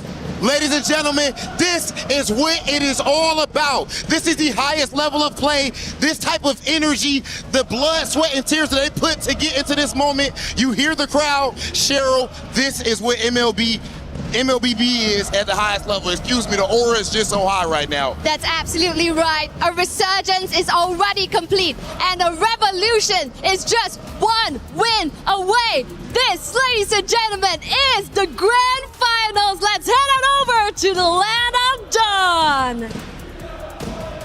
After 5 days of competition, so many heartbreaks, elation as well, we have finally reached the pinnacle. It's grand finals time. Navi versus Vitality, a rematch that has been set in stone for the past 3 years. For one, to get revenge, for the other to submit themselves as the best female team MLBB has to offer. But there can only be one winner in this best of 7 series, and it's up to them to determine their own destiny. Do they want to be champions, or do they want to be runner-ups? Let's start breaking it down. It is Vitality versus Navi. We've been talking about the prize pool, $500,000 on the line, $150,000 for first place. We also have the Sony MVP with $25,000. So much at stake, so much pressure. But we just heard in the interview, pressure is normal. And they have to have that mentality. They have to have that mindset coming into such a high stakes game. And it feels like looking at them both up on stage, it's like they were both destined to be here at that stage right now. It's all about being comfortable when you are uncomfortable, because in this kind of situation, there's a lot of things going on in your head. The challenge is how to pick and choose which one you really got to think. And that's why I'm looking forward to the coaches, because KCS as well as King Salman, so far in 2024, that was the big talking point. The draft, they messed up. This time, we cannot allow such shenanigans. They faced off in the middle.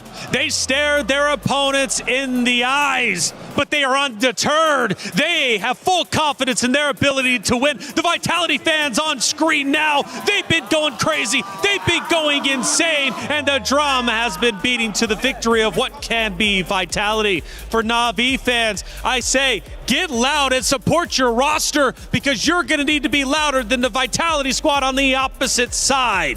Here we are, the opponents, the competitors, getting set up on the stage, getting ready to go through the gauntlet. And it is the absolute gauntlet. LaFell, a best of 7 if it goes to the 7th map. These ladies will have been playing for many hours. You want to talk stamina. Stamina is a real thing. Oh yeah, 100%, especially the mental stamina. That's why a lot of veterans in a best of 7, they really know how to pace themselves. That's why I would say in the first 3 matches, they use a very simple to execute draft, as well as they don't mind going through the game, like say 20 over minutes, just because they're testing out their opponent's stamina. Especially if somehow you've been winning a lot of that game, you just slowly chip away their mentality. Especially Vitality has been doing this for years, but for Navi, not everyone has been doing this for years. I actually have a fun fact. Team Vitality are used to a best of 9. Oh yeah, that's true. Yeah. Yes. So they've played a best of 9. A best of 7 is something that they're definitely comfortable with. And that's why I like that you point out Navi PH here. This is really going to put them to the test. And if they want to be the best, they have got to beat the best. Got to beat the final boss, and that is Vitality. We go to Flying Cloud for map number 1 to set the tone, to set the stage of our grand finals for the 2026 MWI competition here at the Esports World Cup in Paris, France. This is going to be a battle to the death, and we've got the Queen Slayer. We've got the Hive Queen, Vival versus Keshi. Vival versus Keishi. We've been talking about her picks, and that's why it's so important for them to get the side that actually favors them. Because for the past 4 or 5 days that we've been seeing them in MWI, there is a significant win rate on red side. Yeah, and honestly, I kind of feel like part of it is because you want to get the early combo as well as that potential counter pick in the very last slot. Especially because we see Team Vitality, they have some pocket picks like that Selena. It would be very nice if you see the majority of the composition first before you actually invest into it. And not to mention that if you're on red side, you can go for more pinpoint bands. Yes, 100%. Yeah. Right, you can dictate the drafts from there, figure out what the enemy wants to pick first on blue side. So the red side, blue side, that's something that we have to look out for in this best of 7. As well as Not Ayanami versus Fumi Echo. Now, one of the things you all mentioned is Fumi Echo. If she's performing well, of course, the side of Vitality is doing great. If she starts to drop the ball, well, they run into problems. And the same thing could be said for Na'Vi. These two Titans are about to face off. Funnily enough, Taylor, the thing that I'm predicting here is that honestly those two, they won't fight against each other. They will actually fight the jungler. So instead of Keishi playing fair, fighting 1v1 against Vivol, I think she will ask not Ayanami to be the one fighting against Vivol. And I think it's the same counter argument. We see that the highest KD is Rain in Na'Vi Philippines. So I feel like Fumi Echo, her job is to avoid not Ayanami and go straight for Rain. And that makes the picks even more important, right? Especially they're going in Flying Clouds, so they're not on the other maps that Expanding River, Broken Walls, yeah. Exactly, the additional movement speed. So with that being said, I'm looking at heroes like Esmeralda that can mobilize a lot quicker around the map. Terizla is very difficult, like the impact is there, but movement speed is definitely not there. So Sora might also come into play. These are just some predictions before we get into the first draft. For the Grand Finals debut of Rain and Rion, they have made it to this point. They have played phenomenally well. But we have to admit, there is a different level of pressure playing in the quarters of knockout, then to semis, ultimately the Grand Finals. That pressure can either make you into a diamond or it can crush you under the weight of the moment. Personally, I think Rain will be okay. Rian is the one that I'm a bit worried about because Rain is surrounded by Murray as well as Keishi. If something bad happens, they can pick her back up. But Rian, she's a solo laner. She's going to be playing weak side, meaning that not a lot of rotations going on her. So if she lose a 1v1 against Shell, I don't know how she can recover. If she can, hey, props to you. You deserve to become a champion. And because of how aggressive Vitality has definitely played, especially with the mid rotations.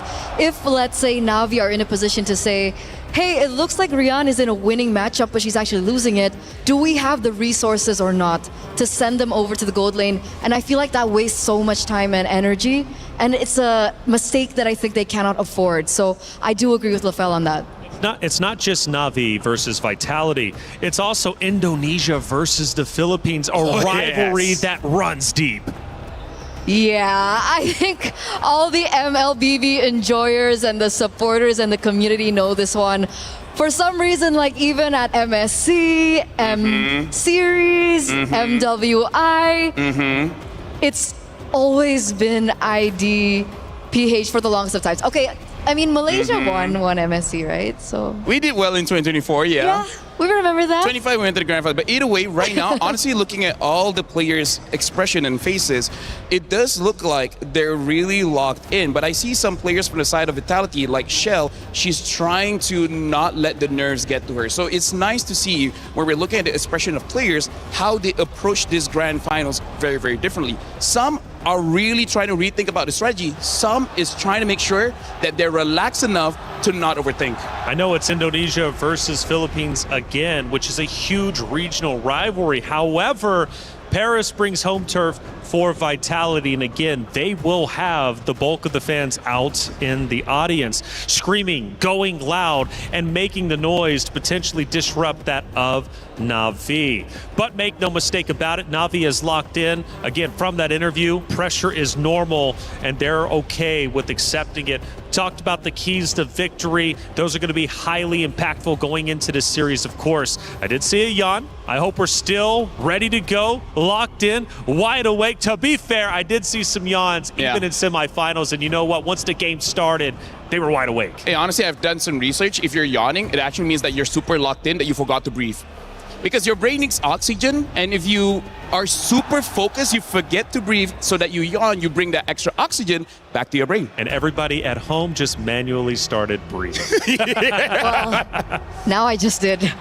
Right? I mean, like, hey. Now I'm breathing manually. Guys, if you guys are watching, don't forget to breathe. Don't forget to drink water. If we're talking about Indo as well as Philippines here, we really got to talk about the style. And this is one of the nice things about MLBB. There's not one way to win the game, right? There's multiple different ways. And I feel like, especially having the Vitality crowd here, it can be a weapon for the Vitality players, because if they get let's say 1,000 gold ahead, the adrenaline spike that they're going to get from the fans will increase that advantage more and more and more. And it might even discourage Na'Vi, where they're like, wait, are we sure we want to go for this fight? We might lose. Like, that hesitation, Eterna, can really stop a lot of plays. I feel like not Ayanami's been in this position before. A lot of times. I think she's okay. Maybe She that's should why be she okay. put her name not Ayanami. That's so why. if something goes wrong, they don't look for her. It's because it's not Ayanami. It's not Ayanami. So when we think about these two rosters, one is fighting for a dynasty conversation. And I think already that conversation is very real for Vitality, given their history. But even during the content piece before we went onto the stage, I think they realized we need to win again to prove that last year wasn't a fluke. And Na'Vi feels the same way. But see, Na'Vi is out here trying to form a legacy. Both a very, very heavy term, right? Whether you want a dynasty or a legacy, a lot is at stake with this matchup. That's why I really like that interview, right? I think it was one of the Na'Vi players that said, we want to win again so we can prove that it's not luck. Because they have only won one MWI so far compared to Vitality, who's picked up 2 already, on the way to their 3rd. And when it comes down to the grand scheme of things, man, Team Vitality are looking for their, 34th, 35th, 36th trophy? Like, we've lost count at this point as how dominant they've been for the start of the entire female MLBB tournament landscape.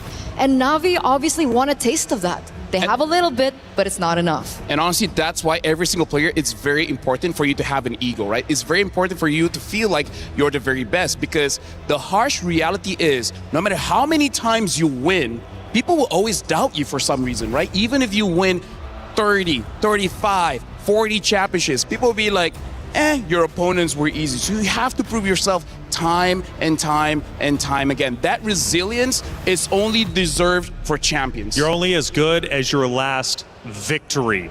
And MWI is the #1 stage when it comes to our female players for MLBB. You can win tournaments previous to this, and it is an accomplishment, and we should celebrate that. But winning MWI is on a different level. Winning MWI puts you into legendary status. And if you lose out on that, you will be living in regret until your next opportunity to try to once again get a championship. The most prestigious trophy is what you guys just looked on at your screen there. And mentality, we've been talking about it. We've been talking about every single thing that matters here in this grand finals. And it's also important to note that Team Vitality have been up against their male counterparts. Yeah. They played in MDL ID, and they were up against really great players at that. So Cassius has been tested. We're talking about the coach here. Yep. Every single player on Team Vitality have been tested. And if Na'Vi can look for a win, an opening, a window from Team Vitality, I feel like that's a bigger statement than compared to if Na'Vi lose this one to Vitality. I like that you bring up the MDL, because we got to talk about the system there. You know, Global Band, they used to use a lot of different heroes. So that also could be something that maybe Na'Vi can't prepare for. They know some of the habits of the players, but maybe they just have different picks that you really just can't anticipate, which can be good, can be bad. We see what happened in 24. They tried to get too creative. It didn't work out. So for this one, I think just keep it simple.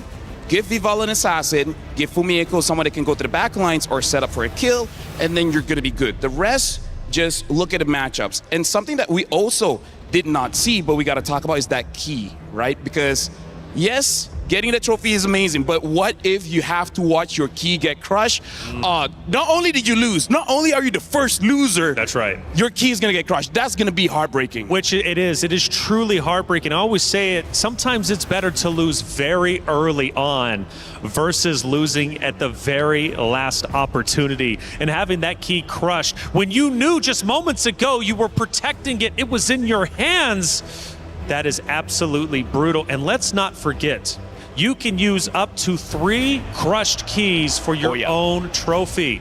And you better believe if Na'Vi wins, they're using Vitality. If Vitality wins, they will be using Na'Vi. That's another element that you have to also account for. EWC, it's brutal, but being a champion is tough. It's never easy. Speaking of, I think actually if Vitality wins, they will get Na'Vi Falcons ID, and Genji. Yeah. I feel like those are the 3 keys that they want to get. And honestly, looking at the players here, I feel like for Na'Vi, they're looking very relaxed. I hope that's a good thing because, you know, sometimes when you're also too relaxed, just some things just escape your head. So coach to coach, who do we think has more legacy? Well, I mean, I guess you would have to assume on the Vitality side. But who do you think is going to have the biggest impact here? Because we talk about the players so much, and rightly so, but the coaches also have a tremendous impact. So I'll talk about King Salman. You can talk about Cassius here. King Salman, sometimes he does go for flexible picks in the first 3. In MWI, for some reason, he hasn't flexed it a lot. Like, he's one of those guys that will pick up the Akai, which you think will be jungle, but then all of a sudden will be a roam. I don't think he's going to do that here going up against Vitality. Looking at the body language, I feel like King Salman is letting them know, we're just going to do what works. I'm going to give heroes that you guys are really comfortable with, and then we're just going to play off of that. I think he's making the players play on instinct, and then he's just going to have the easiest path to victory using the Occam's Razor. Sorry, are we getting a new map? Is that why? Well, it's still like us. That would change the draft. Yeah. We talked one coach. What about the other? Cassius has a lot of experience under his belt. He's been playing for MPL. He switched back as well to the Women's League. And he's been around with Vitality for the past 2 years, including this one. So he definitely understands the players. He's been with them for quite a while. And the thing about Cassius is that sometimes in the first few bans, I believe, in their particular games, we do see some of the heroes being let go. Like, they don't necessarily go straight for the throat. They don't necessarily go for the respect bans, because I think for me, they want to still test drive a little bit, figure out whether or not it's imperative or not. So we'll see if that actually does happen in game number 1, or they respect Na'Vi PH so much that they're gonna actually start the respect bans straight up. We move into Flying Cloud. The first draft is now officially underway, and the question remains, will we see Vival on that assassin? If not, can she win with her roster, irregardless of the assassin or non-assassin pick? And already, whoa, we're going quick. Holy. Very quick, very decisive as well. And it was one of the keys to victory, I believe, earlier on. BTR by Vitality. There goes the Akai pick.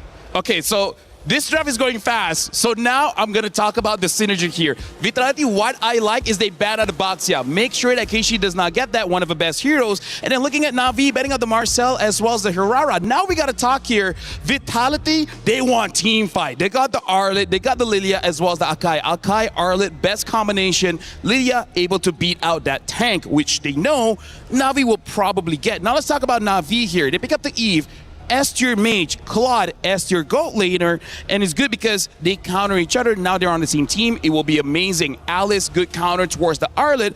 Also, one of the best heroes so far in MWI. And remember how much we highlighted the mid-trio rotations coming in from Na'Vi, if in case they want to try and pressure Vitality, especially in the early stages of the game, which is why the Yve pick here is very important to that. I wonder how they are going to help the Yve, especially now that we're going to the second phase. I want to know what kind of heroes that they're going to prioritize for their roamer in this regard. And this is very interesting. I was thinking that King Salman won't be flexing his heroes around, but looks like Coach Cassius is thinking that he might, because he still sees the Alice, but he's considering this Alice might go in the jungle, considering that Keishi has used that yesterday. So instead, they're betting out the EXP laners. For now, Esmeralda as well as Paquito is out. Freya is still open, but looks like they're going to ban out the Phoveus just to make sure this Arlet has a very easy time. I wonder if King Salman here sees this and is like, you know what? We thought of the Alice going into the jungle, but maybe it's better to be in the EXP just to match with the Arlet. Because I got to tell you, Eternal, you got to respect Fumieko. If Fumieko is able to get out of lane for that first turtle, it's going to spell trouble for Na'Vi. Definitely mid-game, late game. It's going to be very difficult to control there for Na'Vi. But obviously, there is still some room, but Glue gets picked out. It's looking like it's Alice jungle, and that's why they set up for the carry ban for Na'Vi. Intelligent, but it looks like VTR by Vitality have a Bruno on their side and the Bellaric. They know that there's dive coming in from the Claude and the Alice and the Glue. They pick up a lane bully of their own in the Bruno. But that last pick, Freya, might just change things. Okay, very quickly, looks like Team Vitality, they want to win the lanes as well as trying to win the team fight. A lot of crowd control, a lot of burst damage. For Na'Vi, they're going to play with the team, but now Ayanami is going to have a solo mission to try and kill that Lilia. Both teams have been champions before. Both teams want to be champion again. For Vitality, it's about protecting what is theirs. For Na'Vi, it's about regaining what they lost. It's the rematch of destiny. It's grand finals for the 2026 MWI. It's Na'Vi versus Vitality. Let's get grand finals started with Mirko and Gideon. Here looking over the land of Dawn, history is about to be made here. Both of these competitors have been looking eye to eye since 2024. 2025, they missed up their chance, but here in 2026 for the Esports World Cup's our very own MWI Grand Finals, we have Vitality facing off Na'Vi. And of course, let the games begin. It can't get better than this. A grand finals in MWI between the champions, at least 3 of them from the same roster of 2024 and the defending champions of 2025 in the home court of Vitality. It's going to be tough because we can already hear that extremely loud crowd here. I can't even hear you. It's tough, I'm not going to lie. But these fans, they're happy to see Vitality already on the big stage. But the real question is how they're going to adapt. How have they learned so far? By first blood rate comparison, 64% expectation for Na'Vi to take it away. Which is kind of crazy because then you'd think Na'Vi are the more aggressive teams. But if you look at the games of Na'Vi, it's because they play it so slow that first bloods come around for the first neutral objective. Let's see whether that's going to be the case. Looking at the emblem set overall, we have a lot of wilderness blessings coming out for the mid laners as well as roamers. They want to be quick across the map. But other than that, really this Bruno on this Master Assassin making sure that Shell can bully it out and might even find a 1v1 here that's in her favor. She didn't win the trade necessarily, but she was able to get the wave in a very, very good spot for her to continue to bully Rian on the Claude. Down below as well, some rotation from Vival, and this is what we're talking about, man. Chell, as long as she's able to build those stacks, getting those crit, Rian, every time she walks up, she's got to be careful, but there you go. The Warrior Boots instantly for Rian to deal with Chell, and it'll certainly give her a lot more to play with in this lane. It's so good to have in the lane. They got to protect themselves as much as they can. Now first turtle is about to come through as we see at least Mirai. I think this is going to be a bit of a problem. Like, how are they going to deal with this glue? I don't necessarily see the angle to stop him other than booming. At this point, it's kind of like ignoring the Patrick. Vival's just going to have to go in for the red tree. 50-50 against Keishi. Ayanami doing a good job. Zoning Fumi Echo away from the spine. That's going to RWM dropped down by Rain. That's going to be City walking up with the glooms as well. Vivian and the rest of the team coming out as Keishi wins out the red tree battle. And now it's a big fight happening. It's looking good. Heavy spin's even better. And now they want to get to the back when they've already found first blood. Vivian! That's the first blood rate coming around. That's a slam 7 to pass off to City, who's going to get caught with no black shoes. Ayanami gets the double. Vival's next in the chopping block. And it's a big triple for Ayanami. And so far, Na'Vi more than happy with the way that they want to play their comp. They want to chase down their targets, get their resources out. And unfortunately, if the engagement is just a little too good, Vitality doesn't get that chance to retaliate. Not until Vivian hits level 4. We mentioned it. The reason the first blood rate is so high for Na'Vi is because they're so objective.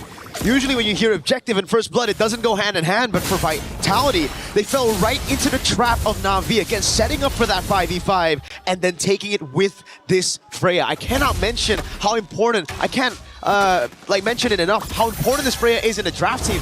It really is, and that's why I was so surprised during MWI. We didn't get to see as much priority on this Freya on top of the fact that I guess everybody was trying to figure out the meta. Everybody was trying to figure out what was good.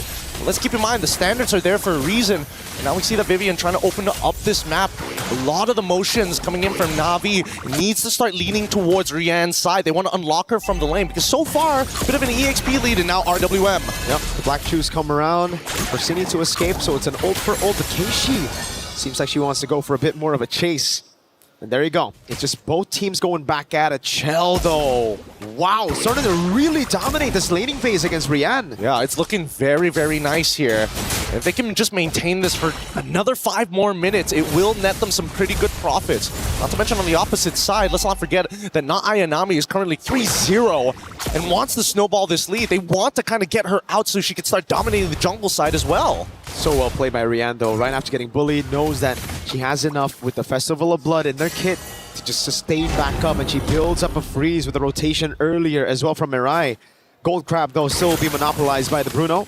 It will be Vitality who will look to go for the second turtle, and now it's about that pin down, right? Can you pin Keishi out? The thing is, with the Throne of Ruin, you get that CC immunity to get past the heavy spin. Oh, wait, hold on. First, they got to deal with Ayanami, who's already been chucked down to 50%. Forced to use the ult early here. Now the contest is going to be hard. They have to go for the fight with the timer on the Valkyrie Descent already. Vivop in the back line. That's going to be pure retry. Keishi wins it out again, despite the Wrath of the Dryad already used up the Throne of Ruin. Got her into safety. Fumi Echo able to escape. Slaps him in the pass as she goes to the mount on Vivo. Now Vivian is caught in the midst of it all with the Revitalize. Oh, they're trying to hold it down. They could look to wait for the final slash. They have it, and now they get it onto Keishi. Final slash with the Vengeance. Now Ayanami going in straight under turret, picking up the mega kill.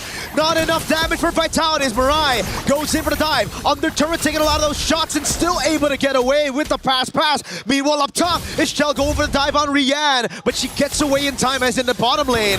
Keishi continues the chase, cuts the wave so that they can go for tier 1 in the bottom lane. They got to be tactical with this on all sides. In the middle of the war, what's happening in the side lane, Jail finding a slight advantage here and should be able to unlock herself and start double waving. At this point, Na'Vi had really good ideas. Even initiating a potential dive on that bottom side could have net them even more. But for now, let's call it quits. It's still a solid 2.3k. With the heavy spin, you guarantee the retry, but when Keishi just pops in CC immunity, both Wrath of the Dryad and Heavy Spin, they really got to start staggering it, maybe poking Keishi before the fight, but it's just so difficult because there's so many people to zone. It's not just Keishi, it's also not Ayanami. Yep, I mean, let's not forget about Mirai, right? This glue is going to be frustrating, and they have no dedicated way to kind of melt down the frontline tanks. If they engage, it has to be an all-in type situation, if not a bait for some bigger spells from Navi's side. But as we see the game continue to progress, now that they've unlocked both sides at this stage, and unfortunately for Claude, they still need to get the tier 1 up top side before he's done here. Navi is putting a lot of emphasis towards this top side. 22 more seconds until the next turtle spawns. Man, Vitality are playing a scaling game already this early on with Bruno and Lilia. Thing is, Navi scale really well into the late game too, and if they give them that big of a lead, not Ayanami gapping Fumi Echo as of yet. 6 minutes in and 48 seconds, Fumi Echo with a gold crab to even things out a bit, but it's still a big 1k, so how do they even deal with just the Freya? Look, they need to just change CC. Fumi Echo understands, hey, I'm not here to kill the Freya. All I'm here is to slow her down. I will need the rest of my team to kind of follow up to ensure this death. But with that Purify, it can be a little difficult, right? If played well and timed well, can get rid of the stacks and more importantly, the mark so that Fumi can't just dash around for free. Vivian is going to try to go for the Wrath of the Dryad now, pops it in, but again, it's Keishi with the CC immunity. Vivian caught everywhere, all alone. Vivo's trying to peel in the back of the lines, but Vivian's just going to get shredded down by not Ayanami as the rest of the team will funnel into mid. Oh, now Vitality, once again, they just move their way. They tried to pinch them on with Mirai as well, but Vitality made the right call. Having to back up here, not trying to interact with these fights. And even Keishi just showing up, just saying, hey, I just want to see what's going on in your jungle, sir. Shell's got no damage to deal with that. Keishi can walk in the jungle, blink in, and take everything away from Vitality. Even Vivo's struggling right now against this glue. Mirai's gonna try to go for the take. Luckily for Vivo, she's still able to secure it for herself. But look at the top lane, falling as well. Now the structural advantage on top of the turtles. Oh no. Shell's just tickling Keishi, especially when she gets into these minion wave. Throwing a Ruin used, trying to bait them into a long fight for the cut for the rest of the team from Na'Vi. Mirai's gonna go in with a dash now. Cyclone Eye, Vivian with the Wrath of the Dryad onto the back already as Mirai cannot go for the mount, but she actually does under turret. That's a big mistake as Chelsea able to flicker out the safety, and Mirai's gonna go down. Now Cine with the black shoes, caught in the RWM, and now the Blazing Duet. It's all good. The backline's under attack with no RWM. They're now attacking the mid-tier 2. Fumi in the back onto Rian. That's Fumi with the flank. Cine able to survive, now very low. Gonna get caught in the Void Blast as Fumi Echo looks to go for the Vengeance. Is able to go for the resets right now as Keishi tanks up a Storm under turret. It's Fumi Echo targeted down by Ayanami, and Fumi will fall. Ayanami's godlike in this game. Shell, don't get too close here, and especially with so many people in front. Beleric is also trying to get into this fight as well to try and clear up these waves, and finally Na'Vi get to walk away from this fight. 20 more seconds until the first Lord spawn, but that is one hefty lead. And it's because of the 2,000 almost gold lead between the XP. Ayanami 7-0-1. it truly isn't Ayanami. It's more like a Rihanna. It's more of a gold lane. It's more, heck, of a Rain mid lane performance from Ayanami. It's pretty crazy, I'm not gonna lie. The fact that she's called not Ayanami makes this way funnier. It's like, no, I'm not the carry. Go look at Ryan. Wink, wink. Wink, wink. But now with the Lord in play, I think Vitality can't afford to make any more mistakes at this point onwards, right? Everything is gonna be permanent from this point onwards. The thing is, they can try not to make mistakes, but Na'Vi are going to constantly force those mistakes upon Vitality by going into the sideline, by pushing it in, and also just taking this Lord as bait for Vitality to walk out of their base. Because if you look at Vitality's composition right now, they have good clear, but that's about it. Well, even when we're talking about clear, right, it doesn't come at, well, maybe Shell has got probably the easiest way to clear these waves. However, it's not AoE, and it's not exactly the fastest, especially once we get into the 20-minute zone. Ideally, we do get there for the sake of Shell, but at the same time, I don't think Na'Vi is going to allow that to happen. They're going to start sieging, and I have a sneaking suspicion that Mirai might just flicker in underneath inhibitors. At least the Vitality fans haven't lost hope. It's game 1 out of a best of 7, and they need to also conserve some of that energy, unless the French are just built different, man, because God, their energy is oozing back to stage as well. Dude, the Vitality fans have been all around here at EWC, whether our stage or other stages, they are audible no matter where you go. And for now, Na'Vi really taking the time to deny resources, but I love the chump check that Na'Vi is doing. It's like, if you really want to engage, try us while we still have this 5k lead. We will stat check you every single time. As long as you don't kill not Ayanami, we can make it work. They're defending the tier 1 in the mid lane really well. The Holy Shield down below has already been taken out, and that's a Melfic gun for Chell. Rian finally completing that 3-item power spike, the Swift Trinity. 11 minutes in. It's all about the dive. Valkyrie descent coming down right now as Vivian's able to pop in Wrath of the Dryad, and the CC immunity is already used up with a throw and a ruin. Now Vival tries to cut them back. Mariah's going to be caught under turret. Cindy walks up as well, but Vival's going to get cut down by Nada Ayanami, and now it's Rain in the midst of it all, taking the damage from Cindy with the black shoes as Keiichi sticks onto her. It's too good, it's too good, and now, whoa, Keiichi underneath, but manages to still get out. Fumi just needed to wait half a second there, but honestly, this is exactly what we wanted. We saw Mirai go for that flicker, we saw Keiichi make the attempt, but they still have yet to break the mid-tier 1. They're too tanky. Mirai is just tanking these turrets like it's nothing. Vitality were able to keep their base turrets from getting taken out, but that was only just the first Lord, and they dealt that much damage. They didn't lose out on anything, no shutdowns given. This is just complete domination from Na'Vi in game 1. Right now, Na'Vi has Panzer tanks roaming around. You cannot cut through that armor just yet. The endless battle already complete on top of everything else. If not Ayanami, I don't know how they're going to deal with it. Even for Vival, who's trying to pin down on Ayanami, is dying midway through. And we can see why. Not Ayanami has picked up an endless battle as well. Rain already has a Divine Glaive. This is the reason why Viva on paper, crazy front lines that can take a beating and a half. Not against this composition with this much of a lead right now. It's just too much to handle. 6.1k, but it feels like it's already at that 10k mark, but it's not entirely hopeless for Na'Vi just yet.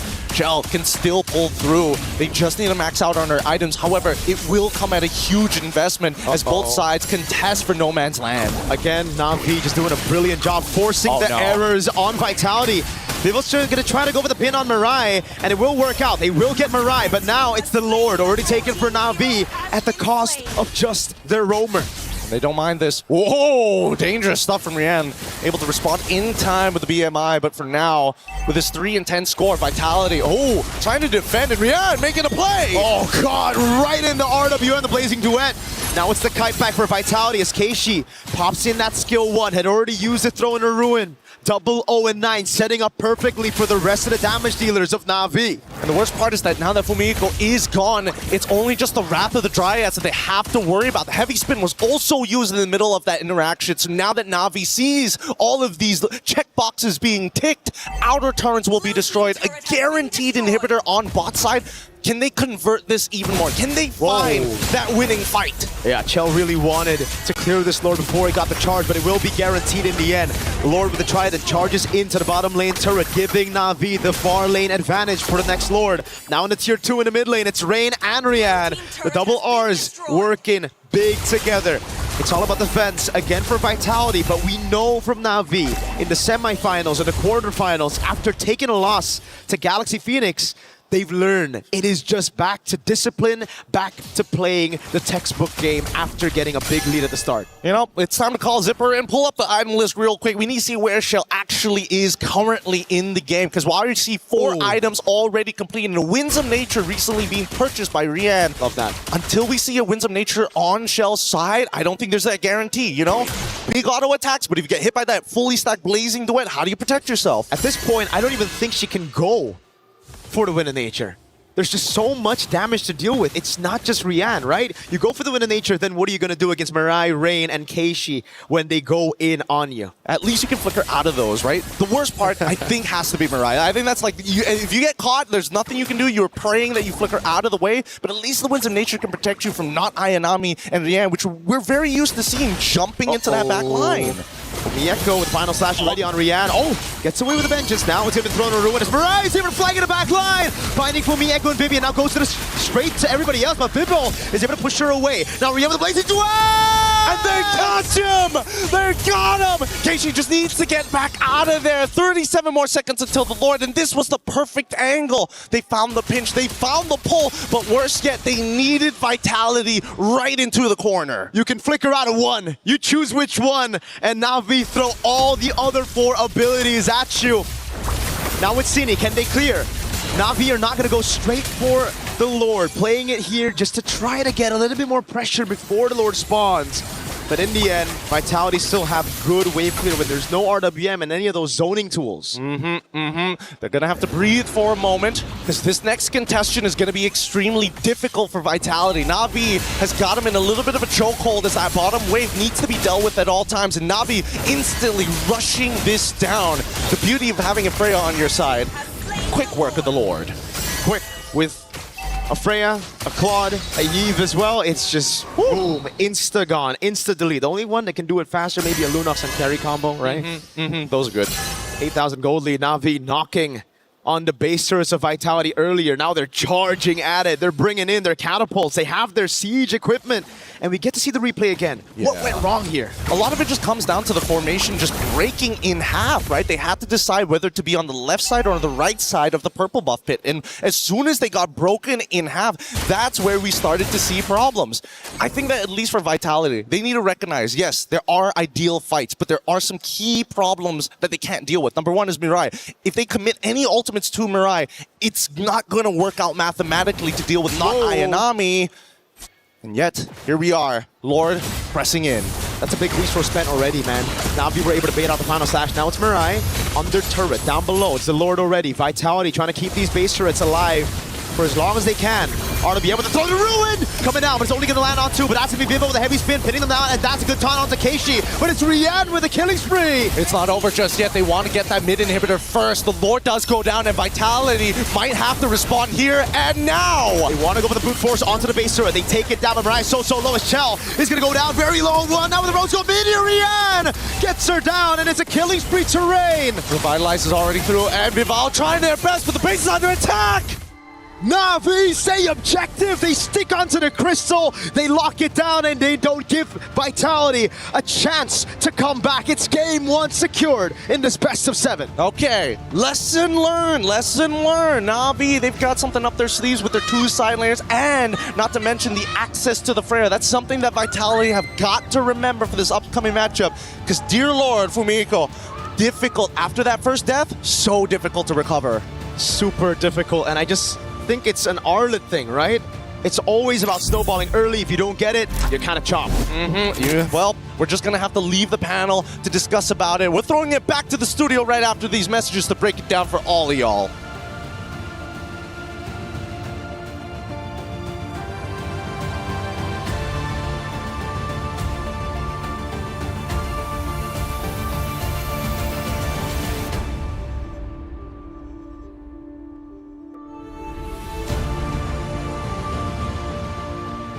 Was built to move. Not trapped at a desk in one singular posture for 12 hours a day. It's time your chair evolved. This is Secret Lab Titan Evo. A ergonomically engineered for you. Gamers, hybrid workers, artists, backing your every move. Grand Finals is already off to an exciting start as Na'Vi get the job done, winning map 1 in our best of 7. Vitality forced to answer back. And this is reminiscent of, honestly, Vitality's run, not only in semifinals, but even before that, dropping map number 1 only to come back even stronger in the next. But can they? It's Grand Finals time and anything can happen. Hey, welcome back to our desk. Map number 1, Na'Vi.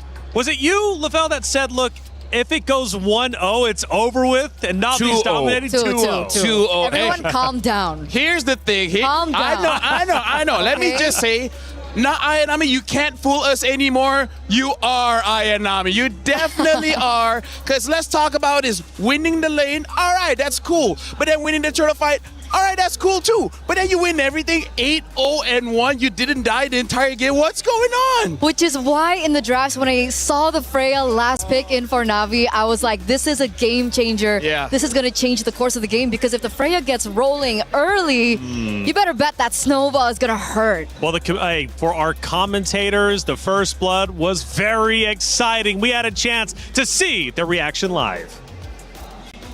50-50 against Keishi. Ayanami doing a good job zoning Fumi Echo away from this fight. That's going to be the RWM dropped down by Rain, as that's going to be Cine walking up with the Glooms as well. Vivian and the rest of the team coming out as Keishi wins out the retreat battle, and now it's a big fight happening. It's looking good. Heavy Spin's even better, and now they want to get to the back, but they've already fought first blood. Vivian! That's the first blood raid coming around. That's a slam 7 to pass off to Cine, who's going to get caught with no black shoes. Ayanami gets the double. Vivo's next in the chopping block, and it's a big triple for Ayanami. You can't say that they're not giving it their all, and rightly so. It's Grand Finals. They're going to be calling the action throughout this entire best of 7. We talk stamina for the players, stamina for the casters. I mean, like father-son combination, man. You just can't fight it. You can't. Just open. They got that bond, you know. It's a long story. We'll tell you one day. Okay, one day after this broadcast, hopefully. Yes. And, hey, check it out. We got some more moments, though, taking place in that map number 1, and we'll take a look at our first action of the game. And there's going to be a massive fight around one of these turrets. We're now 8 minutes in. At this point, after the initial reaction earlier on, this is what we were talking about, right? The insta snowball coming in from not Ayanami, and not to mention, because of that, she created so much space for the rest of her team, and unfortunately so, Team Vitality have been taking these team fights in the real world manipulation, and you can see, you can feel Rain just really pop off here, not Ayanami even going under turret as well. And we mentioned as well that Fumi Echo is a pivotal person in how these team fights usually go. So if Fumi Echo can't tank the damage, the initial brunt of that damage from the real world manipulation, from everyone else on the team, she doesn't have time to set up. And so the team fights just look so bad. If I can describe not Ayanami on that Freya with one word, well, 2 words, it's no mercy. Yeah. One word, it's relentless. Because here's the thing, it's one thing to be like, hey, I'm coming in, I'm gonna kill you.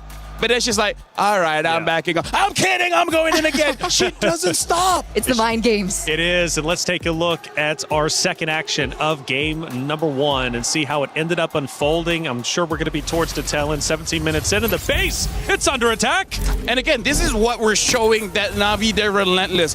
This is one of the safest places for Vitality. And then they just go in because they're like, you got 2 turrets, you still got your base, we don't care, we're going in. At this point, the damage coming in from Na'Vi is just a bit too much. See, they go back and you know what, never mind, going back in again. They don't stop. The moment you feel like you're gonna get some breathing room, they just say, nah, fam, we're kidding. We're going back in. And you can tell Rian is so comfortable as well on the Claude, because after all that opening coming in from not Ayanami, you would think that, okay, the initial brunt of the damage is done. She's the core, but then you completely forget about Rian on the Claude, and she just goes in ham. Wind of Nature, blazing duet into the back line, and Shell has nothing to offer in that situation. Tough break for sure. What is chat saying? Let's take a look at some of the comments after that map number 1. We got some spicy picks. That glue. Yeah, it's blue. No, I'm just kidding. No, honestly, nothing that you can do against that glue, bro. You don't have the right kind of damage to take that glue down. So how do you take a glue down? You kill him before he jumps on you. But that's so difficult without something like a carry, without a Vexana. With the Lilia, you can kind of do it, but you kind of want to kill the jungler Keishi, but then I don't know, man. That was a rough game one, I gotta say. Well, what do we think about this? That Eve combo with Alice jungle is just too good. Wow. It's the boxes. It's the boxes. They're playing within the boxes. We saw it in multiple highlights that we saw earlier as well, right? Real world manipulation comes in, or the Thorn of Ruin comes in first, but then just the layering of both of those skills are enough for the front lines of Team Vitality to really suffer, because like we saw earlier on, they went Vival Akai. What is she supposed to do in that box? Emotional moments, obviously, from our players out there on the stage, and rightly so. I mean, there are so many emotions between these two rosters, Na'Vi and Vitality.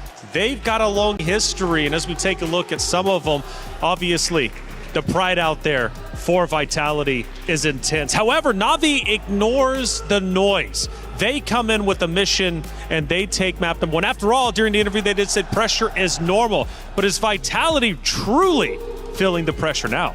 I mean, first of all, hey, shout out to the headphones, man. Helps out with the noise. It does.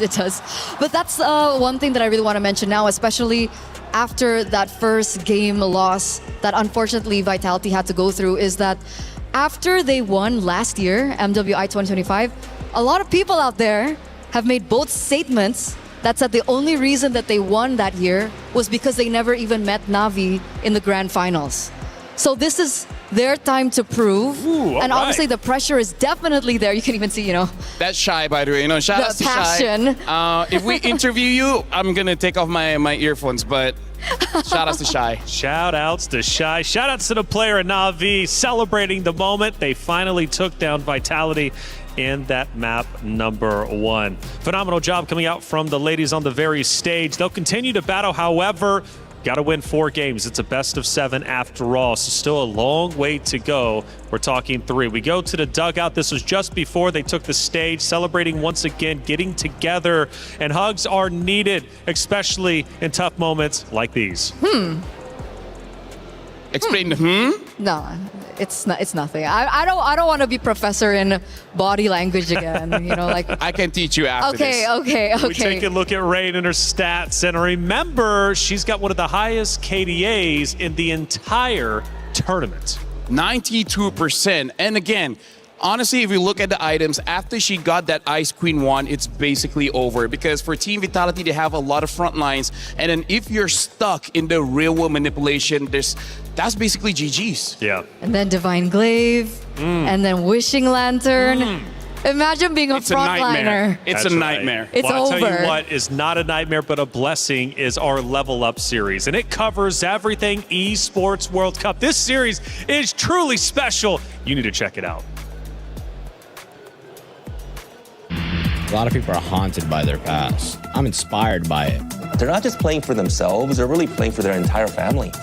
They have defeated their demons. They have crushed the curse. There. For every click, every clutch, every respawn. We were there for the years of grind, and we're here. Now, the proud founding partner of EWC. Powering the biggest event in gaming, shoulder to shoulder with the world's best.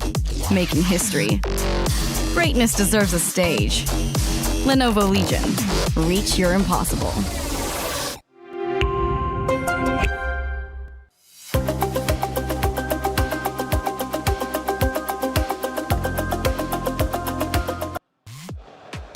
Level Up series, you guys got to check it out. Fun fact, I was in episode 1 of the original Level Up series. Now season 2 coming out. The cool thing about it, it's on Prime, and they go through the entirety of the Esports World Cup, and they tell the story like no other, bringing in players, focusing on interviews, of course, with org owners. They focus on everything EWC related, and it truly is remarkable how much coverage that they get. Esports World Cup, I think we could all agree, revolutionized what esports truly is. And now with this being year 3, they continue to do the same. So Level Up series, check that out. Back on the stage, though, here we are. And you notice top right, the current match, Na'Vi is leading 1 0 over Vitality, forced to come back. So talking about shortcomings, where did Vitality drop the ball, map 1? First of all, Taylor, you're cool too. I love you, man. You've been amazing all throughout MWI. I feel like I'm about to get roasted. Shouts out to you. No, honestly, let's talk about what Na'Vi did that Vitality is not comfortable with. Na'Vi brought fire against fire because Vitality is supposed to be the aggressors, right? But then Na'Vi with the Alice, with the Freya, with the Eve, it's like they're the ones always having forward momentum. And I kind of feel like Vitality is also not being comfortable. It's like, wait, why are you the one rushing against us? The script is supposed to be upside down. So I hope this time Vitality gets a draft where they have forward momentum instead of trying to kite back. Because kiting back doesn't feel super Vitality, you know? I agree for sure. I think the pressure now in game number 2 is more on Coach Casius than anything else, because when it comes down to execution, I feel like 60% of that is signified from the drafts. So Na'Vi now are on blue side, and obviously Na'Vi earlier won on red side. So let's see if Vitality has something to say on red side this time around, their more favorable side of this draft. You can see Akai being banned out very quickly, Atlas and the Hirara. On the other side, the Bakse and the Chip. Last time we saw the early Akai pick for Vival. Can we expect an assassin this time around to help facilitate what you mentioned, which was the early aggressive tempo that we usually see from Team Vitality? Honestly, hopefully, because Akai as well as the Baxia is out right now. The tank junglers that are left is not really great. They are A tier at best. Something that I will keep track of is Vitality banning out this Chip. The Chip creates a lot of pressure onto the side lane and in the jungle, but I don't know if it's super necessary here going up against Na'Vi. I think this is a bit of a risk, but again, it's only game number 2. We'll see whether this works out or not. Right now, Marcel has been banned out for Na'Vi. Quite a few heroes are still open, notably the Freya, the Esmeralda, as well as the Paquito. So there is a lot of EXP laners open. So I think that's part of the strategy here that both teams are saying, hey, just now the Freya was a little bit too much. We're going to leave some of the counters open just in case. So what would be crazy if Na'Vi go first pick Freya here? Like they just double down on how they found success in game number 1, but they go for Esmeralda actually. So technically it is quite similar. They both are very dominant in that lane. Obviously the Freya has an additional, spice to it because they can still flex her. Esmeralda though has been very, very impressive as well in the lane and very just pressure heavy in the lane too. I would say specific for this meta right now, Esmeralda has a winning matchup against everyone, even against the Freya. Of course, it's still a skill matchup, but after Aya Nami's performance, I feel like she's got it on the wraps. Right now for Vitality, seeing that the Esmeralda is there, I wonder if they still want to get the Paquito because they've used that sometimes against the Esmeralda, but on paper, the Paquito should not be winning, so they pick up the Alice instead as well as the Claude, and I like it just because this Alice is an absolute power pick for MWI. In fact, Muntan, if you're hearing, get her an MWI skin, man. That would be cool. She deserves it. She definitely does. She's a bad person, but other than that, she's cool. Kimmy, I wasn't expecting this Kimmy pick. I thought they would go for the Yves. If they wanted early rotations, faster at that, I would have expected them to go for, the Yves, but they go for the Kimmy instead. The Harith does show up, and they do have the ability to do so because they are the ones that have picked up the Esmeralda first. Harith, Claude matchup finally. I mean, is JK rolling in the building? Why are we building a Harry Potter composition here? It's all magic damage coming in from Na'Vi. So the front lines of Team Vitality should not have any problems building up an early read in armor and then start winning the fights. I gotta say, Na'Vi, this is pretty high risk, high reward. If they win the first 3 minutes, hey, that's it, GG, right? You can get all the turrets basically for free. But if you don't, it's gonna feel pretty bad very, very soon. So let's see the last pick in for Team Vitality here. Are they the ones to commit to the Yves? They go for the Belleric. They do see that there is dive coming through from the Esmeralda and the Harith. It is going to deter the Harith by just a bit, but they do still have to have an answer towards the Kimmy. And that's why maybe we do see the Alice first in by Vitality. Yeah, I'm still thinking this is going to be Fumi Eiko's Heroes. I don't know whether Vival has a chance to play with that. Let's not. Yeah, I feel like Na'Vi, they should be a bit threatened. Like maybe ban out the Eve and then one jungler here because I'm really not entirely sure. But having a Harith, having a Kimmy, for now, it feels like it's not a bad game for a Red 5 Ling. I mean, we'll see how the draft turns out. If there's not a lot of crowd control, I'm looking at Ling, I'm looking at Hayabusa, I'm even looking at the Nolan here. So I feel like Vitality is having a good start on making sure Vival gets a good matchup. Which is why I think if that's the case, they do need to set it up for her, right? They need to go into the bans for her. But interestingly enough, it's the Balman ban instead. If they want to set up for something like an assassin, I would have expected, you know, like the Hylos or maybe the Cho ban come through for Na'Vi. But the fact that they ban out the Balman, what is this signifying here? I think they're really trying to make sure that there's no tank jungle for Na'Vi here. If they ban out the Barats, it kind of forces Na'Vi to be a little bit more creative, no, in the jungle. And the fact of the matter is, Keishi hasn't done so well Outside on of the tanks. assassins. Yeah. So I feel like this is a interesting, you know, loophole to it. I want to know if it works. Yeah, honestly, with the Kimi as well as the Harib, it would be nice if you have a tank. They even banned the Fredrin, so they're kind of forcing, if you want something, it has to be a Barats. Matilda is still there, so they can go for Barats Matilda, but that's 5 magic damage. There's basically no physical outside of the Barat Stomp. So I don't know if they want to go that heavy onto the magic damage, because 2 defense items is kind of enough to shut your composition down. They're definitely putting them in the spot. Now, Na'Vi, if they want to nail them down by just a bit, I would expect maybe the Lilia being banned out alongside the Eve. If they want to have more control in the mid lane, that's definitely an angle that I would expect.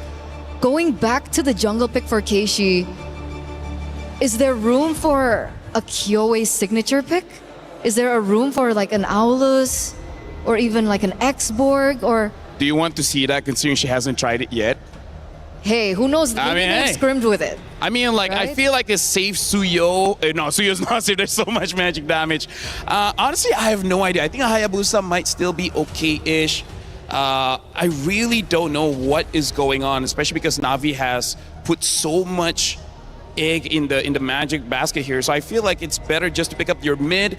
And then after the last 2 picks of Na'Vi, I would feel a bit more confident picking up whatever they're already planning in the jungle. Well, I mean, Ling's banned, so they're not allowed to pick that up here in this second game. They still pick up Nolan, no? They go early Nolan, so no surprise factor whatsoever for that jungle matchup.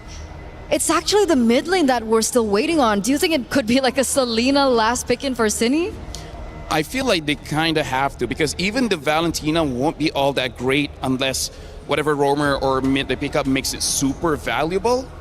Yeah, I'm thinking it might be the Selena. It's very risky though, going up against a Kimi. If they have a very good roamer like a Hylos, I gotta say it's gonna be very difficult for that Selena. So I don't know what about Vitality's draft for now.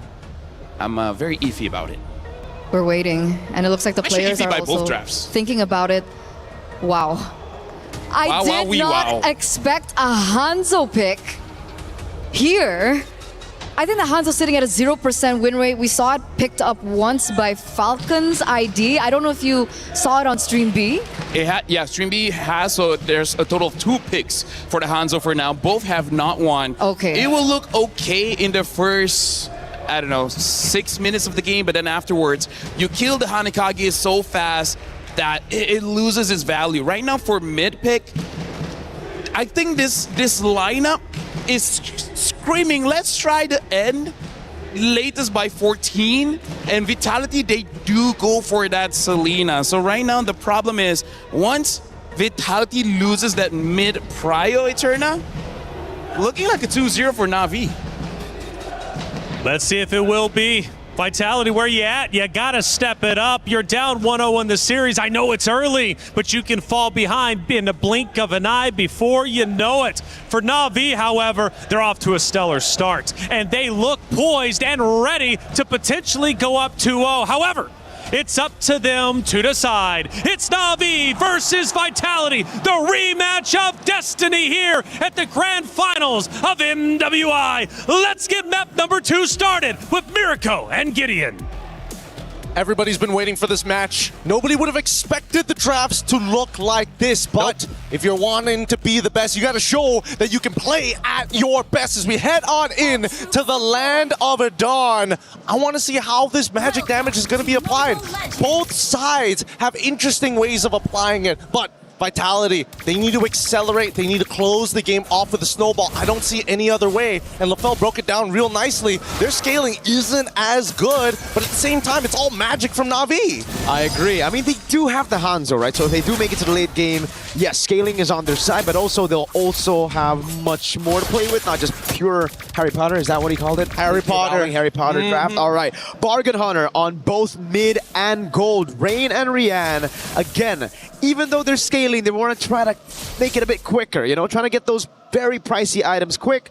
But you got to be very, very careful. Because you go for that, now you're losing a little bit of that combat stats, those combat stats that you would usually have. Yeah, especially in the laning phase as well, right? I feel like if any big mistakes do happen, naturally, I think that Na'Vi is going to either lean into it, and the same can be said about Vitality as well. They do have some early vision thanks to these Abyssal traps, but at the same time, you never really know. Where is Cine going to come from? Where is she going to attack? And if Rain is going to specifically get hit by an Abyssal arrow. Hey, Chell in the lane against Rian. Oh, she actually takes it.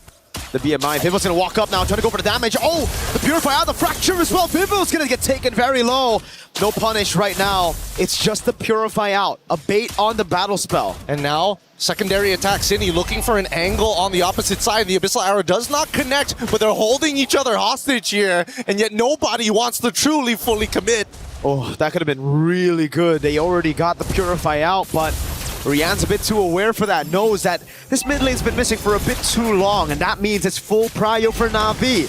Rain and Keishi on the turtle already. Now with Vitality trying to look for an entrance into this turtle pit. And look at Mirai, ever vigilant, making sure that this Nolan has to go hard. Fumiko not at level 4 as they're about to begin this fight. Great taunt right now as Keishi jumps in with the Pinnacle Ninja. It's going to be the all-in. Oh! Goes in, but Fumieko's the one to take it as Vivo gets away. AOG already as Vivian is able to escape, but not Ayanami picks up first blood. So it's a turtle traded for a kill, and both XPs are the ones on the board. That's a good taunt right now onto Fumieko and immobilization as well that forces the Throne of Ruin. It's already out now. Ooh, Zini unfortunately does not connect with the Abyssal Arrow as they go back to neutral states. Really surprised that out of everybody, it was Fumieko who actually gets it, and now a dive on the bottom side. A cancel straight up on the Blazing Duet. Not going to be a kill, Cine. Just a bit of poke onto Mirai, and we're back to level. But Na'Vi are in the lead for now. Look at Vivo. Spawns up, goes straight, booking it into enemy purple buff. That's Grant that purple, Leo. Oh yeah, they've gotten it. They've gotten it successfully. They've got the stars for it. As not to mention, they go back to where they need to be. And I love this from the side of Vitality. They are making sure they are covering and not wasting too much time taking camps that they don't need to. They gotta be proactive because that's what their composition needs to do. So now it's back to the slow game. Keishi just trying to read out Cine. Has a good read on her. But remember, damage. Oh my god, Cine gets an Abyssal Arrow on Rain. Forces the flicker. It is also an aggressive flicker from Cine. My god. Honestly, was pretty close. I think, you know, if that second half of the leap connected in a single auto attack, I think that should have been more than enough. But still, they still get it again. They've got the battle spells, and with that 100-second cooldown, they can look to maybe try and connect another arrow, ideally. But even for looking at the other people who actually needs that snowball, Vival in particular has yet to find that one kill to accelerate her in this game. Oh, good take by Rian there. Takes it away, and yeah. If it's not just the arrow, right? If you already have Flicker burnt out, now it's that dash skill of yours. Once you use that jetpack, it's Vivil's turn and Fumieko to hold you down for a Wrath of the Dryad combo. You got major AoE skills here with a Flicker. Yeah, let's keep an eye on this for now, as both sides are looking to go. Flicker is about to come back up for Vival as they proxy that bottom side and even force out the Salmon Force. Yeah, they just burst it straight out right now as Keishi jumps in onto Vival. That's going to be the AOG to follow it up, but Vivil's going to be able to escape right now as Mirai is caught with no AOG and pops in her Revitalize Vivian. Same predicament. It's both the roamers just falling here. Vival picks up the kill and onto the side. I believe it was Rian. This was an interesting sequence because both sides had two separate ideas. The arrow connects to Throne of Ruin. That's what we're talking about. The flicker as well. Not even like close to. Wait a second. Bottom lane. Shell's gonna go for the Blazing West straight up onto Rihanna. Vival's waiting in the bush right now. Rihanna actually reading it with the Synchro Vision. Crazy amounts of awareness now as Cine is able to bait out Keishi from that spot, but she has to get away now. The falling star move for the chase as Fumi got away earlier. Oh my goodness, when are we going to go back to neutral states? I don't think we're not even done. We'll never do that. We'll never go back to neutral. we're still in the scrimmage here. They are still fighting each other. Whoa, Fumieko wants to stick on Keishi with no Pinnacle Ninja. Okay, very bold, but now proxying the wave knowing that Keishi is there. God. Hey, are they not doing anything about this? Okay, I mean, can't. Fumieko is just like, try me, fight me. Both of you at the same time if you have to, ideally. You know what? I think I agree with LaFell, man. I think the Alice needs not just the skin, but needs like one of those MSC Farsa skins. Or sorry, was it Atlas? The Atlas skin that you need to roll for. It has to be exclusive. It's got to be exclusive. Or maybe something even further. But that's only assuming that they win this entire tournament. Let's see, 30 seconds from now, Turtle is going to spawn, and I'm expecting Vitality, now that they've already, may even consider trying to go for a dive on towards bot side, but no. Purify is already up. Vivian still doesn't have her flicker up just yet. 22 more seconds. Rian just jumped in with a Chrono Dash. I believe Mirai spotted Vivo in the bush. Maybe not. It's not in with a Fracture as well, Rian. Good reactions, just Chrono Dashes out of it. No battle spell baited just yet, and it's a Fracture down for, I believe, 20 seconds. Cool, calm, and collected. They understand, hey, maybe the first initial attack, I can't really dodge it, but that all, I gotta make sure I'm not getting hit by all 3 of those points. Now, however, that mid lane, you can see immediately, quick punish on towards Cine, keep her out of here. But that's the thing, right? I would have expected Beleric to show up in the mid lane more, just to be able to say, you know what? Concussive Blast it, clear that wave, we get first move. And look at how slow both of them are playing. This is what happens when you have 2 assassins, right? It's all about that bait and switch, but Vitality, they have a Selena together with a Nolan, which means they can blitz this Turtle. It's a Selena with a Seasoned Hunter, and that means 3 neutral objectives to Vitality, but only 2 to Vivo. Wait, it's actually only 1, because I believe Cine got the last one, and Fumi got the first. Yep, and now towards that bottom side, Mirai, they see what's going on here. Rian, she's already defended herself, and I've got to give it to Na'Vi. Their defense has been impeccable. They've done their due diligence to keep Vitality in check. Yep, they're gonna all in onto Vivian. The traction pulse as well, but Vivian just walks out of it. All right, back to the neutral game. Now it's so much slower. Both XPs have already gone for a cut. Seems like setup for a big fight down below. And, I mean, all because of these scrimmages. Oh wait, the trap, the combo, it's good, but it's not going to kill just yet. I don't think she has enough items to go for the full one-shot, but it will force a recall, which is kind of good.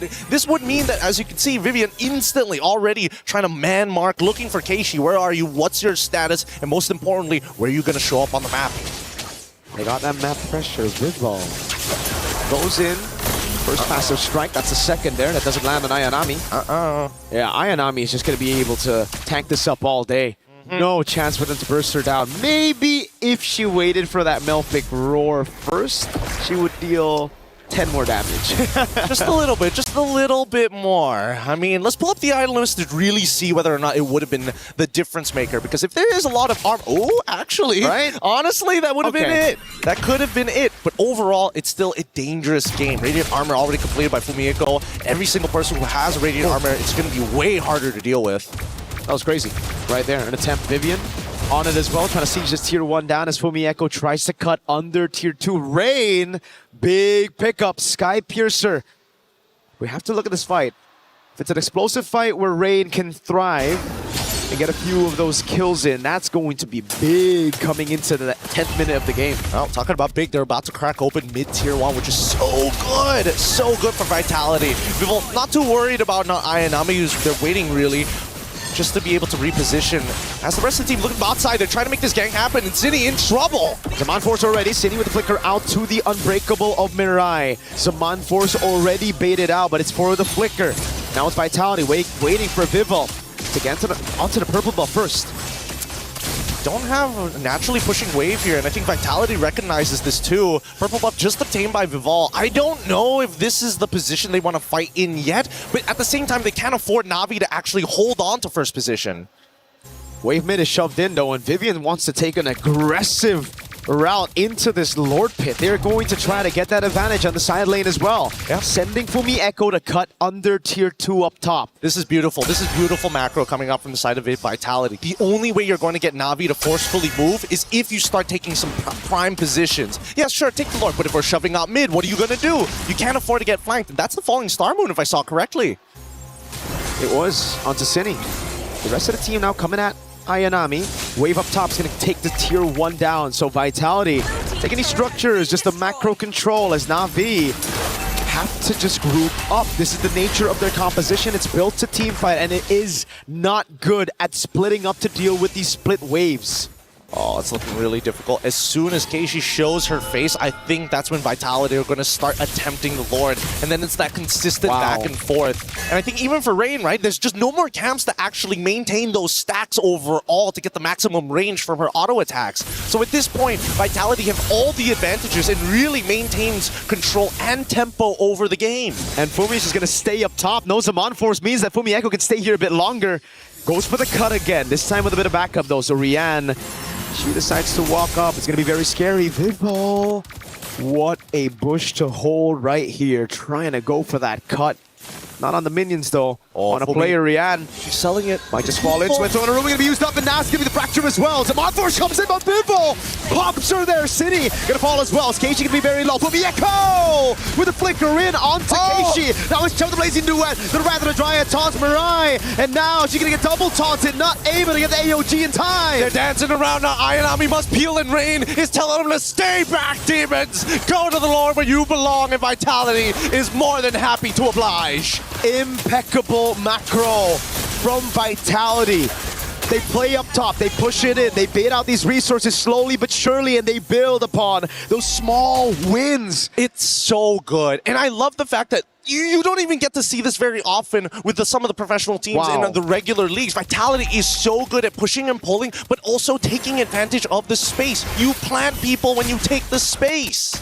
It's just ridiculous how good they are able to execute this very difficult to execute composition. The Abyssal Arrow really lands. We gotta breathe, we gotta breathe. And even a Zaman Force coming out from Rian here. I don't know if Na'Vi is losing composure, but you can also tell that Vitality, they're not slowing down with a 6K lead. Oh god, good taunt there. I don't think they're gonna lose on composure just yet. They have a very good composition to bring it to the late game, but the Abyssal Arrow lands again, and the Wrath of the Dryad is just barely missing out on the front line. Vivian with the Blazing Duet, or sorry, rather, escaping away. The Blazing Duet comes in from Chell, and they burst Rian down through the Zaman Force. Keishi with the jump. Vivo able to escape right now, but Keishi chomps her down and gets a shot. It's Cindy running away as Keishi continues, but she ran out of time as Chell goes into mid, takes the base turret down, and it will be just one base turret with the First Lord. Honestly, all things considered, pretty good from Vitality. They get an inhibitor, they put both of them really, really low. They got a kill onto Rian, which is even more impressive. And not to mention, all they had to sacrifice it was Vivel, who was already doing significantly better than Keishi all throughout this game.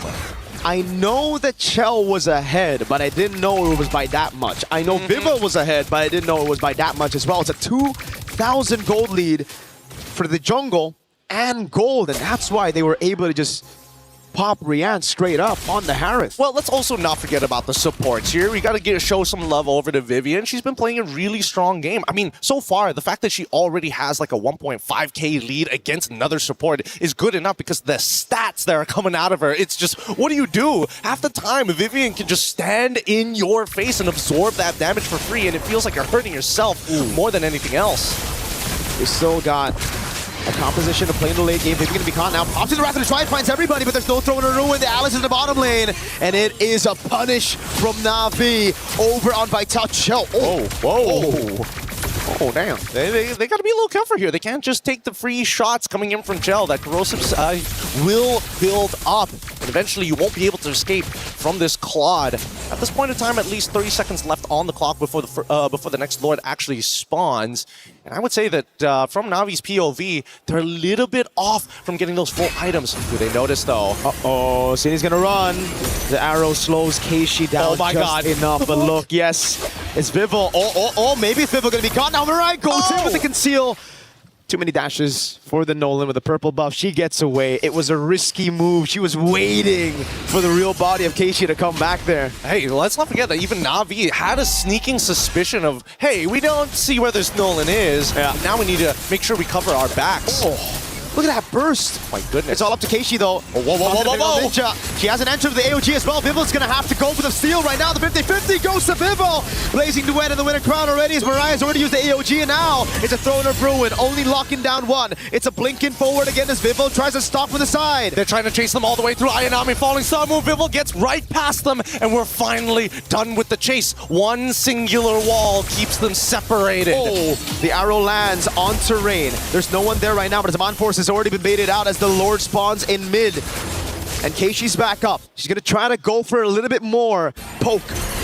But she just gets caught. Oh, almost a good read on that body. I don't know, because right now, if Vitality want to take advantage of the fact that Rian doesn't have that Salmon Force, they need to start pushing this wave right now. It's low, it has a low cooldown. It's going to come back in time. It looks like Vitality want this synchronized wave. Salmon Force already out. Fantastic pull by Na'Vi onto the Lord, into the bottom lane, but the Lord will already take down that base turret together with Vivil. Now she goes on to Ayanami with the help of Chell, tearing through that health bar. It's the Abyssal Arrow again. That doesn't land. Vivil's already down. Throwing a ruin, lands on two right now as Chell pops in the blazing wind onto Ayanami, and she's going to get bursted out by Vivil. But the rest of the team now clumping down onto City. Chell will be taken out by Keishi. This is Rian's moment. She can turn this all around. They've cleared the wave, they've cleared the problems, and now they hold strong. A near clean wipeout as Mirai just made sure, you know what, at least we know for a fact that Fumieko, she's out of there.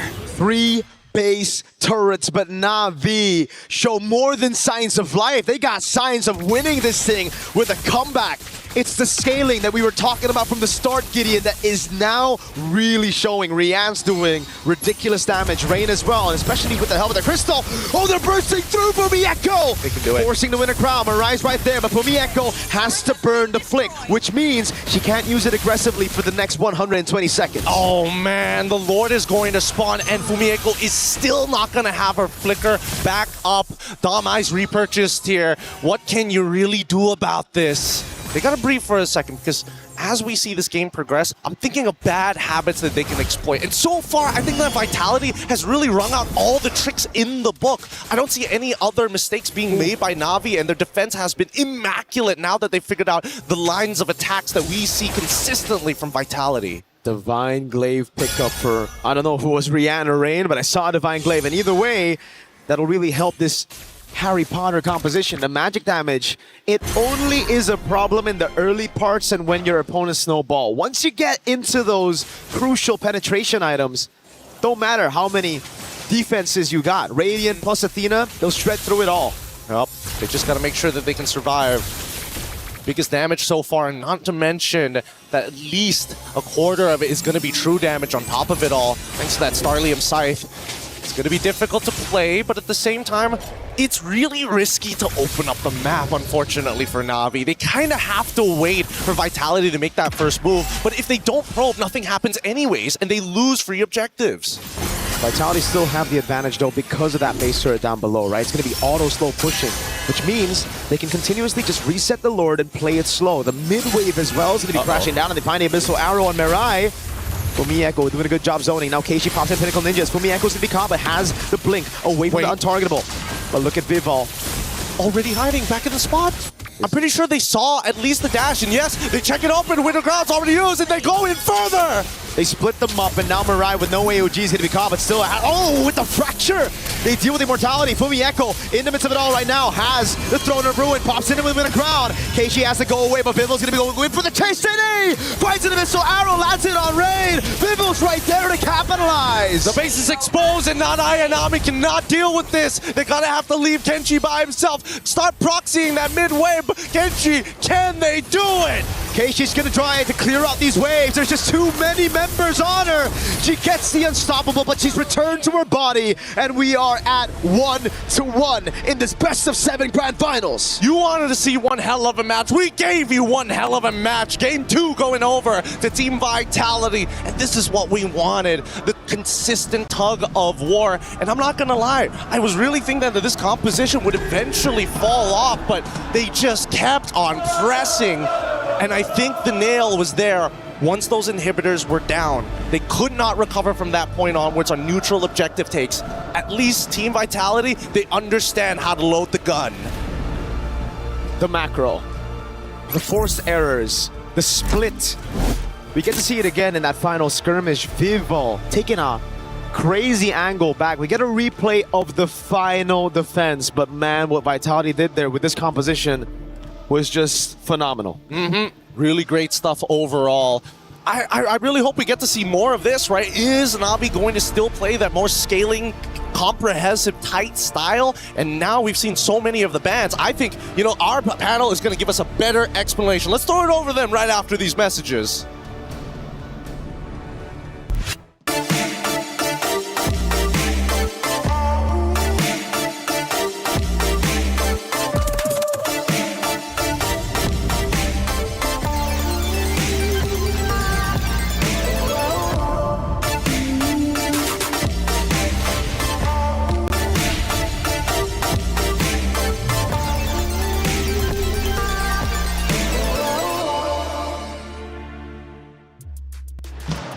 After a relatively long game, Vitality ties up the series 1-1. We've got a series in front of us, and it could, in fact, go the distance. It's a best of 7. Do we get 7 maps? Let's find out together. Hey, welcome in. I'm Taylor Reflections, so we're joined by Eterna as well as LaFell. Good to see you guys once again.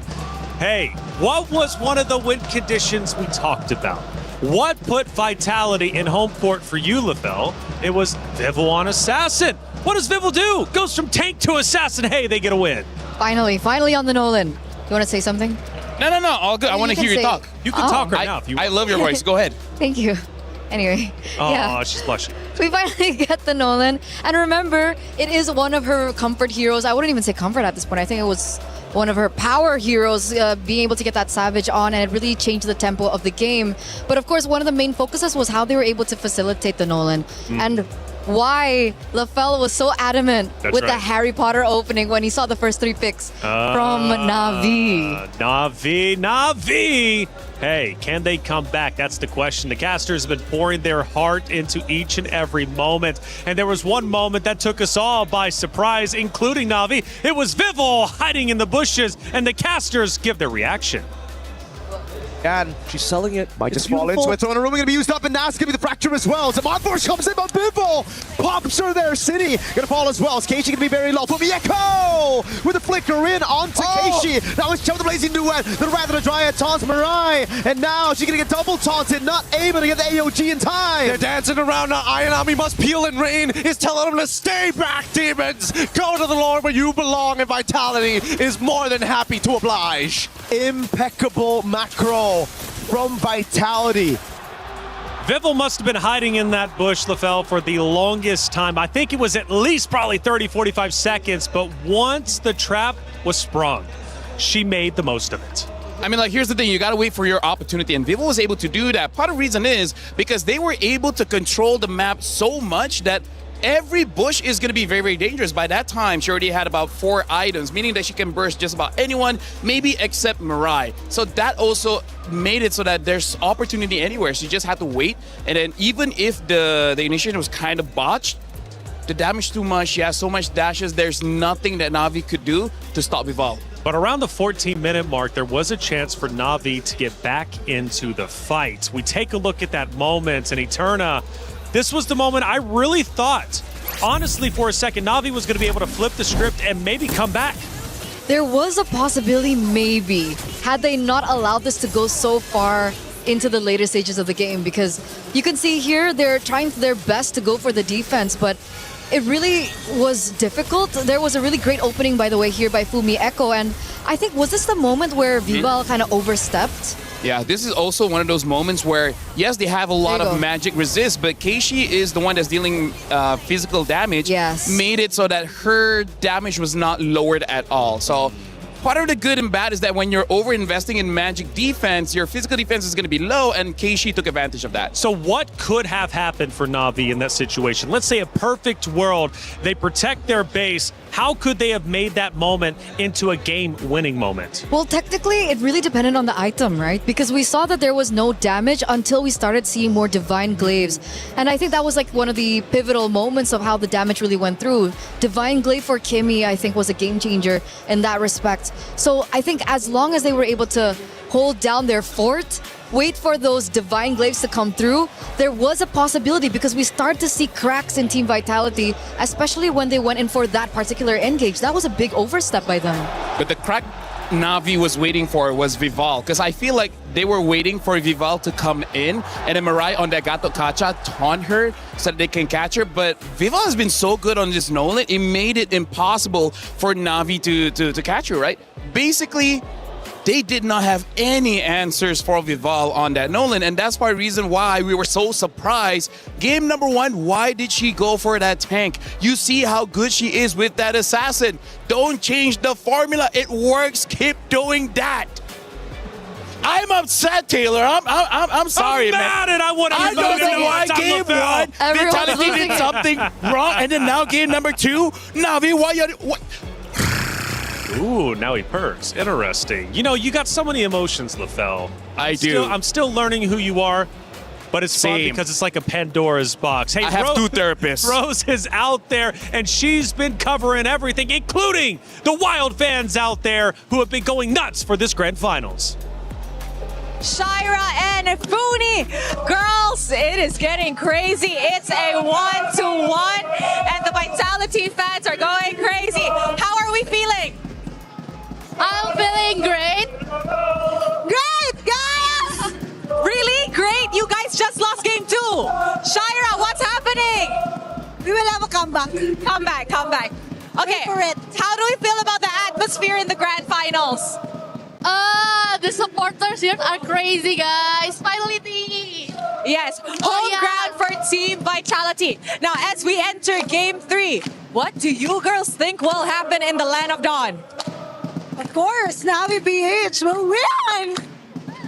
Vitality will only give 1 point to the enemies, and the rest of the game they will show who the queens really are. Wow. Funi, are you saying it's gonna be a 4-1 Grand Finals? Yeah. How did you say so? Because it has always been Vitality's place to be the winner. But there is always a comeback. No, they will only give you 1 point. We still don't know. There's still a lot of time that they will prove that Pinas lang ang malakas. Wow. Shira, we can feel your passion for the Filipinas on stage. And you know what? It's not just on stage that the fire is fueling, but also between these 2 girls. So girls, is there any words of encouragement that you'd like to give the girls on stage? Maybe we can start with Funi. Me. Good luck, guys. Just take it easy because you know Vitality is the strongest team, and the MWI you just need to play like usual, and you will win anyway. Ooh, confident. Shira, anything you want to say to the Na'Vi girls? Well, she is really confident that they will win this game, but we all know that way back 2024, we got the title, and this is going to be the comeback. So watch and learn and listen, and let's do this, guys! Pinas lang ang malakas! Oh my goodness, Shira, the energy is through the roof. Thank you very much, girlies. May the best region win. That's it from us. Throwing it back to you guys.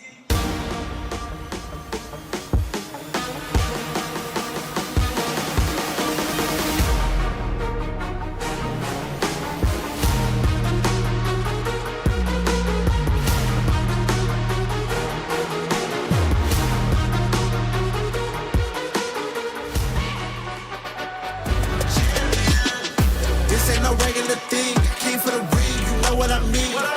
You see my name in the lights, better get right, I'm champion.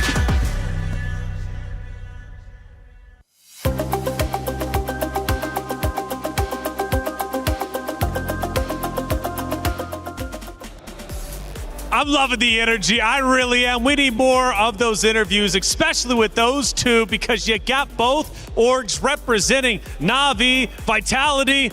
Rose, you got to get back with them, okay? We need an update a little bit later on. Hey, we also need a club championship update. Trav, what do we got? We're into the grand finals of MWI, and it's looking likely that Na'Vi are going to go back-to-back at the Allianz Vault, but I've slipped away. I've made my way over to the Lenovo Legion Gauntlet, and Chris is here to update us on everything Dota. Yeah, club championship-wise, there's really not a great deal to touch on from what happened yesterday with Falcons, obviously, in that surprise loss, going out in the quarterfinals. That was a real shock to a lot of people's systems, especially considering they could have picked up some valuable points to catch up to some of those squads. There was no other real contender for the club championship sitting in and around Dota. You've got BB team right now who are on stage. They could go, if they can go on to win, they can compete in it, but they're only within like 2 or 3 games, so they're not necessarily going to be over towards the top side. BB, though, are currently, well, slamming Vici Gaming, who did beat Falcons and upset them yesterday. So kind of showing Falcons may well have struggled even if they got through today, but those extra club championship points would have probably went a really long way. Yeah, well, it sounds like we're going to have a few shake-ups here and there when it comes to the club championship leaderboard at the end of this week, but we'll see how things progress. Back to you guys.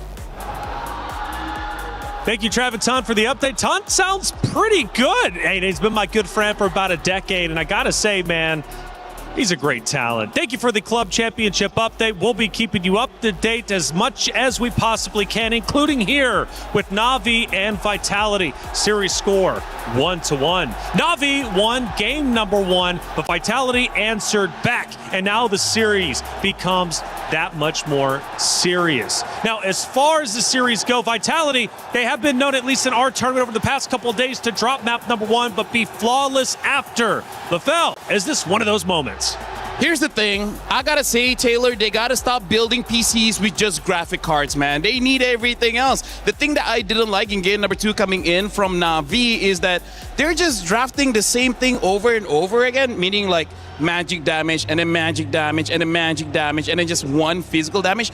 There's no balance, right? Thanos himself said balance is needed all across the globe, and Na'Vi didn't listen, and that's why they lost. So this time, you know, balance. I think they can deserve the risk, right? They deserve the risk? No, like they can. All right. They can afford it. They can afford Remember, it's a best of 7, it's not a best of 5, it's not a best of 3, it's not a best of 1. So they tried a certain strategy, it didn't work out for them in the very end. And the fact that they're once again on first pick on blue side gives them more of an opportunity to start dictating how the drafts are gonna go. So just a quick reset, go to game 3. Yeah, but I gotta say, Freya is like pretty cool. You know, she's a Valkyrie with swords and wings, a lot of lifesteal, a lot of damage, got longer range than usual. So I don't know, I kind of feel like that worked really well game number 1. I would like to see it in game number 2. Crazy suggestion, I know, but hey, sometimes just hear me out here, because in terms of the bans, it has not changed so far. We still see Akai, the Atlas, as well as the Hirara ban coming in from Na'Vi for Vitality, banning out a chip still, as well as the Boxia. So we saw Na'Vi in game number 2. They picked up the Esmeralda. I still think Esmeralda is pretty strong, but maybe just pick up something in the jungle that can help you out, because I also feel that's something that happened, right? All the junglers were banned, and there's nothing else for Keishi. And by the way, update on Hanzo, now we're up to a 100% loss rate out of the 3 times we've seen it. So avoid Hanzo if you're Na'Vi at all cost. And another one, she has not won with the Assassin. Yeah, still at a 0% win rate with her Assassins. Maybe she can flip the script here. And obviously, if they wanted to go, if they wanted to go for a Freya first, they could have looked for a ban early, I think, for like the Esmeralda, if they wanted to set it up. But it looks like they're still focusing in a certain direction. Obviously, now we do see that the Claude gets picked up by Na'Vi. They're indicating that they do want to have a strong gold laner. But of course, there's so many other things that they can respond to here. Team Vitality. I like his reaction when he saw the Claude. He's like, huh, first picking the Claude. I did not see that one coming. So now, for Vitality, after seeing the Claude, there's still quite a lot of marksmen still open, notably the carry. And knowing that Na'Vi might eventually pick up a tank in the jungle. Let's see here. Akai as well as Boxia is not there anymore. I'm not so sure what they're going to go for. In fact, maybe the Guinevere might also be a pickup that they could consider if they want to go pick off anyone from Team Vitality. Right now, the Freya is open. I don't know whether they want to pick it or not. They pick up the carry first just to make sure that they have a lot of space to flex the other roles, but they pick up the Eve. I'm liking the opening of Vitality, even though the Claude can counter the Eve. You cross that bridge when you get there, you know? I was just about to say, it's, I think, an act or a statement of confidence. By the way, This POV is pretty cool. Yeah, Coach Cam, right? Super unique. And he's going back and forth. What are we doing? What's the game plan? Coach's perspective, you get a little bit of it. And like I said, I've really never seen this in an esports production. Yeah, it's brand new. I wish we could see their notes. Well, I guess they're not the type of people to bring notes. But if there were notes, that would be kind of interesting. I'd love to see what they have on their notes. But back to this, carry Valentina very early here, as well as the Belleric. So they already have a strong laner there with the Claude, and obviously they do want to have some more to play with, especially if they want to go strong side Claude. Obviously it's really difficult because you are up against the carry, but the Valentina will be able to utilize her creativity. I think the clear is still lacking as compared to the Eve and the Belleric. What do you think about the clear from Belleric? Honestly, right now, I feel like at least there's balance. You got crowd control coming in from the Belleric. You have utility bursts as well as some crowd control coming in from the Valentina, and the Claude is just a strong pick and probably a deny just to make sure that Shell doesn't get it. I agree with you. I think that's going to be a big problem right now. They don't have a lot of clear, and if they're going to go for a tank jungler, I think the clear there is not going to be good. So we really got to see what does Na'Vi get for not Ayanami. I'm thinking sometimes in this kind of situation, they will default to something like a Benedetta, which I think might be able to work, but only when we see the roamer. Benedetta for? Not Ayanami. Okay. Yeah, so for now, looks like the Paquito has been locked by Vitality. So mid, gold, as well as EXP has been showed by Vitality, so not a lot of flex anymore for their lineup. Pretty honest, but I think it's still very, very strong. For Na'Vi, their options are still open, which is good and bad, because the bad, they don't really have an identity just yet. I'd love to say, going back to your point about the Benedetta, that it shows for Na'Vi, but against the Paquito, I don't think it's the best of ideas. I think now, with the Paquito shown so early, they go for a Freya ban, which is exactly what they do, and perhaps they want to eliminate the Esmeralda here.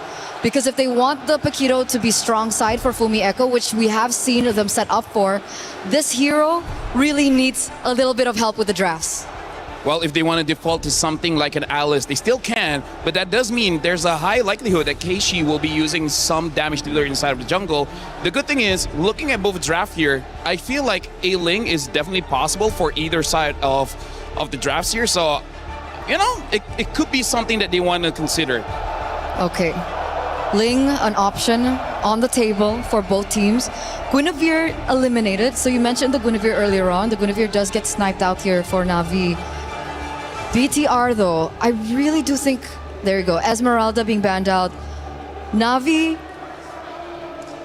So Alice? Is Alice what we're thinking about for the EXP laner? Do they go Arlet here? Part of the reason why I'm thinking of the Alice, because we're playing Expanding Rivers. Expanding Rivers, just make it say that there's going to be a lot of fight around the turtle. So whoever has more AoE, CC, as well as damage, they're going to be looking pretty good in this lineup, which, by the way, Vitality with that Eve, personally for me, automatically wins the first two turtles. Having the Paquito really helps out because they're able to deal a lot of damage onto the jungler, making it non-contest. So that's part of the reason why I'm liking Vitality's draft. In Expanding Rivers, when you have a draft like this, gives you good control over the first two turtles, and that's going to help you quite a lot to set your tempo all throughout the game.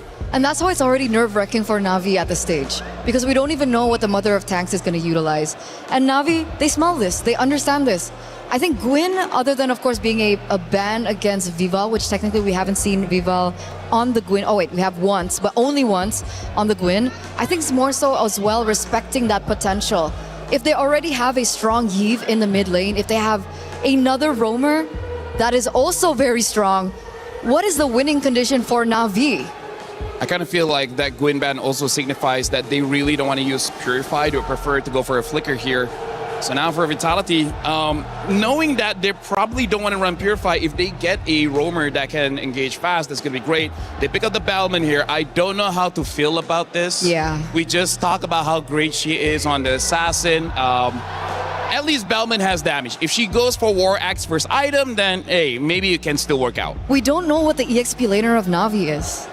So the fact that they went Bauman already, and we don't know what the EXP laner is from Na'Vi, Bauman could just as easily walk into death traps of crowd control and just completely be irrelevant in the game. Yeah, no, I'm with you on that one. If they have like one other source of crowd control, which I feel like they most probably will have, they pick up the Yuzong here as well as the Nolan. For now, again, Na'Vi does not have a good track record just yet using assassins.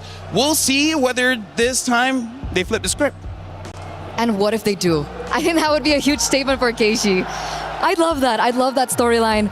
Vitality last pick. We get the show of the mother of tanks. Hey. This is oppressive. Here's the thing, you ban out the Gwyn, it shows that you don't want to use Purify, and that's why the Cho is valuable here.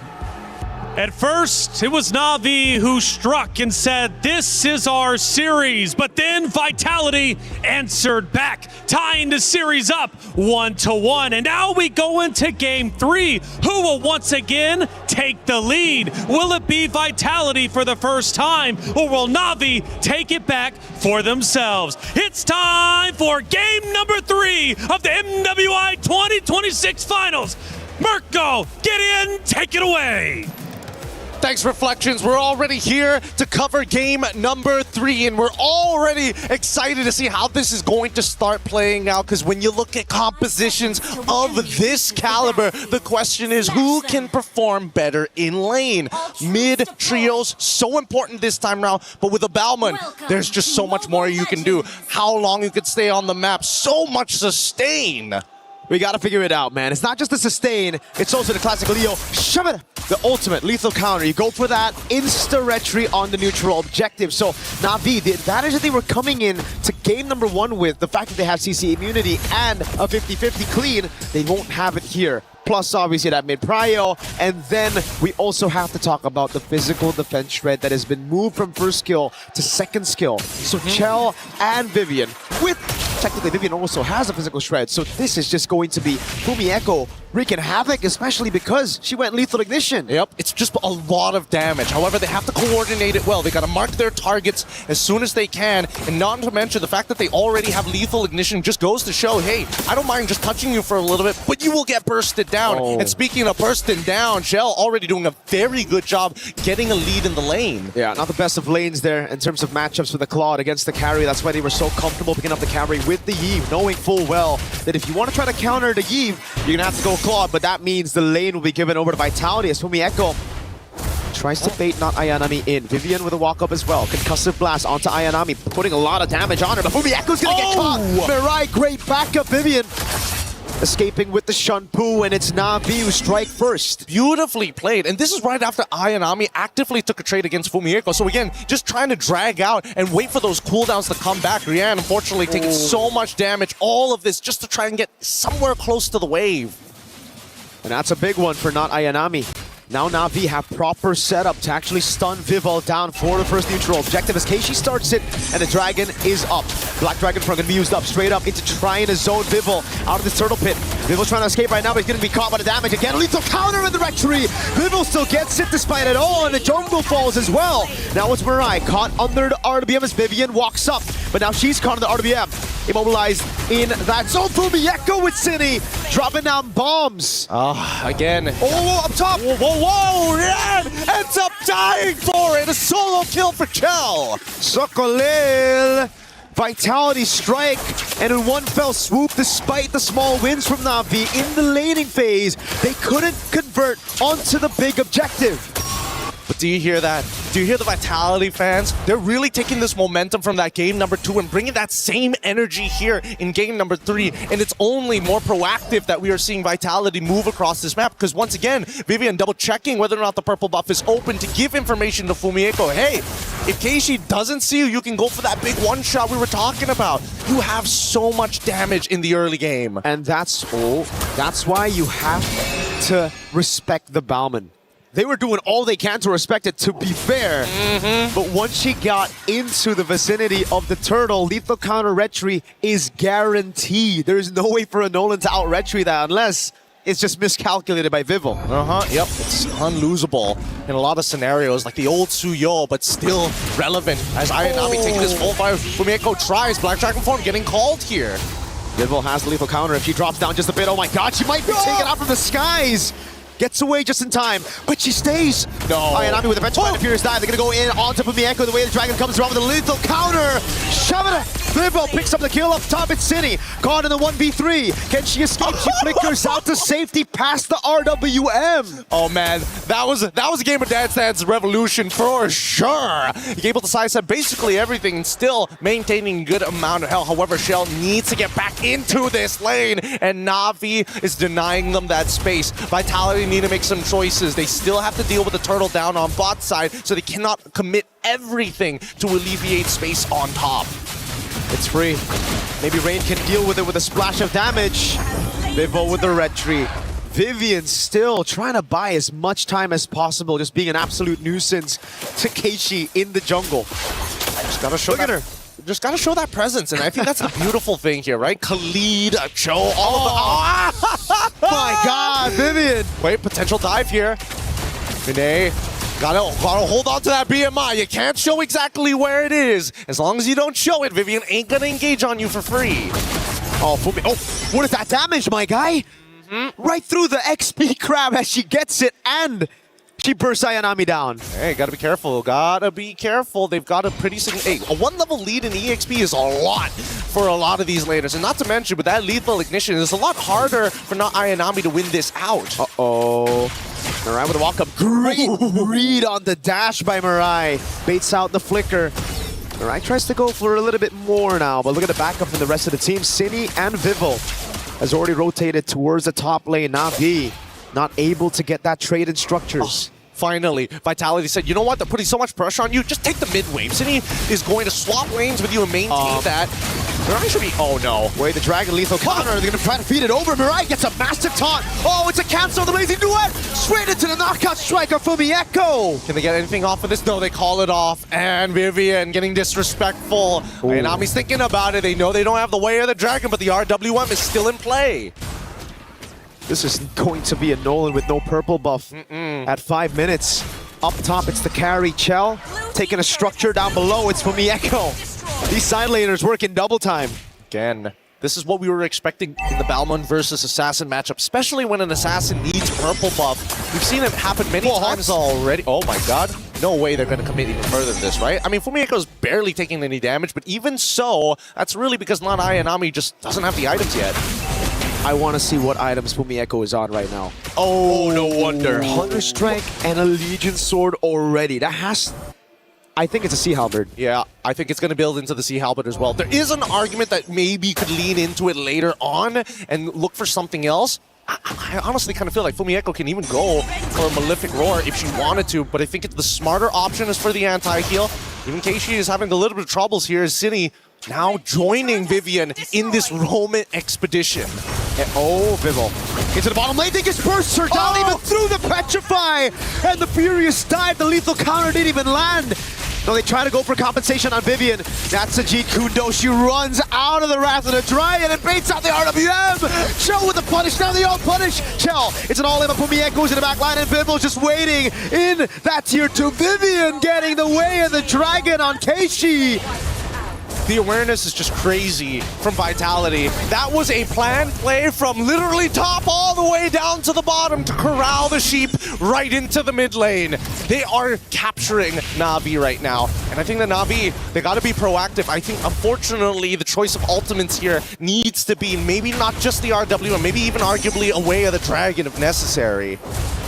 Vivian, she was the one who baited everything out. RWM, the Wrath of the Dryad, and Chell flickered forward. That's how comfortable she was. Now they're going to go in for the dive in the bottom lane again. Rian hasn't had the best of games so far. Fumieko just waiting for the double dash. Knockout strike. Oh, lethal counter from Vivo. Now it's the retaliation. Now it's the punish.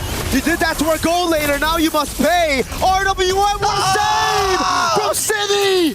This is ridiculous. Vitality. What? With the... Oh no, they cancel out the recalls, but at least nothing is punishable at this point. But Vitality, they're starting to mess. They've kind of downloaded a little bit of the tactics that Na'Vi has. They're recognizing some bad habits and some... Well, even I have noticed a couple of pathways when they're on autopilot. Their pathing is becoming a little linear now. In normal situations like that, Gideon, you're 5 to 12. You get a kill on the Paquito, it should be a good trade.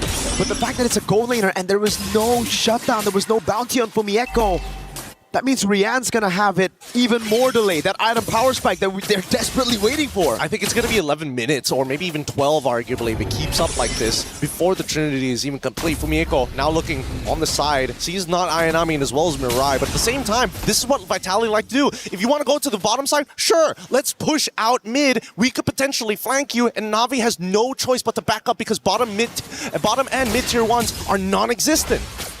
Oh, that top wave is looking good right now. Maybe jumps to Jikundo. Oh, a big miss, a big whip from Cine. And that's a punish from Ayanami straight onto Vivian. Fumieko with a jump, but she's only 1 against 4 right now. Mirai getting a massive taunt. And another big kill on the Paquito, this time on the hands of Keishi. Okay. They end up losing 2 here, but is Na'Vi going to force the scenario? Because again, that top wave is still pushing, so Vitality can hang around here for as long as they want. If they are able to tax the health enough, maybe they can get Na'Vi off of this.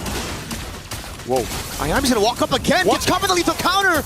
A straight Kumar moment. She knew the Batman was there. Blazing went onto Cine and Vivel right now, but she's able to sustain for a minute. Jojo into the back line, and Keishi won't be able to get the rectory. It's Rian who steals it away and saves it for Na'Vi. But Chell with the flickering forward, trying to go for a bit more kills. Mirai doesn't have the Wrath of the Dryad. Vivel walks back up right now as the chase continues, and Vivian is trying to go for the Jikundo, but she will save that flicker for later. Na'Vi, great hit and run.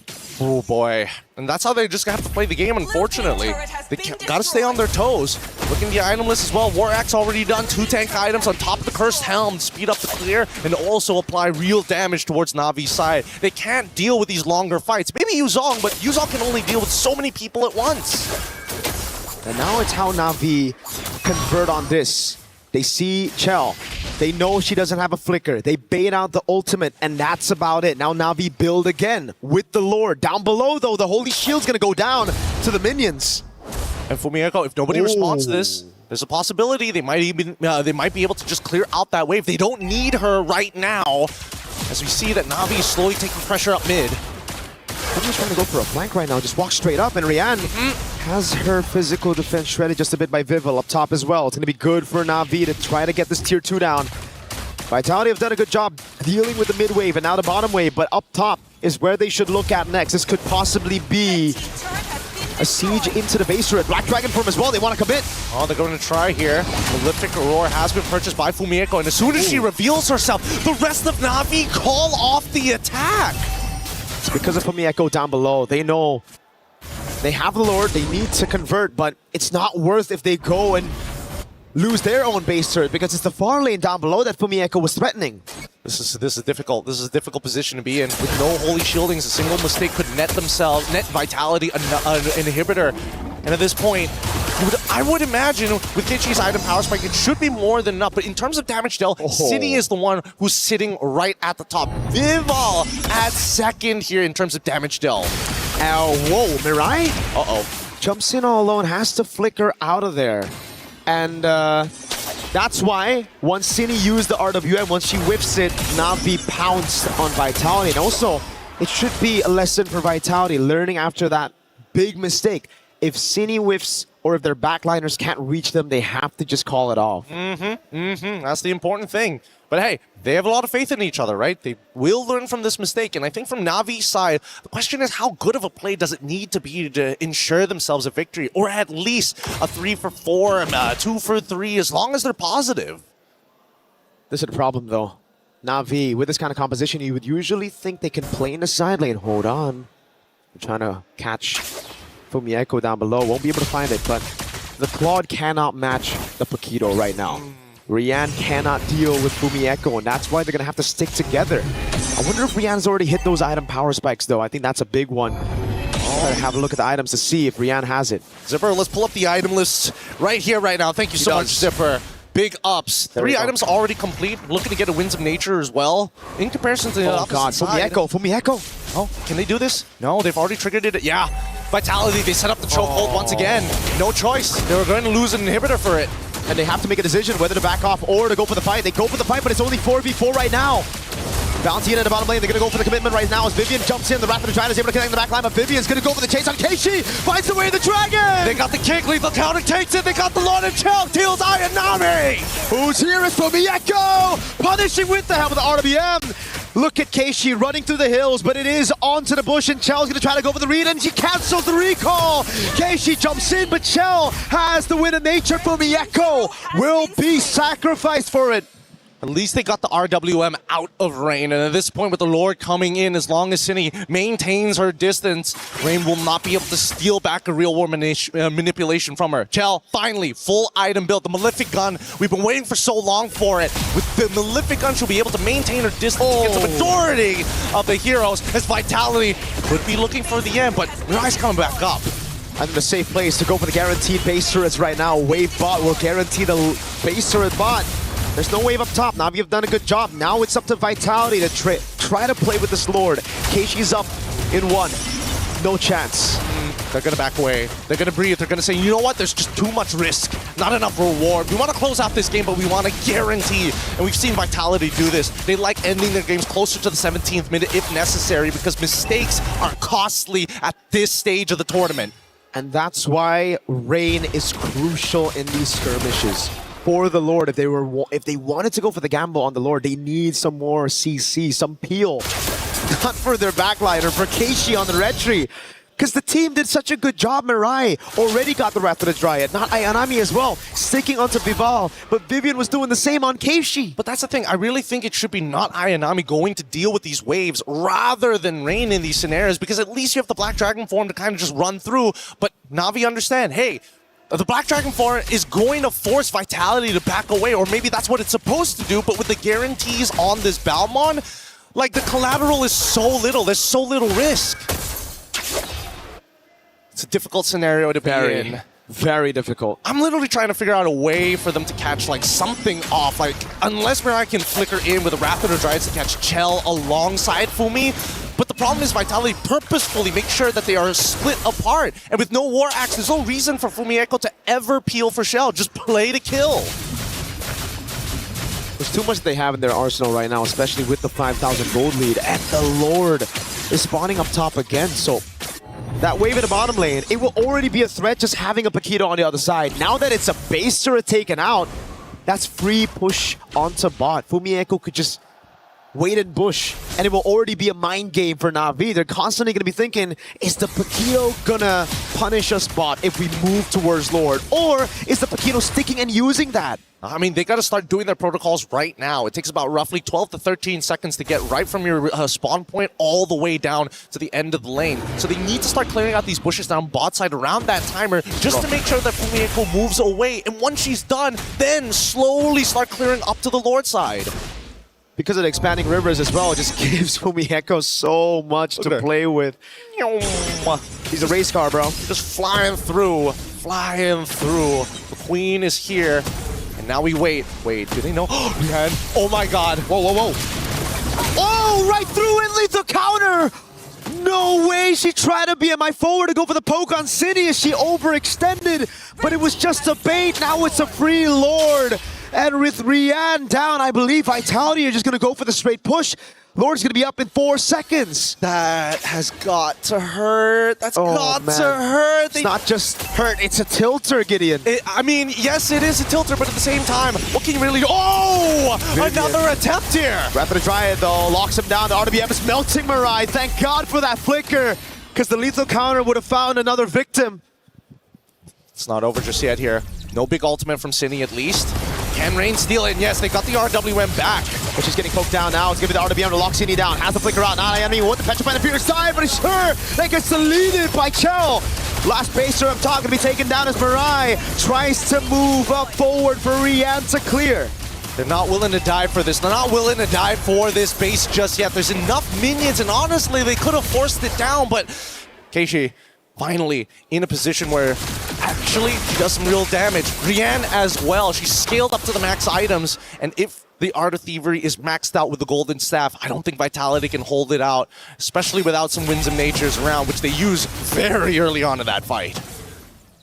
I'm just scratching my head right now, trying to think of a way for Na'Vi to come back against Vitality, who've scaled up.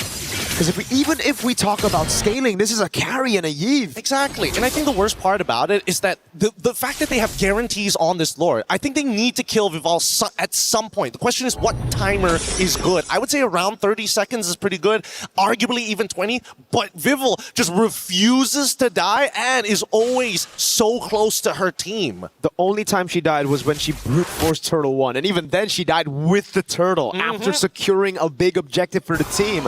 Rian has the Wind Talker, right? No more boots. She's bootless. She is full damage with a Wind of Nature, but she still gotta respect that lethal counter, man. That big bonk. Na'Vi, at this point, is just waiting for Vitality to make the mistake. This game is not in their control. It's not in their hands. It's an uncomfortable feeling to be in, but at the same time, you kind of have no choice. There is no out at this point. And I think that much is clear. Vitality, they're going to slowly choke them out. But truly, who can maintain this game, right? We're already going in close to the 20th minute. Eventually, somebody will fall. Na'Vi have to try to either gamble it around the Lord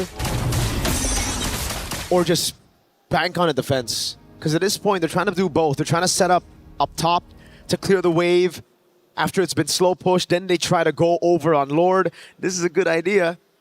Could they sell this? How could they sell this? Did they make Yuzong just walk into Tri-Brush or something? I think they sell it by just waiting for someone to walk up right now. And they clear it out. They know the timer is up right there for the Lord. So they reveal themselves. And it's still going to be a slow push again. They haven't cleared it enough. Yeah, this is inevitable. This feels inevitable, and Vitality have played this so very well. They've got to gamble. They've got to gamble. They got a 50-50, and Fumi already on the top side. I don't think they can gamble when Rain is in the base defending, and she doesn't even have good clear against these super minions. Oh, Fumi. We need to see the super play here. Vival gonna open up the map. Chell just holding it as well. Look at the poke from Sinion, not Ayanami. That's the main initiator out of the fight. Half HP as Fumi Echo again waits in the bush. Try to go for it. Oh my god, wait, the dragon and the full pounce! That's Wind of Nature. Fumi Echo able to survive right now as that's been the Lord taken down as Chell gets the kill on Keishi. Vivian gets away as well and gets the chastised Pauldron. No Purify and no Wind of Nature on Rian. However, at least they were able to trade 1-for-1 here, and Cine ends up going down. I want to see whether Rain already stole the RWM. If she hasn't stolen the RWM, it's going to be a little awkward once the Lord starts pushing in. But even so, really nicely done from both sides. This is defendable. 30 seconds on Cine. They're going to have time to build up. Now, the question is for Vitality, do they want to bank on a 4v4 instead of waiting for Cine, right? Because if they wait for Cine, this Lord is as good as gone. Yep. And I mean, big issue is that Cine won't be able to participate in the fight like fast enough. And no chance. Unless Vitality just starts slowing, they can't slow their own Lord down. And Na'Vi, they don't mind it coming in quick. Yep, 10 seconds on Keishi, so it is going to be the gamble. If they can go for a fight before Keishi spawns, and Fumi Echo jumps in. Knockout strike is off! Winter Crown already used up as Rian goes for the damage again. Damage reduction coming out. Fumi Echo is able to survive, but now it's Vivian caught on the top. Still able to get away with Jikundo, and the Black Dragon form comes around as Vivian is going to get taken very low, but it is Na'Vi staying in this game. There's still the second wave that we have to worry about. This is where Cine now comes into play with the RWM. They might be able to do something here with it, and they still have the Way of the Dragon. No IMU from Rain, no Wrath of the Dryads coming in from Mirai. Oh, wait a second, you're right. Second wave, here we go. Ultimate's already down, and they still have Cine on the Eve. With the damage, with the poke, coming down with the Wishing Ladder. Oh, Ayanami finds Beerus down to Petrify, but she gets baited in, and now it's an RWM to take Ayanami down. Didn't get max value, but that should be good enough. 2 siege minions there, and Na'Vi, with the Vitality, has to tax him every single time. Oh my goodness, the damage coming in from Yan. Good enough to chunk down Fumiko past 60%. And they defend again, even with Ayanami down. They have enough firepower with Rian in the late game, having full items, even the bootless with no boots, just a Wind Talker. That's why she's dealing 1 billion damage. Oh, this is a really tough game. It's clear that both our ladies here up on stage, they don't want to drop this game. And Vitality, what looked to be some huge momentum, has kind of halted. It's starting to stall out. And Na'Vi, they feel it, but at the same time, it's still not in their control because they're missing all the inhibitors. I've seen these games before, you know, Gideon.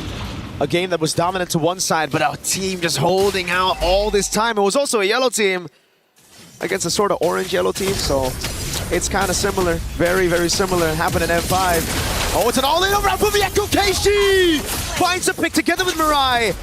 Wrath of the Dryad is what they use to get Fumieko, but look at the rest of the team right now as Keishi gets zoned away. It's a free Lord. Rian with the BMI forward. Trying to go for the chase right now with the Black Dragon form as well, but she might just be too far ahead. Well, but again, trying to force out a fight that they don't exactly have the perfect position on just isn't worth it. But they've already staggered the team of Vitality. They are currently 4v5 now that the Lord, similar scenario, but at least they have City on their side. It's all up to Rian, 1-5 and 4, but the KDA doesn't matter when you've managed to make it to the 24th minute of the game. You have all your items. This is the time for Rian to find that redemption. But Vitality have an Evolved Lord. 4v5, but you have damage reduction. Now it's Rain, who has stolen the RWM. That's the right ultimate to take. All right, can they play this? Vitality, do they want to force Wrath of Dry? And RWM already out!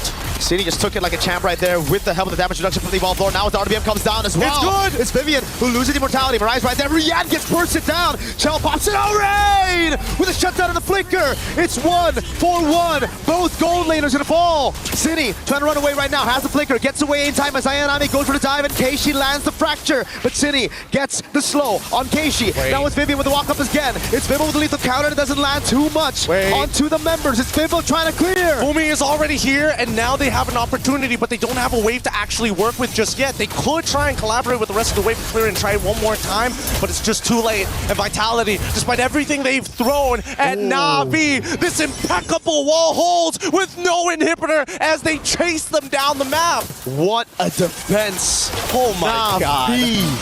Through how many Lords? 4 Lords defended. Yes, they are down to just their crystal. But it just shows how tenacious they are. They get back up every single time they get put down. This is really, really tough game. Both sides understand the pressure, but both sides want to end this clean. Na'Vi now is starting to adapt, realizing, you know what, despite our inhibitors, as long as we make sure the timing is good and we time our tempo to sync up with Vitality's, there is a chance, because they are prone to mistakes too. Now it's back to the build-up. We take a look at the equipment now. Immortality for Cine. Immortality down for Vivian. We have to take into account some of these immortalities that have already been popping the fight. Hold on, Vivian! With no immortality, opening up those bushes now seem a lot more scary. They're still pretty tanky overall. The raw burst damage from Navi's side isn't that high, especially against these thicker boys, but that's just show for you. In the meantime, at least for Rian, plenty of damage here. How did they wait? Vivian in a really awkward spot to get a reaction out of Keishi. And I like this, the fact that they're trying to get all the information and they find it. The taunt, land, oh god. It's a double taunt on Vivian, way the dragon there! And it's a big pick at the 26-minute mark. No Wrath of the Dryad though, the rest of Vitality, think about it. With these resources down, do we go for it is the question, but look at the timers right now. Vivian's gonna be down for, I think, a solid minute. Oh no, this is not exactly the greatest look, but at the same time, at least Vitality immediately say, we need to take control of this. We need to pull the Lord to our side. We need to reset it. Now, Fumi, what is that go for the push. City gets caught in the RWM, has the Flicker out of the way. Fumi Echo to the bottom lane, they go for the crazy 50-50, Vivo the lethal counter, He gets it! Wait, they need to cancel the recall! Fumi is already immediately going back, and luckily not Ayanami already expecting and anticipating the motion. That's the problem against the Bauman. You still need to zone, even if you have the man advantage. No one checked the bushes. They went straight for the Lord, and they paid for it.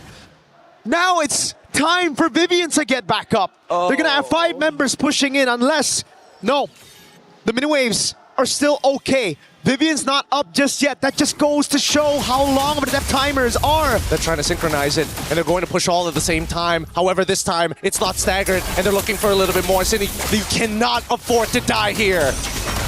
They have to play it very safe. Just go for the poke constantly now. It's blazing duet from Rian. Onto Fumieko, who's able to flicker out the safety now. Mirai trying to go for the Wrath of the Dryad, but gets bogged down! Whoa! By the lethal counter! Nobody was expecting that much damage, but okay, it works out. Vitality now looking for the end. Minion's already there. Vivian goes over the dragon, but it's actually off. Into the RWM they go. Keishi gets away from mid in time. Now it's a dragon to the skies. They go straight for the crystal. Vitality are up 2-1, the lead in this grand finals. Oh man, I think Vitality, if we were talking about working out the stage nerves, working out all the plays that we're going through, and having the tenacity to deal with that, an exhausting game that's past 20 minutes? Holy! What's frustrating is if you're KC, you're thinking, I'm losing these red trees, but in reality, that's a Bauman. Yeah. Just through a Bauman, you need the team to zone, and nobody opened up for KC. It's just, you can't, there's nothing you can do about it. There really is nothing much you can do about it. But let's look at this one more time, because Mirai, down to a literal third of her health, instantly dying to the lethal counter. It's so ridiculous, but I think they now figure it out. Hey, maybe it's not just us. Maybe it's the draft as well. We got to really make it happen. But with that being said, though, what an absolute banger of a game. We're going to be throwing it over back to the panel right after these messages. Stick around, Mobile Legends action.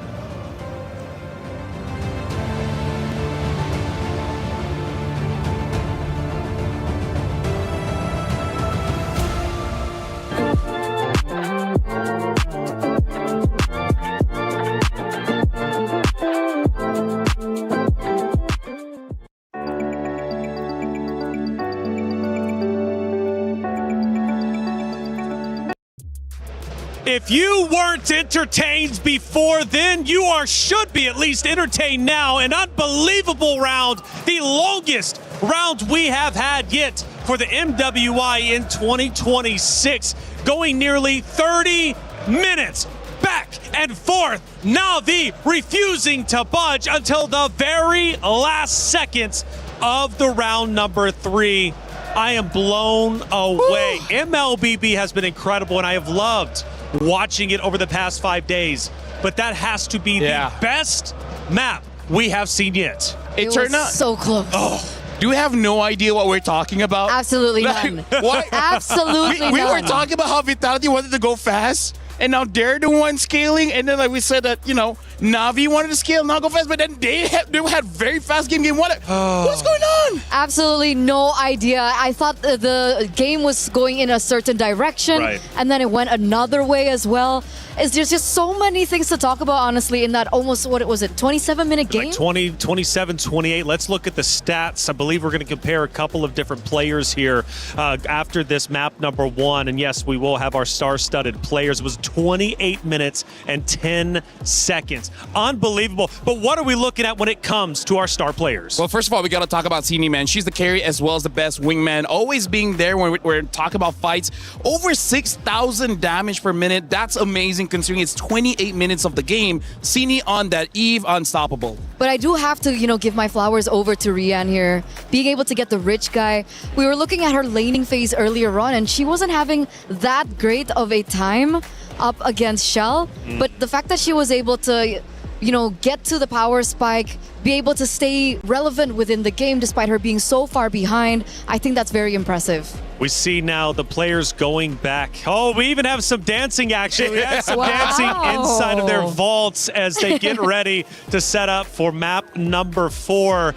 But just seriously, I'm absolutely blown away. Obviously on the bottom there, you have Vitality. They're feeling comfortable. They're feeling good. Granted, it was tense. I felt like there were moments Vitality absolutely could have closed it out if they played perfectly.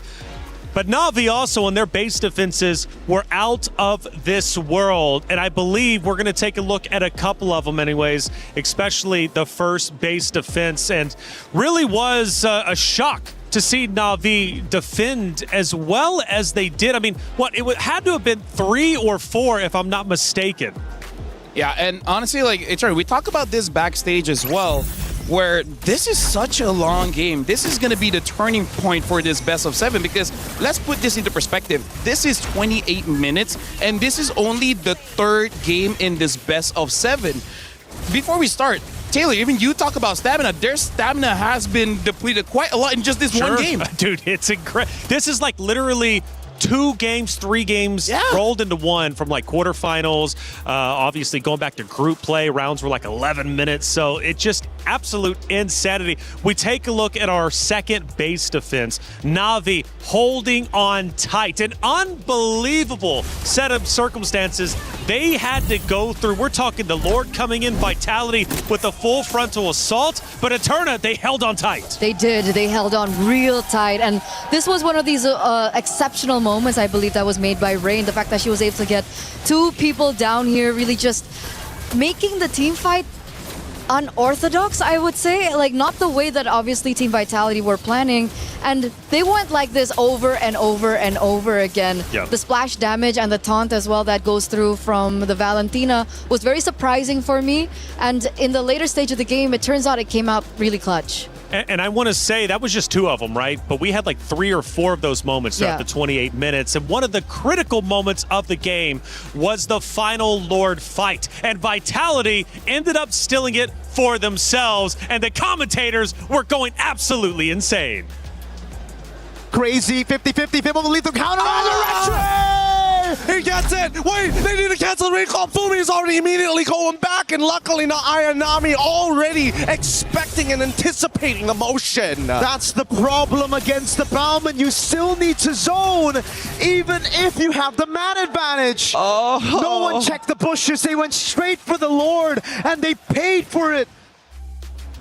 Seeing Gideon just sitting there and then going absolutely ballistic. I love when we get the chance to see the commentators who are providing the voice to this grand finals. Hey, this tournament has been insane and the competitors are playing for a lot of money. However, you out there at home, guess what? My champions pick is now live. 2 champions, 1 game. From July 27th, submit your predictions for the MSC and MWI champions for a chance to win 50,000 in-game diamonds and MSC 2021 through 2025 tournament skins. Don't forget to leave your picks under at MLBB Esports post for even more chances to win. Lock in your champions now and cheer for your favorite teams. Hey, you can win at home even if you're not up there on the main stage. It's now, 2-1 in favor of Vitality. For the first time, they take the lead. We go to the stage to look at the emotions from that last round, and I'm sure there's going to be plenty moments, 28 minutes of it, right,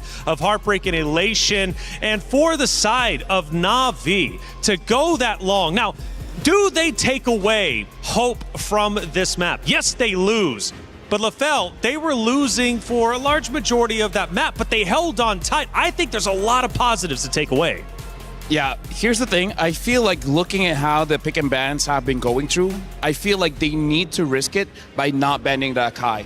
Because so far, we've seen Vitality banning out the Baxia and then Na'Vi banning out the Akai. Those are basically the only real relevant tank junglers now. So I kind of feel like they're setting themselves up for failure, that they don't have a lot of different opportunities, because Keishi in that game using the Nolan, you saw how Rian had the most gold.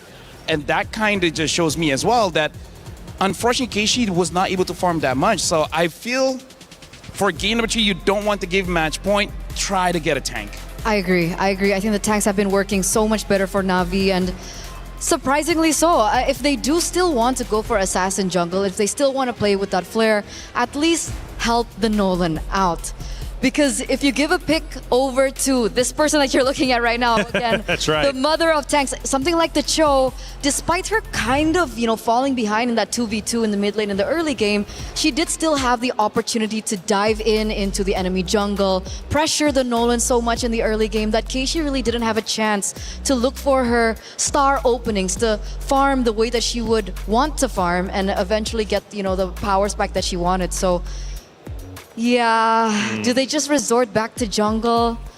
I don't know. That's a good question. I mean, Vival, there's been a lot of questions about whether or not Vival should run Assassin. Should she go tank? Well, she went the opposite direction this time. It ended up working out. Now check this out. The dynasty of Team Vitality. Next target, MWI at EWC26. LaFell, all those trophies lined up, but there's one spot missing, and it's MWI 2026, and now they officially have the lead. I gotta say, Vitality made our designer's job a bit difficult because they could only fit 20 there. They could only fit 20. They wanted to put 30, 40, but it's like, okay, we gotta put this out, this out, this out. We're just gonna put like what? That's like 3 to 4 years worth of trophies. Right. And yeah, honestly, at this point, they don't need any more. But hey, that'll be nice.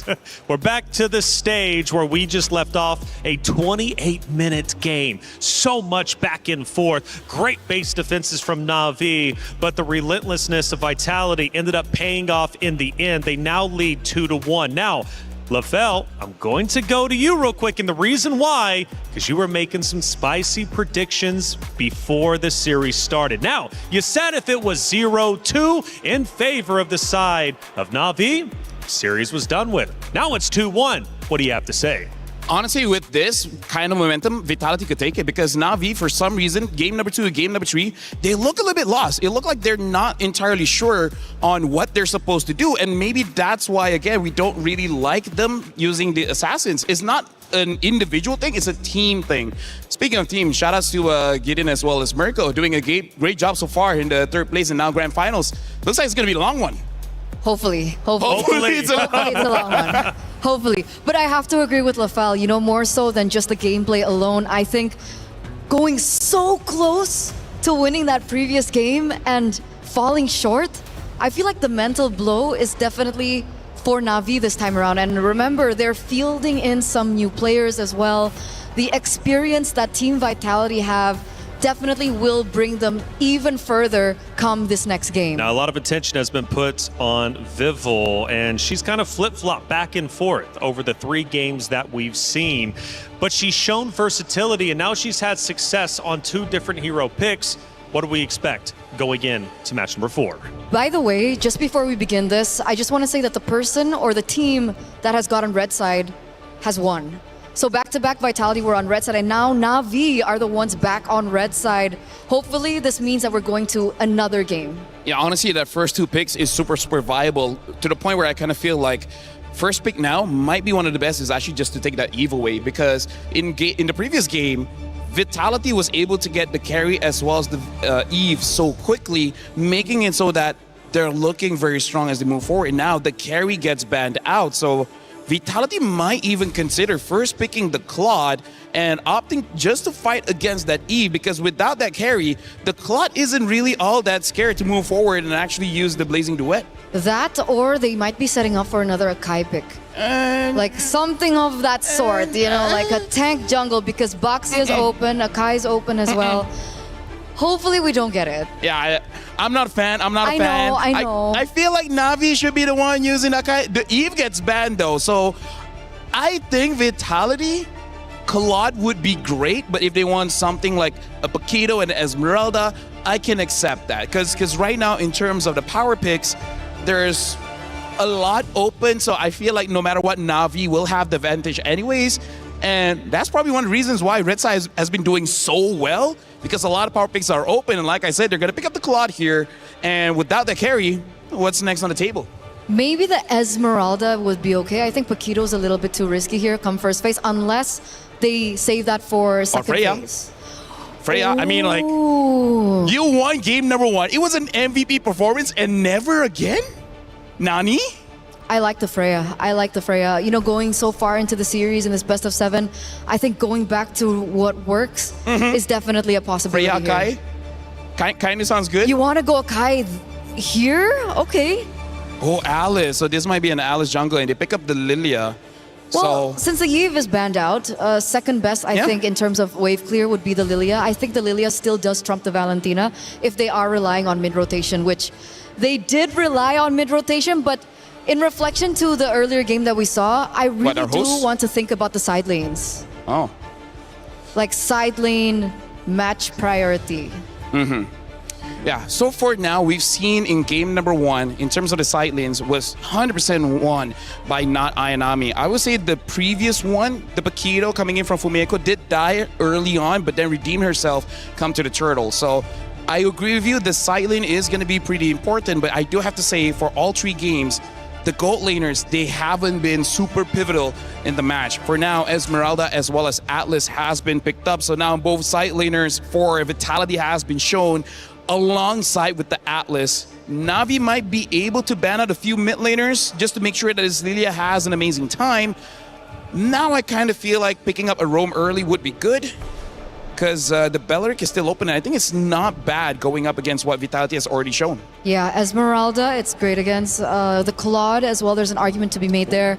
But they go for a Moskov here. So we don't get the Harith matchup here against the Claude. We get the Moskov instead. And just in case, let's say, Team Vitality want to pivot into a assassin jungler for Vival, they do have some answers towards it, considering they also still have yet to pick up the Roamer. So there's more layers of defense for Na'Vi here in this game against that.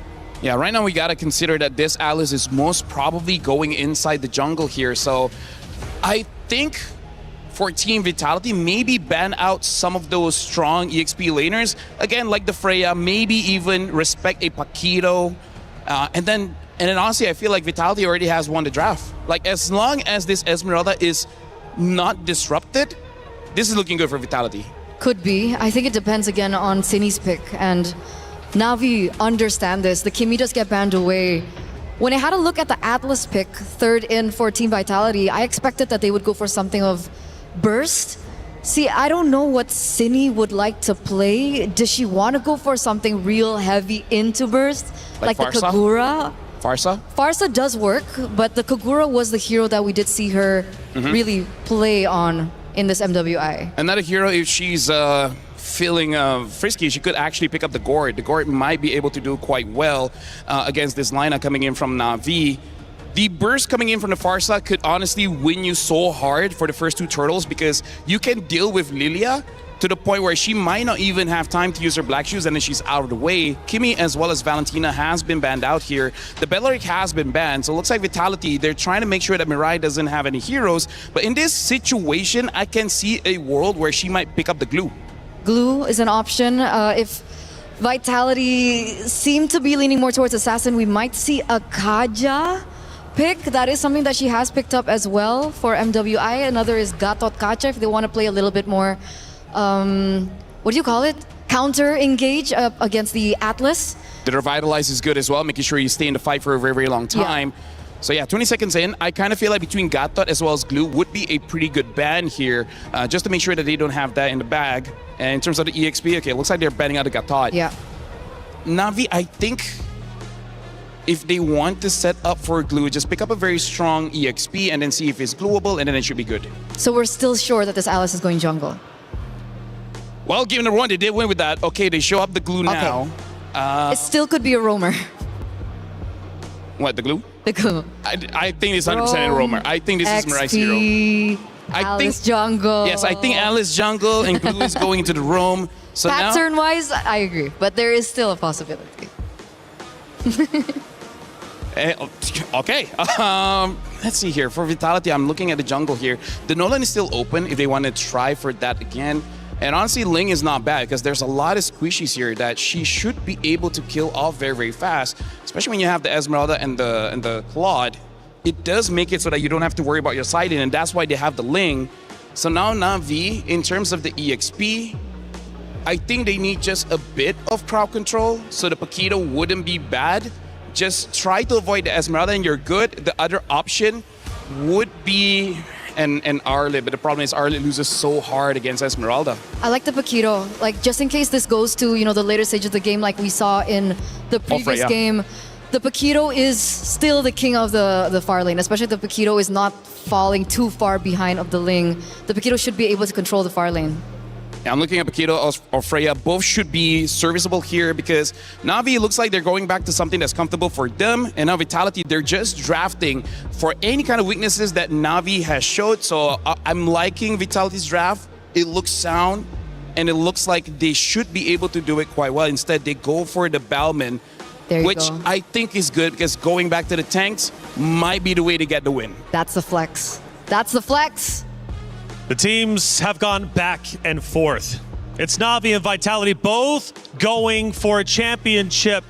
But the reality is Na'Vi needs to shut Vitality down now. Get rid of their momentum. If they don't do so, Vitality will be one round away after this to a championship. It is essential Na'Vi ties this series up 2-2, but if they can't, they will be in trouble. This map means so much to both rosters, but who's finally going to get it? It's Na'Vi, it's Vitality in Grand Finals. Mirko, Gideon, let's get Map 4 started. Thank you, Reflections. Dear Lord, we've been waiting for this. Already our defending champions are one step away from putting their key into the totem pole, unless Na'Vi can do something about it. Just so close, yet so far, and at the same time, at least now they don't have to worry about neutral objectives. They got the Bauman for themselves. Unless she gets CC chain, right? That's the thing. The Bauman will win out in 50-50s, and I think Na'Vi, they just always went for 50-50s instead of trying to zone the Bauman to make it a little bit more equal. I think right now Vitality have enough damage, they have enough burst as well to blitz it, plus they got the CC from the Atlas. Again, last game Atlas was banned by Na'Vi, so they couldn't take it to counter the Bauman. This time around, it's on the hands of Vivian, who already had a fantastic game on Cho. And they want to do even better this time around. Not to mention that at least looking from Rain, looks like they pull yourself together and make sure that the Purify comes up a little more often. Little Wander will fall into Keishi's hands. And at this point, you're thinking, hey, with the upcoming Turtle, what would be the worst possible outcome?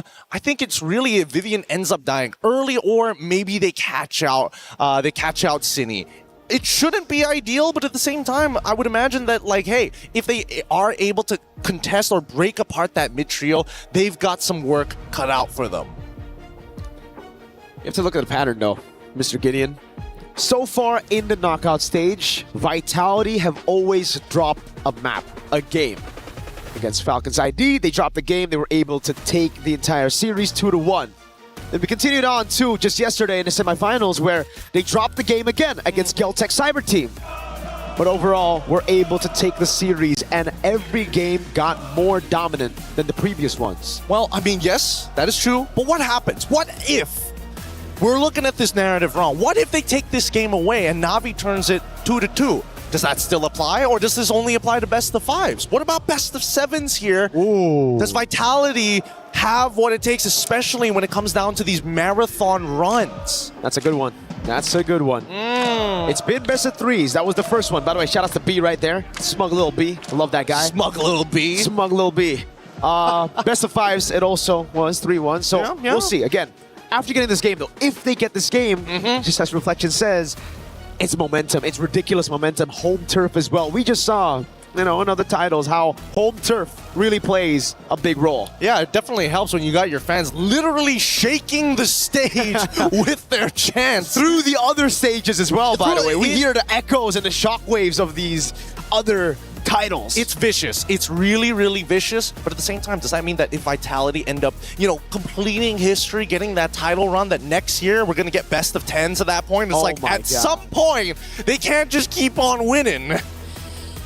They can't keep getting away with this. They can try, but at the same time, I'm looking at Na'Vi and I'm thinking, like, what is the mental game coming into this, right? Because it's not a matter of, did we get out macroed here? It's like, no, it's just bad starts at the game, and unfortunately, certain holes in our draft, and somehow they keep on getting underneath the skin. Yeah. It's just these little things, I think the experience as well. Obviously, Na'Vi coming into this, 2 new members from the previous lineup that we saw from last year and even from 2024 when they won with Smart Omega Empresses. So it's entirely different. You have these members who are less experienced, who are finally now understanding how it feels to go up against seasoned veterans in Vitality who've been through it all, won the very first MWI, and then after EWC lost it, but then reclaimed their throne just last year. At least from what I see from game to game, we're seeing more efficiency with their abilities. They need certain guarantees, and it's good that they have target priority. It's like, okay, we got to make sure that at least Vivian is going to go down when we commit, and they use 4 ultimates.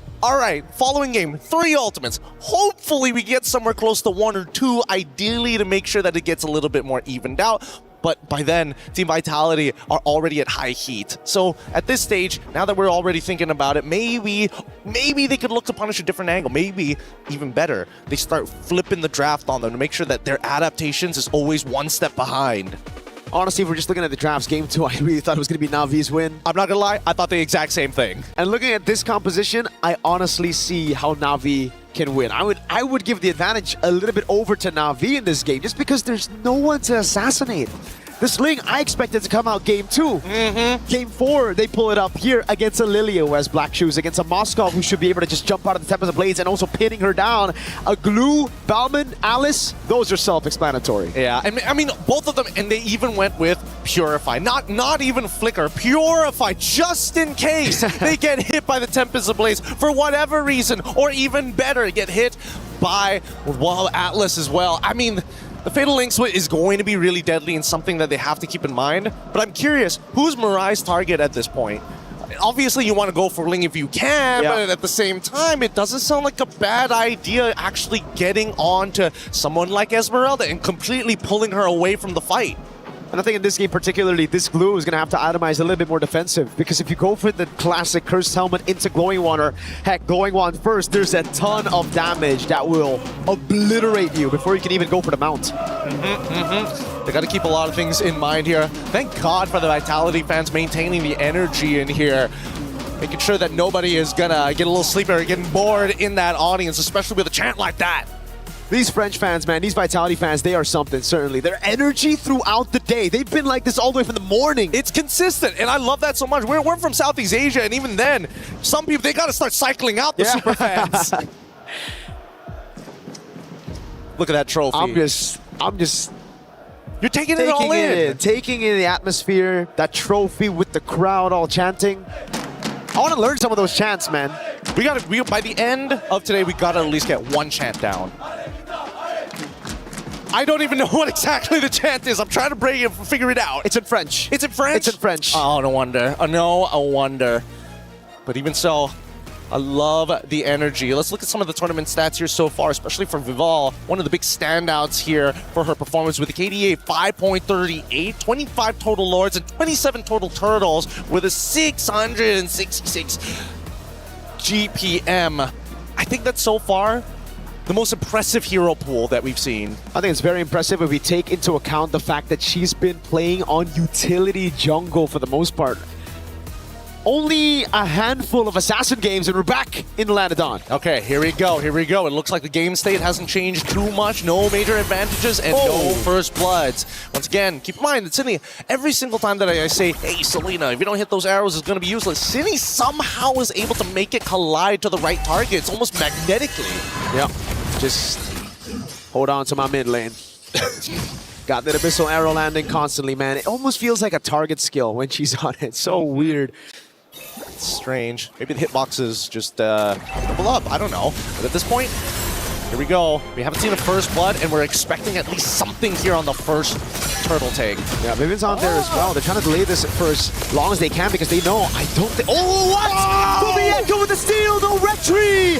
Oh, a disaster to the start of the game. They're able to pick up some kills at the end of the day right now, but the turtle didn't go to Na'Vi.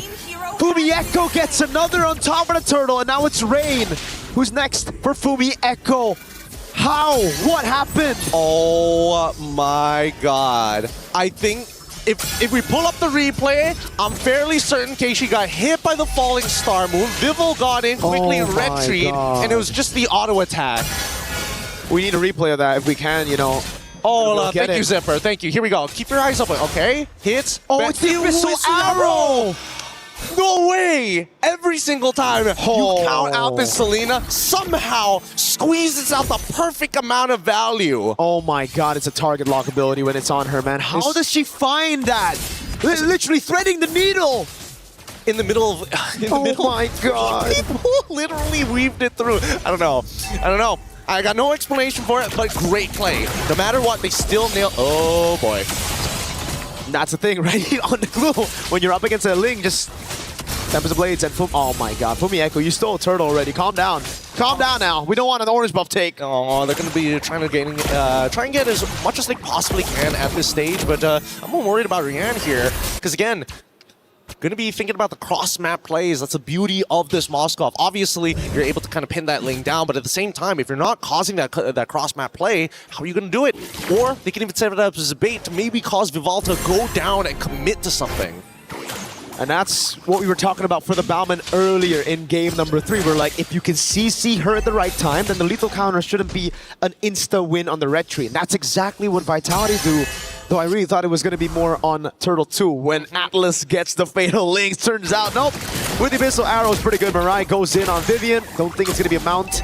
It's just a bit of poke onto Vivian with the rest of the team as they go and contest for Turtle 2. Yep, they just got to slap him up here. And look at this. I just love the fact that Navi's already prepared on that purple buff. Yeah, Falling Star Moon in the back line now onto Keishi, forcing Rihanna away. Again, it's going to be the retreat from Vivo. They zone her perfectly now. The Tempest of Blaze lands. 3-man knock with immobilization lands with the Samsung on the pass, and Vivo won't be able to get on Rain. It's a 1-for-1 with the Turtle on the hands of Vitality. Now Asini goes up to try to help Vivo. Dangerous game here for both sides. Keishi, unfortunately, that lethal counter was just a little short. Couldn't get it past it as Vivian pulled her away in the middle of that fight. Vitality's already looking in pretty good shape here, but now this 1.3k lead, we should know what to expect at this point. We've already seen it happen 2 games in a row now. And you can't even blame Keishi. You got a Falling Star Moon that you got to dodge. You got Vivian who's constantly on you, and the rest of the team, they were trying to peel too. It's just they don't have the resources to peel. This is kind of a composition made to dive, made to look for damage, especially Ayanami. It's just tough because Vivo can just pop in Tempest of Blades, orange buff, there you go. It's a take with a lethal counter. That's what you want to see. But unfortunately for Balmon into the Ling matchup, it starts to become a lot harder once Vivel is in a position where she's 2 levels ahead of Keishi. Every single time you want to take a buff, as long as I can force you to use your ult on your buff, you ain't touching mine. And look at the shove from Chell. Double lane for Rian, trying to get closer. Finding a way to close the gap on goal. Chell, though. Oh, this is a greedy move. She gets it, and the VMI back, despite the Spear of Misery. Nicely done, nicely done. It's all these small little wins that are just going to start stacking up. Hopefully, it's not going to cause that mental damage again, which Vitality, they know how to apply, especially with the way that they play the game in the late stages, how they chokehold their enemies. But now, I would imagine that Vitality, ideally, they need to start getting this lead back. And so far, we do see that Rain getting zoned out by Fumieko pretty early on into this bout, as there's only 10 seconds left until the next turtle. Ayanami, oh man, Sini's just so aware. Spots her instantly with a trap. Ayanami forced out of the bush. Lethal take already earlier for Vitality. That gives a little bit more vision to the rest of the team. Navi got tempo in the mid lane. They're going to have to dance around for a little bit. They didn't set enough abyssal traps. Asini is going to hold on to it for now. They don't want to have the perfect position around this lord because there's no reason to be around this turtle at this point of time. And wait, hold on, bottom side. Ooh. Looks like Rian, you're taking a good chunk of that blazing duet. Sini, it's going to be dirty if you land it. The SOD lands, but whoa, Rian goes for a Vivel. Sees the angle. Oh no, Rian in the bottom lane. 3 members coming around, and it's City who picks up the kill.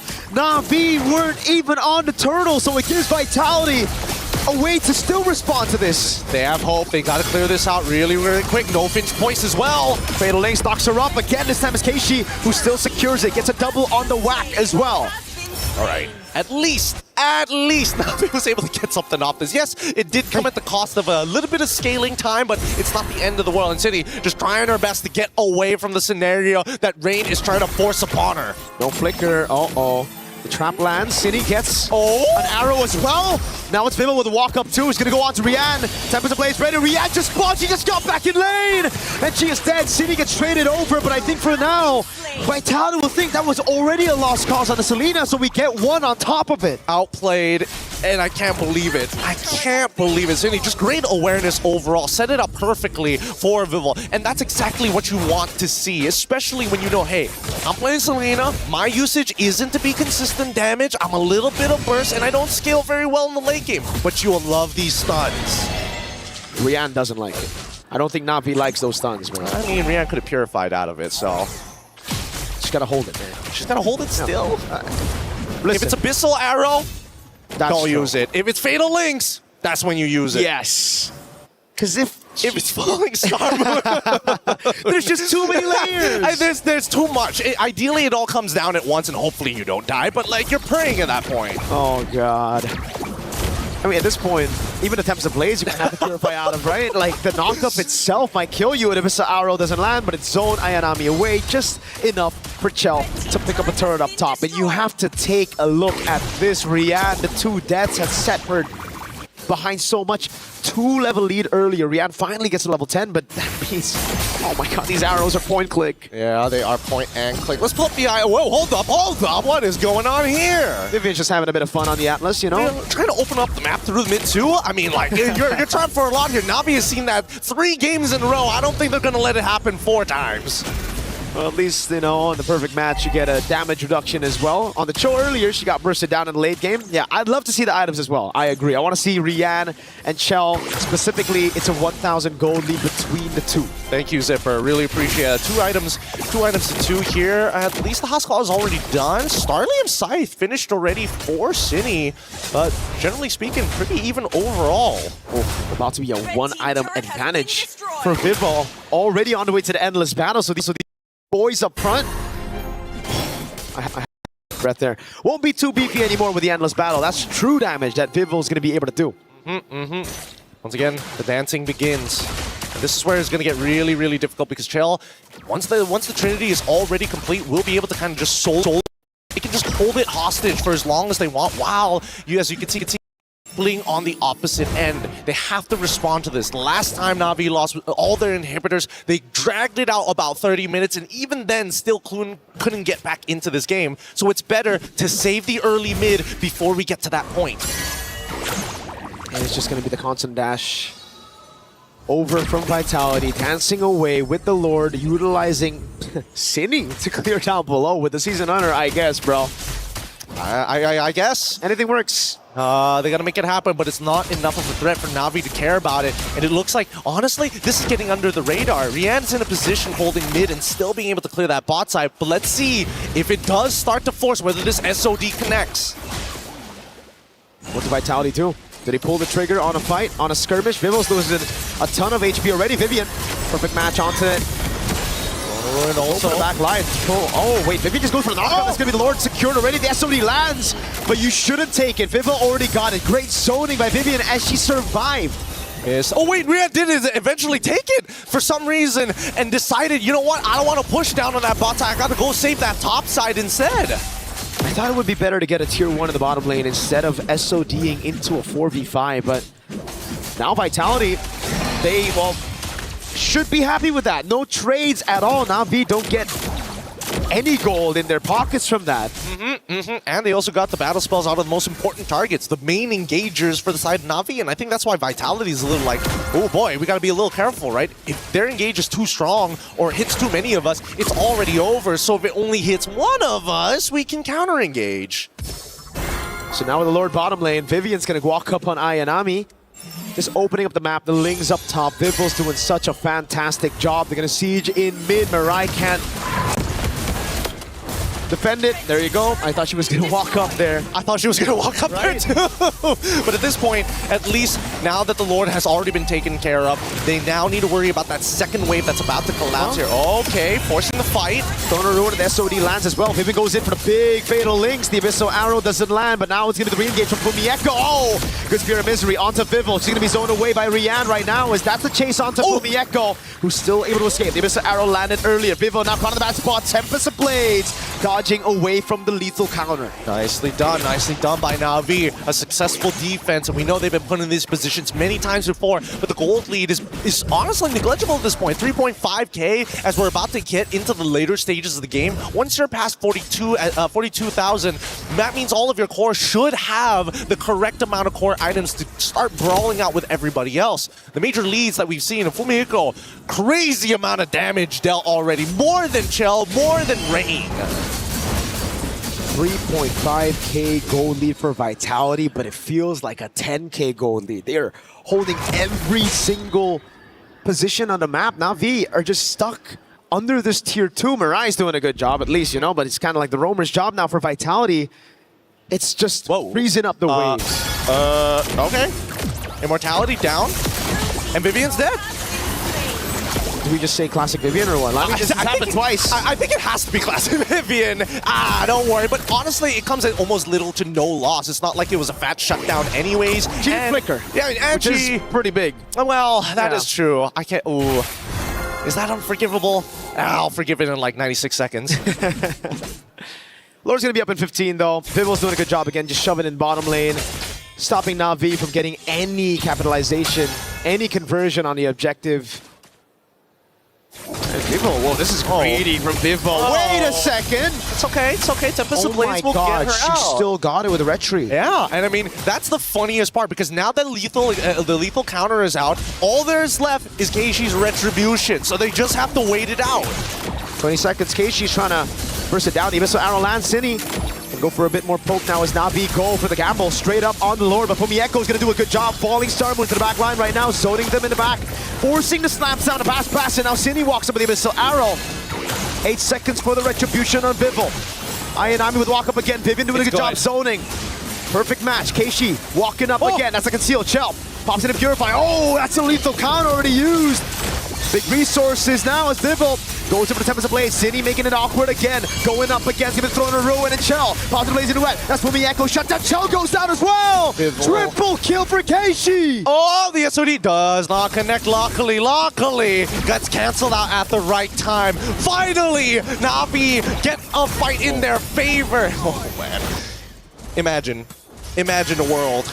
Abyssal Arrow takes it away compared to a lethal counter Retribution. That would sting. That would sting for sure, but Na'Vi play it well in that skirmish. Rian just in the back, utilizing the Spear of Misery for when Vitality jump, when they pounce on Na'Vi, and I think that's the right way. I think all this time Na'Vi have been trying to just jump in where they should be kiting back with this composition. Well, I mean, jumping in and kiting back, it really depends on the angles, right? Because they're trying to push them into Ayanami, but at the same time still maintain presence with Mirai. So really, what do they want to get achieved? They need to make decisive choices as they crack open the mid-tier 2. Oh man, they're still walking up right now. Tier 2 in the mid lane gonna fall. Na'Vi able to crack open this tier 2 in the mid. Tier 2 up top as well. They're gonna shove it in with the Lord. Chell, ooh, risky move without Purify. Conceal coming down from Na'Vi. Slash down the pass in the back. Fatal Links only landing on one. Now the throwing of Ruin. Catching them, immobilization. Pumieko bursted down by Rian. Chell's dealing with the wave right now. Cine walks up as well. That's Chell with Blazing Duet onto the wave.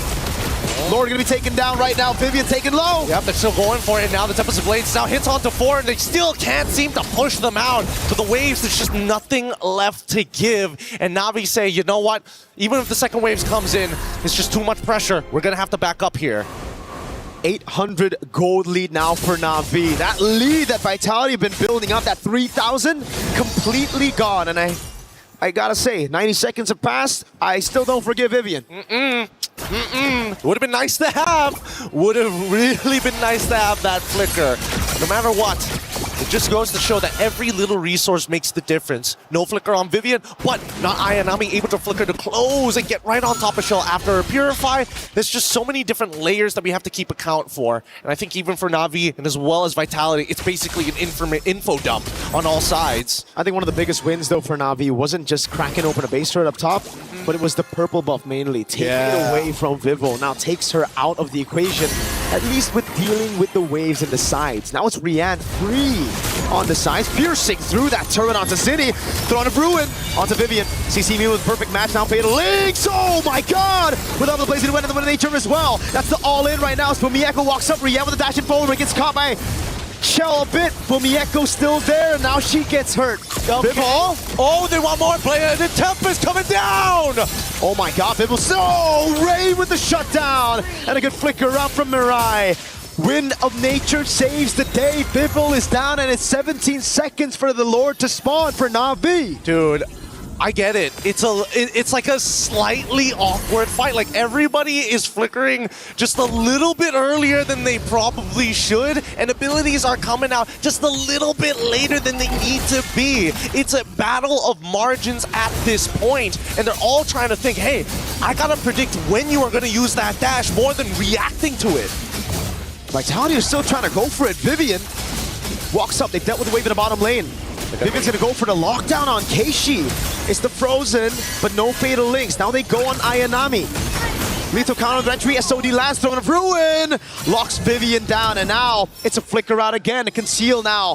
Ayanami doesn't want to give up on the chase. The Abyssal Arrow doesn't land. Oh my god, Vivian gets away with a sliver of health. Literally 1 HP, and Vitality in a position that's not exactly in their favor anymore.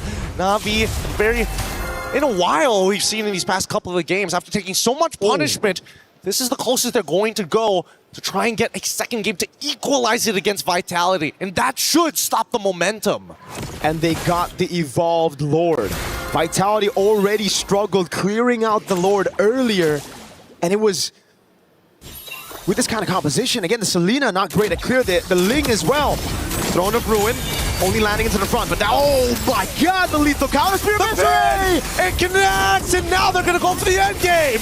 Big CC! Abyssal Arrow landing in the back line. Now Chell popping Blaze into an and Wind of Nature. Wind of Nature responded over by Rihanna's balls. The Black Shoes gets used up by Ray, but Cine is able to crack open Immortality. Now the Abyssal Arrow again. Chell jumps back to the BMIs. The Lord is gonna still be on the base. It is Na'Vi that equalized the lead.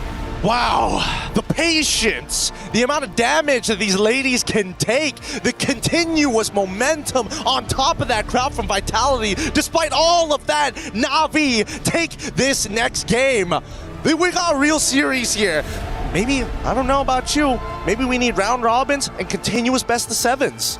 It's the only way to bring out the peak of their mechanics. Add in a double elimination for that one, brother. Oh! A lower bracket and we are set. So good, so very, very good. There's a lot to talk about in these games, but again, I feel like both teams are falling back into uncomfortable zones, and I think starting to get comfortable with how much pressure each other are applying. Like some threats, just once you recognize it's not a habit, it's not a problem. But we're going to be throwing it over the panel to double confirm these suspicions with the help of Reflections, Eterna, and as well as LaFell right after these messages.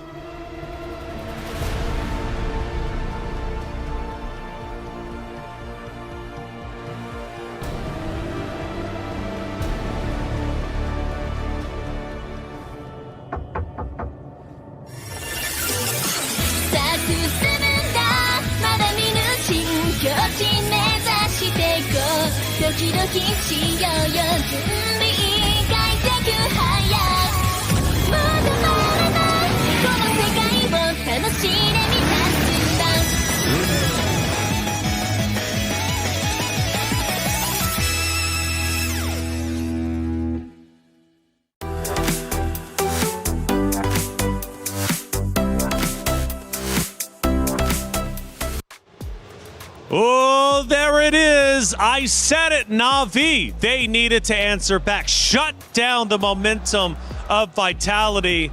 And well, they just did it. It's now tied up 2-2. Mistakes on mistakes, but you know what? For Na'Vi, they'll take it. Live look at the vaults here for the competitors.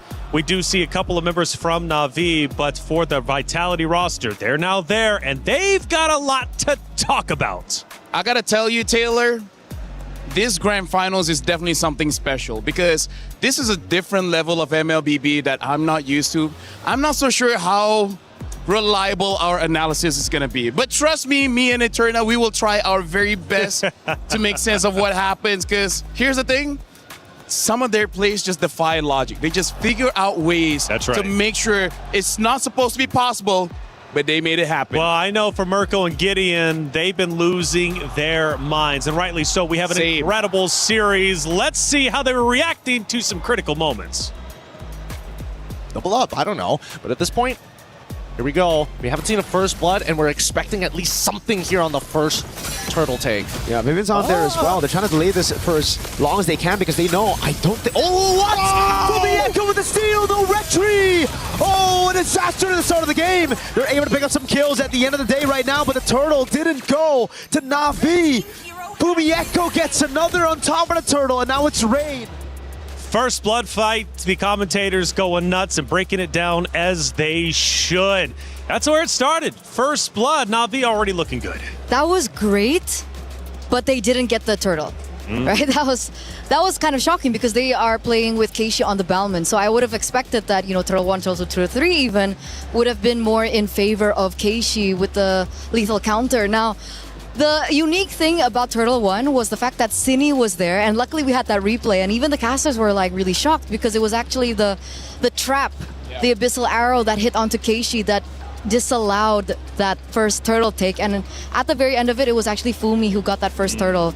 So initially it looked really good for Vitality. It looked like Na'Vi were making more mistakes, but as the game went on, it felt like it was swapped. It felt like Na'Vi understood the mistakes that they were making. They adapted, and then it was Team Vitality that were faltering. So that was very interesting to see. You mentioned later on big adjustments. Turner, let's go a little bit deeper with our next action clip of game number 4. We're now at the 14-minute mark. This is going to be the fight for the Lord, LaFell. And honestly, for this one, there's a lot of things that Vitality did that were like, what is going on here? I don't know why Vivian is using the Atlas in this kind of fashion where she just overextends with no backup from Cini or Shell or anyone that exposes herself to free damage from Na'Vi. Taylor, to explain it very simply, please do for me. Vitality went in 1v5 5 times. It makes no sense. Well, hold up. Let's take a step back to the beginning of our show, beginning of this series. You mentioned the aggressiveness from this region. You mentioned the aggressiveness from Vitality. And one of the keys to win was to take advantage of that. And I feel like Na'Vi is doing exactly that. Hey, that's right. But the thing was, like from the games that they were winning, don't crash out. I'm trying my best not to crash out. I'm trying my best not to crash out. But it's usually calculated aggression. It's usually still aggression with a certain motive in mind. Either they want to, trade for objective or trade for just something else on the map, structure, anything. But here was so weird. Like Vivian got caught out so many times. I even heard Gideon mentioning Vivian just doing Vivian things, and that's not a good thing. Very interesting stuff happening here on the main stage. I don't know. I really can't call it either which way. I'm telling you the truth, I thought it was going to be 3-1 in favor of Vitality, but all of a sudden, here they come. Na'Vi back into the conversation, and the series score is 2-2. Let's take a look at some of our stats from that map number 4. Yes, please. Yes, please. Right, let's start breaking it down and seeing how this story ended up unfolding. There was quite a few that ended up taking place, right? Moments in general. Obviously, we talked about the Turtles as well, but in the end, it was Na'Vi who got the victory. LaFell, again, you got to stop her from crashing out. No. Honestly, she has been doing amazing. She's been doing great. Speaking of doing great, let's look at Rianne. Oh my goodness, her on that Moskov. 94,000 damage. Look at how many times she stunned Team Vitality to the wall. That was nothing that they could have done. And unfortunately, Viva only 44,000 damage dealt. We didn't see the items, but she did not have a Malefic Roar. I don't know why she opted with no penetration in her build. I think she underestimated. I think so too. She started to underestimate Na'Vi, and it really hurt her at the very end. And going back to the Rian point, oh my goodness, she learned resource usage and when to use it. Right? There were times in the early game where she was very pressured, but she finally realized that she has Purify. And then she saved most of her kit to make sure that the counter engage can still happen from them. Now, on this very stage in week number 6, we're going to have a special title, and it's called Chess. I'm sure you've heard of it. Rose had an opportunity to sit down with a very special guest, French chess Grand Master Maxime Bashir Lagrave. Rose, come on, what did we have to say? Hey guys, we have a special guest here at MWI. This is MVL. He is a chess grandmaster for Team Vitality. How are you? I'm good. I'm having a blast here. You're having a blast. How do you feel watching MWI so far? Yes, I watched the semifinals yesterday. Oh. And I'm watching today, and also, with the team as well. So it's really nice to see the BTS of what's happening, and it's a big fight, so I hope we prevail. Yes, now, MVL, I gotta ask you, do you play any other games aside from chess? A few, like I played a bit of FIFA mostly.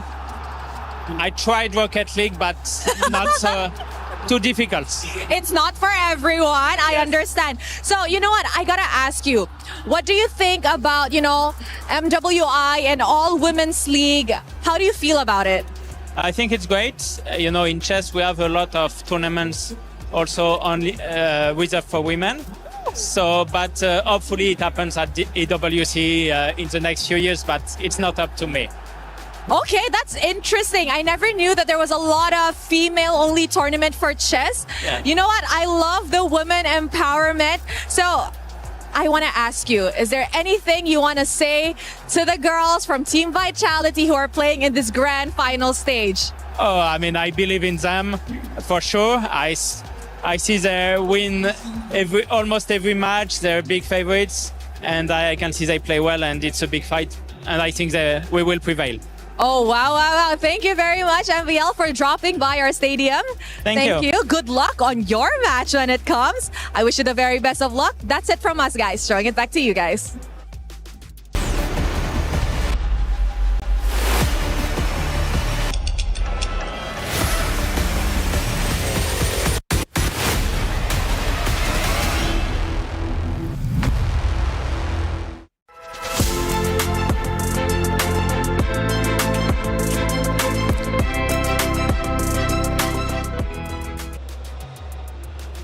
The beautiful thing about the Esports World Cup, you never know who you're going to run into. That was Maxime Vachier-Lagrave, Vitality player and French chess grandmaster, who will be taking that stage in week number 6. Thank you so much, Rose. Na'Vi, we just had a look at them in their vault, getting ready, getting prepared. Seems like they're still in good spirits, as they should be. I mean, they just tied up the series 2-2. Actually, the most impressive thing I think about Na'Vi, it almost feels like that's just a recording, because the way that they do it every single time is even at the same spot. Like, talk about consistency. Because they're locked in. They're so locked in. They get everything perfect every single time. All right, let me ask this. Chad, I'm talking directly to you now. It's 2-2. Now, I saw earlier in our comments popping up on our screen that you were thinking it was going to be a blowout one way or the other. Now it's 2-2. I'm going to dare you. Post your prediction in chat. Who's taking this? Is it going to be Vitality or Na'Vi? Because at this point, Eterna, I have no idea. Neither do I. Same here, man. 50-50 all the way. We're here for the ride. You know, we're just going to enjoy ourselves as fans. That's right. Because here's the thing, I really feel like we got to expect the unexpected. We cannot count the chickens before they hatch. Exactly. And what I do want to say here right now is I think this has got to be the closest grand finals that we've had in a while, especially for MWI. So 100%. Yeah. Everyone else is getting to the same level, Yeah, and I love it. Because last year was a 3-0. The year before that was also a 3-0. Yeah. So yeah, we haven't had a 2-2 or even a map 1 from one of the other rosters. It's always been a complete blowout. So this is the most competitive year, which again goes back to the communities getting involved, this scene getting better. The ladies are improving each and every year, and I'm here for it.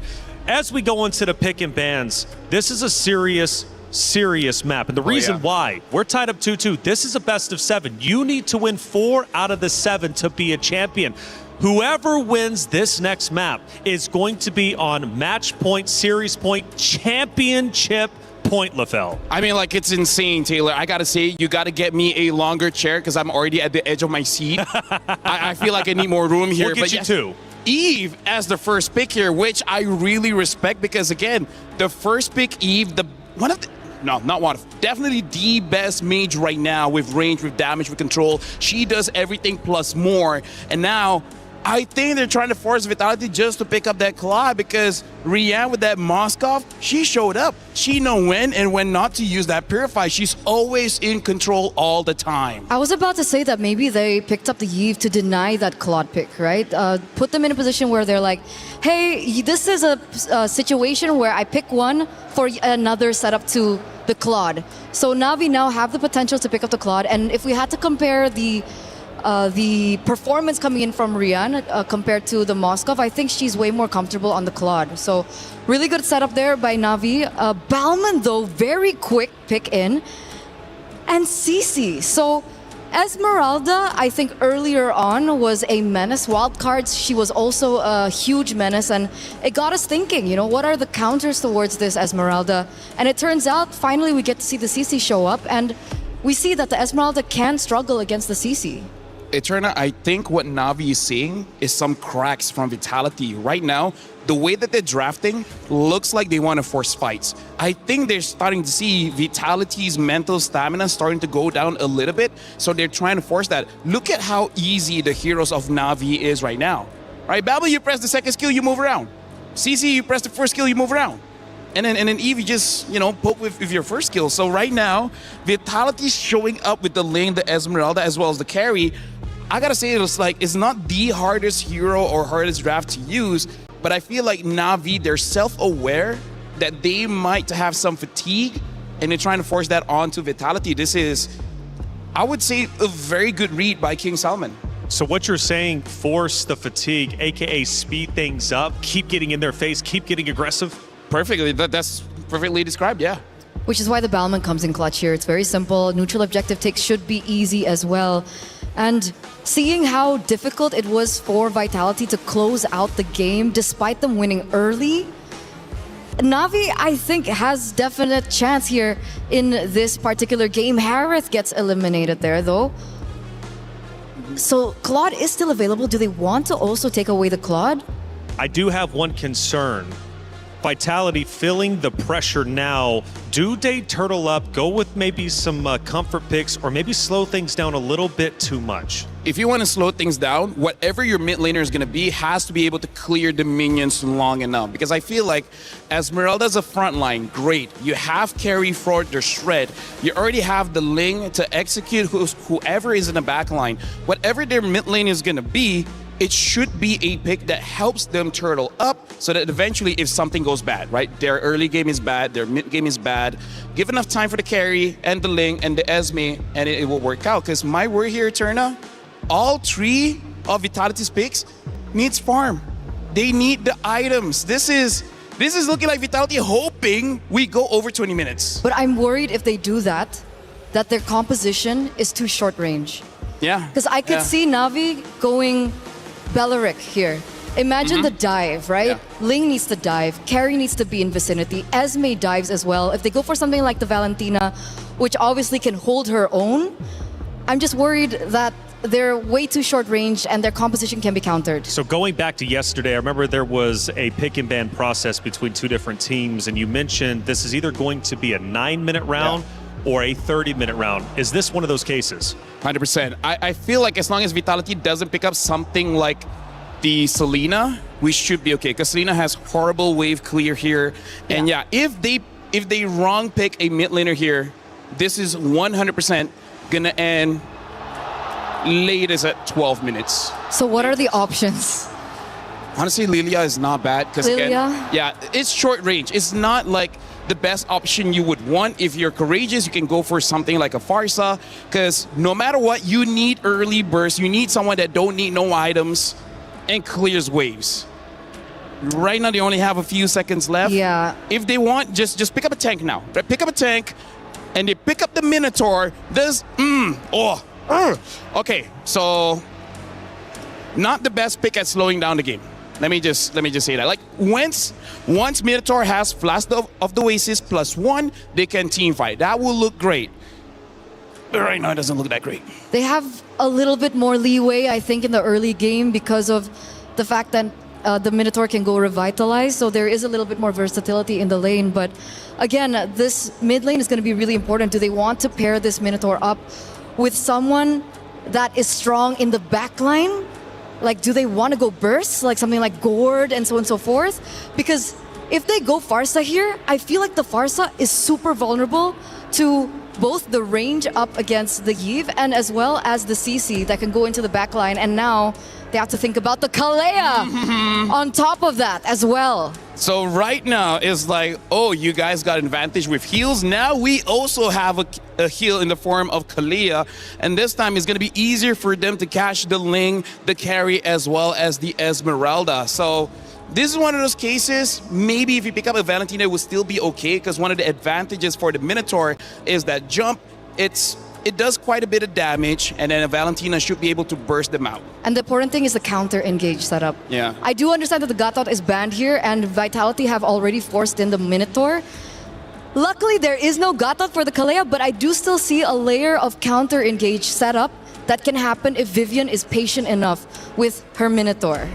And now the Lilia does get picked up. I think because of that, Lilia, the draft is still okay for Vitality, but there's a clear sign you gotta wait for like 14 minutes to get your items. There's been many firsts throughout this MWI. Regions excelling more so than they ever have. Players joining the stage and making history. And in this case, for grand finals, we are all tied up 2-2. But the reality is that this map means the world. This map puts either Na'Vi or Vitality on match point, championship point, playing for the trophy, playing for $150,000. It's Na'Vi and Vitality heading in to map number 5. Mirko, Gideon, continue to tell the story. Big money is on the line for whichever one of these teams is able to close it out. Initially, I thought maybe we're getting one step closer to that door, but Vitality, unfortunately, they missed and failed, allowing Na'Vi to now sit eye to eye. We get into this game, and Mirko, I mean, the draft, that second half, a little funky here. Yeah, we were talking about it. The Gata Kachaban really looked like it was a setup for the Kalea pick. It would have been great as well, right? I mean, the CC, Bauman, those two, really. Very vulnerable to a single target lockdown, especially when you have a carry already. So they picked the Minotaur instead. I am guessing just more on pure neutral objective control. I mean, a lot can be said about it because, like, they could have pivoted a couple of times. They could have gotten rid of this Moskov because they already had shown the Ling. So this is why I think that second half, that first half was okay, but that second half was a little strange. But now that we're already in this, notice that Ling already taking marksman emblems, fighter emblems traditionally for that Balmon. But on that bottom side, both fighter emblems, they do not want to give up this space often. And even Rianne, this is still a tough matchup despite having making sure that she has the Master Assassin. Even the Esmeralda pick, you know, they already saw the CC picking it into the CC. Now you really see why she had to go Vitality and Festival of Blood for the emblem choices. Really just needs to survive in the lane. Chell, though, doing as Chell does so far in the series, bullying Rianne. But this time around, Rianne's got the Flying Clouds, so she can get back up to lane very quickly. Currently, -1 in the minions as of yet. Hopefully, she's able to pick up the rest of it because Shell's going to zone her out as much as they can. Down by bot side, though, nothing much is going to happen. Fumieko definitely 100% understands that this is not a winning matchup, but also just not giving the stacks on over. Don't let Ayanami hold on to it for as long as they can. Keishi's already on it here. Vivian doesn't have ultimate just yet. No Minion's Fury. Mid lane already going to be cleared out by both the teams. Vitality want to go for the fight now. City gets spoke just a bit. They want to go all in on Keishi. Even with the knock-up as well. Keishi very low. Possibly the counter about. City is bringing the black shoes away. Tempest ablaze now with the Rectory Pivot. Snatches it. Oh, they're still going to go for a little bit more here. Vivels has plenty of energy. Gets the Finch Voice out of there. Unlucky. Not Ayanami tried their best. Really tried to hold them down with the curtain call, but the iframes just a little too good. And it's Vitality who... Oh, I thought it was going to be a take by Rianne there. No, it's still Chell. I thought so too, but at this point, I'm waiting for the time Na'Vi is actually going to be able to kind of break out of this and start attacking that purple buff. For now, Cine taking a little too much here. One more Void Blast should put her out of her misery, but Rain can't get the distance just yet. A forced recall early on. There you go. Lethal pickup for Keishi. It's all about going in on Keishi, man. And on the Bauman, you're not that tanky. I mean, you are pretty tanky, but when everybody goes on you like that with no retaliation, it gets really tough, and that's why they gotta pick their fights a little bit better. Vidval this time really abusing that retry that has already been used by Keishi on the lethal to snatch away some picks. Now Ayanami in the bottom lane. They know there's no vengeance. Fumieko gonna dive in as well. Ayanami taken out by Fumieko. Unable to get it, unable to get it. Really nicely played by Vitality as well. Trying to get the curtain call down onto 2 targets. Luckily able to create enough distance, separated and scattered before it latched onto anybody else. So really just nicely done by Vitality all the way through from execution to planning. Let's see Na'Vi though. Now this is their turn to take the initiative here. However, they're not making the call fast enough, and Vitality are already in position to actually retaliate if they do commence the dive. They can't let this gold lead steamroll out of control. It was the same case though for Na'Vi earlier in game number 4. It was Vitality who looked like they were running away with the lead, but Na'Vi just stayed cool. It was a big lead for the Ling against the Bauman early on. But then they grouped up, they played the box, they won, and everything collapsed for Vitality. We need to see how this is going to play out, because I feel like as much as Na'Vi want to have first position Vitality, if Vivian has that flicker, the counter Minnow and Fury could be disastrous. But for now, as long as we see Mirai topping up Rain and they have that RWM ready, Vitality still has to be a little careful, and Vival definitely doesn't want to show up first. Rian picks up the gold crab, taken away from Chell. Mirai's looking for the angle now. Keishi with the help of Mirai, picking up Fumieko. Just a bit, now poke from Rain on Cine. Falling Star Moon, locking Keishi down. The RBM comes around as well as Vivian. He's gonna try to zone them in the back as Rain needs to respect this damage, has to flicker out with Fumieko. With a dive Tempest Blaze under.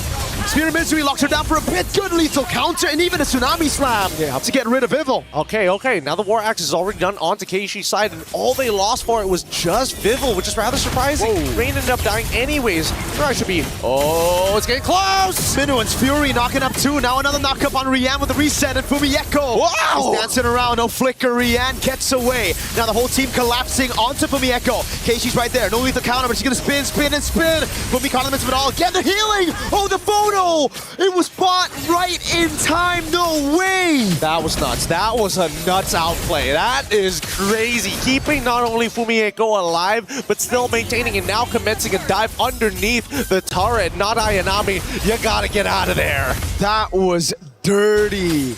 What was that timing, my guy?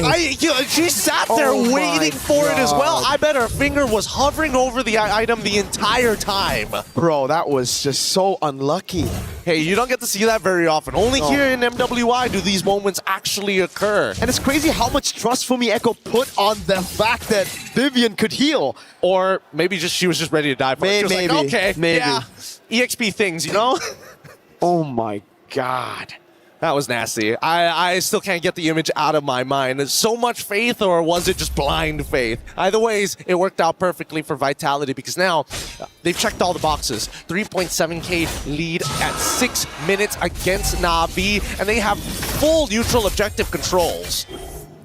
And Mirai needs to just respect this damage. Look at that poke from Fumieko, then Cine right after. Turret down below, gonna fall for sure. Ayanami caught in the bad spot, doesn't have to dash for now. Ninja's Fury and the flicker in. Whole team comes clashing. Vivian taking a big shot. Vival already made a Spear of Misery, now goes down with a Tempest Blaze, assassinates Rian. A falling Star Moon as Vival takes a few more shots. Fumieko now caught in the Tsunami Slam with a Purify. And the double on their turret. This is the comfort. This is the Vitality comfort. If we're talking about a lead and running away with it, this is their moment that Vitality has been waiting for from what has been seemingly cursed. They give up one game, but now they've given up 2. Vitality, they are looking for revenge. They want to close this out quick. Chell clearing out that tier 2. Vival respecting the Moskov, going back at it, learning from the mistakes of game number 4. Not really wanting to replicate that. Now they go onto the XP Crab. It's all about building these small leads again. All these small leads eventually build up, and to be specific, it's about a 5.8k lead, which is honestly pretty good. A lot of their cores are one full component ahead of their opponents. Not a full item, a full component. And that makes the difference here for the stats. Overall, when we are... What? Oh my God. That... What?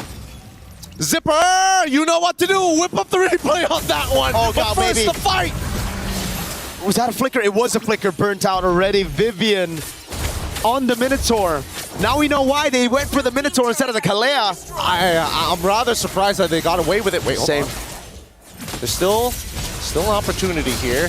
We'll get the replay in just a little bit, but that's really unfortunate. I wouldn't have imagined the Kalea would have gone down as quickly as they did. Exactly, that's why I'm like wondering, that was just Chell alone, right? There was no one else. Yeah, so I guess just didn't notice it until it was too late, maybe, or maybe Chell's already at 3 items at this point. I mean, it's a 7.3k at 27, and no, not even 3. Not even 3 items. It's just Radiant Armor just isn't enough. Equipment already. Into the bottom lane they go to take this turret down. Chell gonna cop an SOD. Fumieko doing a good job zoning right now as they get caught with the RWM, and the Black Juice comes around for Cine, and Vivian's right there to provide heals over to the rest of the girls. Tier 2 falling in the bottom lane. Now just one more tier 2. Oh, They actually keep it alive. Minions was cleared out. Okay, that's still fine because that means Na'Vi has to commit somebody here to actually deal with the wave if they really want to save it. And in that case, Vitality has time to kind of do other things. And in this case, for Ling, it's going up to that top side for Vitality. Oh, we just saw the Retribution come out. Okay, not bad. That means purple buff should be pretty free for Vival later on once she pushes this wave. There you go. Wave bot dealt with as well by Ayanami. Seems like Vitality really wanted to take that orange buff, and that's why they didn't want to go for just that one hit on the turret. Vival, though, does she know the retry is off? I think they saw it for sure. It would be really cruel if the rest of Vitality didn't tell Vival that the retry is down. Oh my god. Oh, with a flicker as well. Now the follow-up. Boom, Tempest ablaze. And all the blades for Vival. Holy shield gets her out, and it's a Finch poise. You can't tell me that wasn't beautifully done. You can't tell me that wasn't beautifully executed. Knowing that even if she took and lost 90% of her HP, once that Holy Shielding breaks, they go out. RWM's already in. Falling Star move for me Echo, but this shouldn't net to anything. She's gonna walk out of there. Real quick on the Esmeralda. Walking out of it. Na'Vi still have good clear. We have to talk about that, right? It's Yves and a Moskov. But that's a 10,000 gold lead in 10 minutes. That's the GG angle we always talk about. They are getting, oh yeah, thank you. Thanks, Zipper. A crazy gold difference like this is really hard to come back from. It's a full item, not just a component anymore. If you are already struggling with dealing with a component, full items are just ridiculous to deal with overall. Look at how fat that lead is for Vival. 3,000 gold lead. I believe that's a BOD. If they want to play it normal, it's a Melfic Roar. But with a 10,000 gold lead, I'd lean more into a BOD. I mean, might as well at this point, right? They just don't have the items for it, and I don't think anybody has dedicated armor items as well. Dude, it's 11,000. Vitality don't want to just beat Na'Vi in this game. They want to beat the clock. RWM onto Cindy. Black Shoe's going to be used up again. Minus Fury knocking up too. Okay, she's going to be very low. Again, Tsunami's time to peel in the backline. When Echo's going to be locked down under turret. Shut down as well. Yes, Odie Michel stays onto the crystal 11 minutes. And they take match point. Crazy stuff in Vitality. And one thing to say, they get to cheer even louder for Team Vitality taking their third map win. With that being said though, it's match point, baby. This is all or nothing. The big money is on the line. Na'Vi have got to figure out how exactly they want to play this next draft. The Golden Hornets are chill. And it is up to Na'Vi to figure things out right now. Like you said, what do they do to try to decipher this? Because it almost seems like they were prepared up against the first 4 games of Vitality. They had answers to that. But here with the Minotaur, they were left confused. Even I'm left confused with what else they can do if even skipping out on the Gaton netted them the win. We'll throw it over to our panel. Reflections, please help us break this down. This game is just too much for the casting desk.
Absolutely unreal. Vitality now on championship point. 1 map away from taking this series, going back-to-back in MWIs, and once again making history.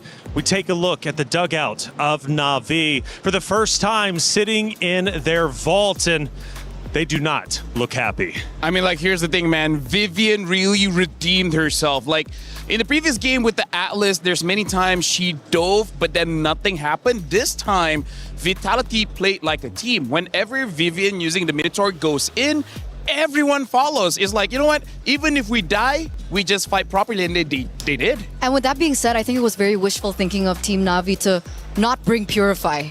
Because I think most of them went for Flicker, and then of course the jungler brings Retribution. But because of the lack of Purifies, there was no way to get out of those engages coming in from Vivian. And speaking of engagements, I thought for sure, based off the hero selection, it was going to be the aggressors of Na'Vi fighting early game and winning early game. However, I'm looking at Turtle after Turtle after Turtle get taken from the side of Vitality. Before I knew it, there's a 10K gold lead. This was our fastest map so far in our grand finals. Oh yeah, for sure. Part of the reason why the aggression was not there is it's supposed to be Mirai, the roamer, to start things off, but there was never an opportunity where she could go in. And honestly, even I'm not so sure what happened, because there were moments where she just randomly died as she's patrolling the map. And then we're like, wait, hold on, what's going on? You're supposed to be one starting the fight. Why are you dying randomly? Randomly indeed, and you can't have that, especially this late. When you win the hero pick, it should be your round. Unfortunately, it wasn't. I'm hoping for a Game 7, but you cannot deny that Vitality just got that much better, and the momentum is definitely in their favor. Eternal, let's take a look at our last action here from that game, which ended blazingly fast. We're now towards the end. The base is being pushed, and the Vice Grip is being closed. It was all in favor. Wait a second. Yeah, I know. We're just you know, like reminiscing about what happened before. Sanjika I love Galaxy, by the way. Yeah, that's okay. Hey, I love Galaxy. I love Galaxy. Back to grand finals we come. All right, it's going to be Na'Vi and Vitality, of course. Again, the reality is, though, that it ended incredibly quickly, and I think we do, in fact, have it ready to go. That final action, of course, from that final map that we just witnessed. I need to take a deep breath, man. I really do. I believe in curses now. Well, hold on a second. Let's take a look at the emotions from the players, okay? Before we start talking curses, because caster curses are real. And I actually was backstage just a second ago. I ran into one of the heads of Vitality. I said, hey, congratulations, man. He says, for what? I said, I'm sorry. Let me take a step back. Let me not speak too soon. We see the emotions. I swear, every single time that we tune in and see the perspective of Vitality, they just see cool, calm, and collect. That's just the experience they have. You want to comment on that? No, I want to talk about curses. All right, well then I'll comment on it. The thing that we have to look out for is actually when Vival is having fun. Okay. That's when you know everyone is doing their job well. Because Vival wants to go in for those kills. She's hoping for her teammates to set it up, and they set it up beautifully in that game. Well, let's take a look at that final action from that last map. And man, that was map number 5, and it is in fact going to be, once again, Vitality pushing into the base. This will be the final fight. The Lord is also mid lane, starting to come through. Na'Vi in one of the previous maps was able to base defend at least 2 or 3 times, but Eterna, not this time. The knockups from Vivian on the Minotaur was really game-changing. You know, we've been highlighting so much about the rivalry between Ashley and Vivian, and if there's anything in this particular game, we do see that she learned something from Ashley, picking up one of her signature heroes, the Minotaur. Well, Vival has been on fire, of course. We take a look at her statistics, and she's looking great. She really is. I mean, we're talking a total kill of 18 kills in the 5 maps that we have seen so far. But honestly, sometimes the kills are one thing, but the assists, 20 assists, she's putting in work for her team. The one thing that I really want to highlight about Vival is even in a losing condition, especially when she's on an assassin like the Ling, so back-to-back Ling games we saw, she's always, 2-3 levels ahead of the enemy jungler. And I find that so impressive, even in a losing condition. So she's so effective, she's so great when it comes down to farming, that she can be the sole winning condition of how things can turn around in favor for her own team. Honestly, that's amazing, because here's the thing, you're going up against a tank in the jungle. The tank is going to take some time to clear. So yes, I like Vival just pathing vertically. I'm just going to go into your jungle and take some for myself. Moonton has done a phenomenal job with MWI, but that's not the only event happening here at the Esports World Cup.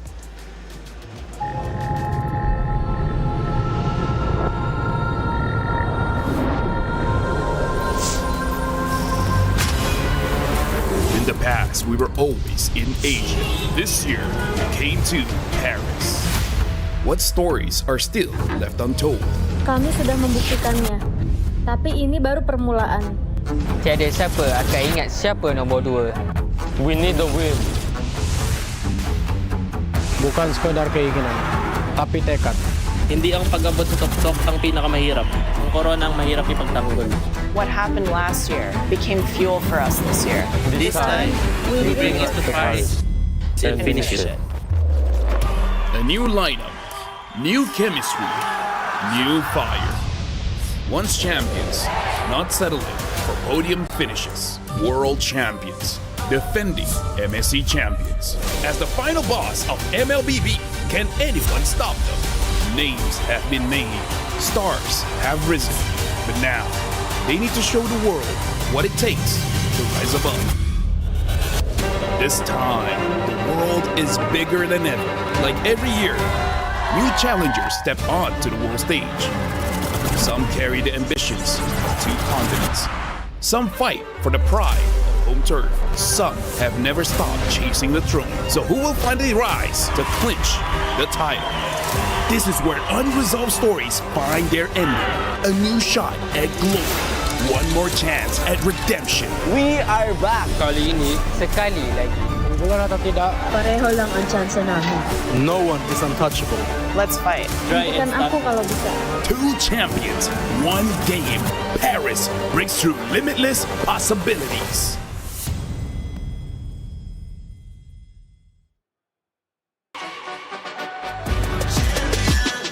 This ain't no regular thing. I came for the ring, you know what I mean. You see my name in the lights, better get right, I'm champion.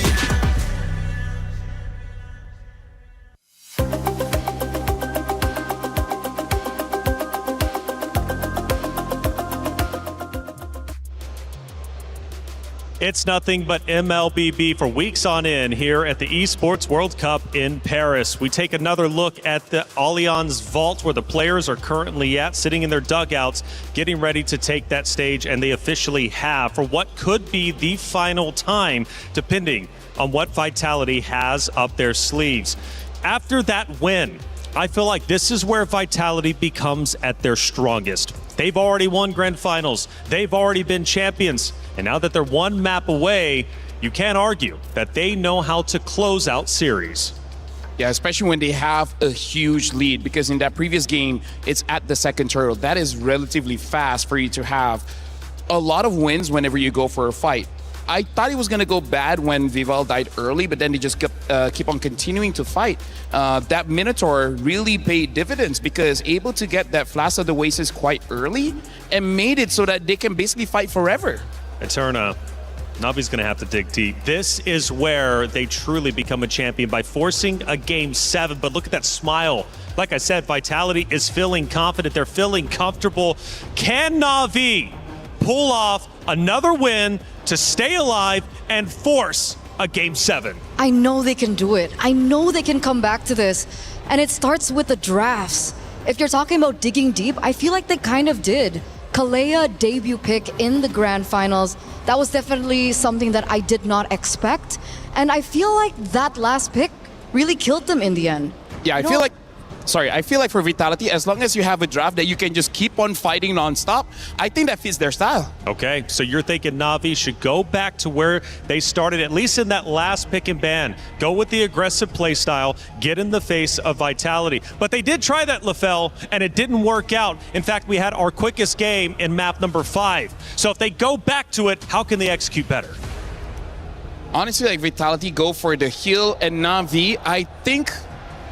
Personally, for me, I think Mirai just does not have enough practice on that Kalea because she was honestly invisible throughout the entire game. So I feel like it's quite a risk. It's a good pick. Don't get me wrong. It is a good pick. But if the player is not ready to execute on that, I think don't take the risk because Kalea does require some skill to play. And when the stakes is this high, I don't know. I think that's too much to hope from the player. I agree. And again, even though that the Gatot Kacha wasn't on the side of Vitality, the fact that the Minotaur was able to counter engage, even if, let's say, she does get a final slam down, it also kind of hinders that point. And plus, Team Vitality had a lot of purifies, so it wasn't as straightforward for Mirai either.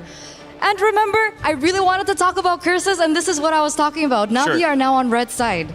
Again, the team that gets red side is the team that wins the game. So you're saying we're going all 7 games? Oh yeah. Ooh, and yeah, Carrie's first pick, so I think that's already a pretty good start because they know that Na'Vi wants to go tanky. They already have answers with the first pick.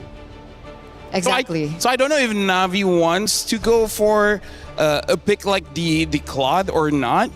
But I gotta say, Vitality taking out that Eve, pretty smart. Making sure that Na'Vi does not have a range advantage is step number 1 on winning it out. For sure, for sure. Carrie gets completely isolated when she falls into the real world manipulation, so that will definitely benefit her. And even if, let's say, Na'Vi pick a Granger, okay, this is very risky. Now, Granger requires a little bit of snowballing to happen in the lane.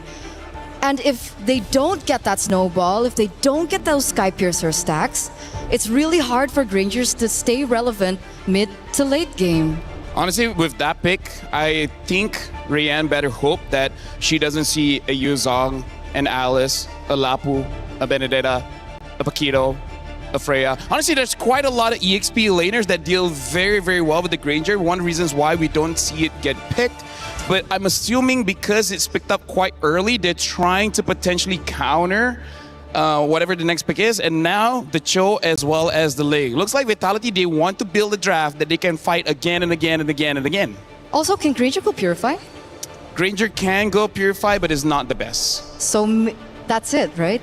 You don't get to be aggressive in lane, and you can't be aggressive during turtle fights, lord fights, and etc. So among all the other things, with all the picks on the board that can definitely counter the Granger, the fact that the Granger, it's not as great to go for Purify, makes it so that the mother of tanks on her signature Cho pick will definitely have a good time. The TLDR is you pick up the Granger here. If you have the Purify, you're gonna be good against the Cho, but bad against everyone else. So take your pick. But now finally, the Freya gets picked up again. Eterna, I have no idea how it took this long. And that's the big thing. That's a big thing. Sure, the Granger is in the gold lane, but we do have Freya on not Ayanami once again. She did so well in her lane earlier on. And so with the Freya being here, it really is save and grace for them to carry it through from early to mid game in case the Granger lane doesn't work out. How do you protect the Freya in the gold lane is now the question. XP lane, I mean. I feel like based on what happened in game number 1, they're hoping she doesn't need help. I feel like not Ayanami on this Freya is supposed to grab everyone's attention so that hopefully the Granger gets some breathing room. So I'm thinking they're just hoping her mechanics is going to be enough, but that means Vitality just might make a draft that they just, go to the EXP lane quite a lot of times. But as long as she has that vengeance, the first gank, I think she can survive no problem. That's why they banned the Valentina. On one side, you already see the Cho being picked up by Team Vitality. Really good at early game rotations, fast clear, really aids in the mid laner. And if they had the Valentina on top of that, I think they would rotate a lot quicker. So the Yve and the Valentina are now out. If they still want to go hands into that kind of strategy, I would also think that the Lilia might be another thing that they want to take out as well. Yeah, no, honestly, at this point, with what Vitality has, they have many different options in mid, and one of them is definitely that Lilia. But interestingly enough, Vitality, they themselves ban out the Lilia here, so I wonder if they want to go for the Selena. I don't think you necessarily need that. The Phoveas get banned out, which honestly is not a bad pick here because, Phoveas is one of the counters for the Freya. So now for Na'Vi, in terms of their mid pick as well, they need something that can protect themselves so that, doesn't get attacked by the Cho, doesn't get attacked by the Ling. I'm drawing a blank. Are they going to try to force like a Kimmy and then hope they can just move forward all the time? I don't think that's a great idea. You know what's a hero that we haven't seen this entire series? What, Valir? Jushin. I feel like if anyone uses Jushin, it might be Vitality. Because Zushin for Na'Vi, I'm not so sure they can pick up a lot of heroes here. Cho has a lot of dash, even the Ling has a lot of dash. So makes sense. Yeah, I think they're not going to get a lot of value. And now the Alice has been bad. Honestly, pretty smart, considering the Alice could still be picked up as a jungler. That's true. There's still flexibility. Oh my god. Oh, well. Actually unreal, by the way. Yeah. So actually unbelievable. The Jushin gets picked up for Na'Vi. It's kind of like we called it, but also we're like warned against it. Yeah. Well, because it's the only hero that she's picked up that hasn't been used, and I think the Kimmy is a little bit too risky here. But the thing is now Vitality can pick up the Kimmy because Kimmy does quite well against the Zushin. They can pick up the Gord as well. They pick up the Terizla. We haven't seen Terizla for a while here. Going up against the Frey, you're not going to be winning the lane. You're just going to survive. Yeah. So what does Cine pick? Selena is still open. You mentioned the Kimmy already. Kagura is another hero that she's utilized in MWI. And it's going to be a Valir. I mean, you did say one hero we haven't seen is Valir, and Well, it works. It makes sense, It right? makes sense. Atlas, anti-CC as well for the ult, so it doesn't necessarily have to bring Purify.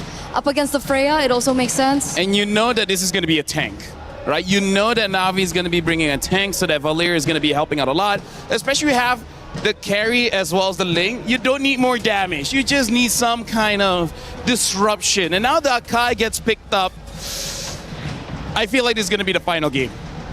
Oh, that's a heavy statement because the reality is for Na'Vi, they are knocking on the door of a second place finish. For Vitality, however, one map away, one win away from securing the 2026 MWI Championship. Can they do it? Can they get the job done? Or will we get one more map? Mirko, get in, let's find out. The world holds their breath as they see this next game. Already at the door, our defending title champions are so close to getting that trophy and getting real revenge from what happened in 2024. Na'Vi, they've got what it takes to bring it all the way to the end. But the truth is, if they don't muster up the courage now, if they don't be brave to make the play, I don't know how they will overcome this mountain of a hive mind. And the Golden Hornets look strong. The Golden Hornets look very convincing. They're coming off of an 11-minute end just earlier for match point. Na'Vi has gone back to their roots, playing utility jungle and having a carry on Ayanami. Freya, specifically the Freya, that got them that convincing win in game number 1. I was surprised it took them this long to finally get that Freya back, but at the same time, we've seen the back and forth and the many different strategies that have been utilized. This one feels comfortable to Na'Vi, and I want to see how much this comfort is going to make the difference, because Vitality, even in the early stages of the game, they're still pretty dangerous. And all comes down to, I think, Viva on the Ling. It's something that we've been talking about a couple of times, right? Viva on utility or on assassins. Which one do you like better? Me personally, I'm always assassin for Viva. And so far on the Ling, she's been fantastic. The Nolan as well. So far in this game, against an Akai, it's looking okay. But it comes down to that first turtle. If you're able to take it away from the Akai, if you're able to snatch away some more of these jungle creeps, I think we're in for a very similar lead that we saw from last game. Well, let's take it one step back here, because this is not the only different Ling setup that we've seen. Sometimes they skip first turtle and decide to go instantly for the invade on the opposite side of the map. But really, who can really say what a strong side, weak side anymore? Most of these matchups pretty difficult and skill-based. I would say the EXP makes the most amount of sense for Fumieko to actually be on the losing end, but overall, that's only because of the emblem setup. So let's see it. Na'Vi, obviously the ones first onto the turtle. This composition is built around neutral objectives. Fumieko's not even for Ayanami is capturing this XP. Vitality, no entrance to this turtle. Vivian taking a whole lot of damage already. Cine trying to go and provide some focus. Vivian's waiting in the bush right now. Oh, she steals it away from Keishi. Headbutt at the Tempest of Blades now. Keishi's caught in the flames of Cine. Now the stun as well. Ayanami with first blood under. Navi's been baited out as Chell has already rotated from the gold lane. Well, this is chaos. Let's go down to the bottom side. Hey, not Ayanami, casually 2v1ing 2 people at once in the middle of that fight and even finding that first blood. But now, with no means out, honestly, it might have cost her the entire laning phase now. And it's just as we said, just as we assumed.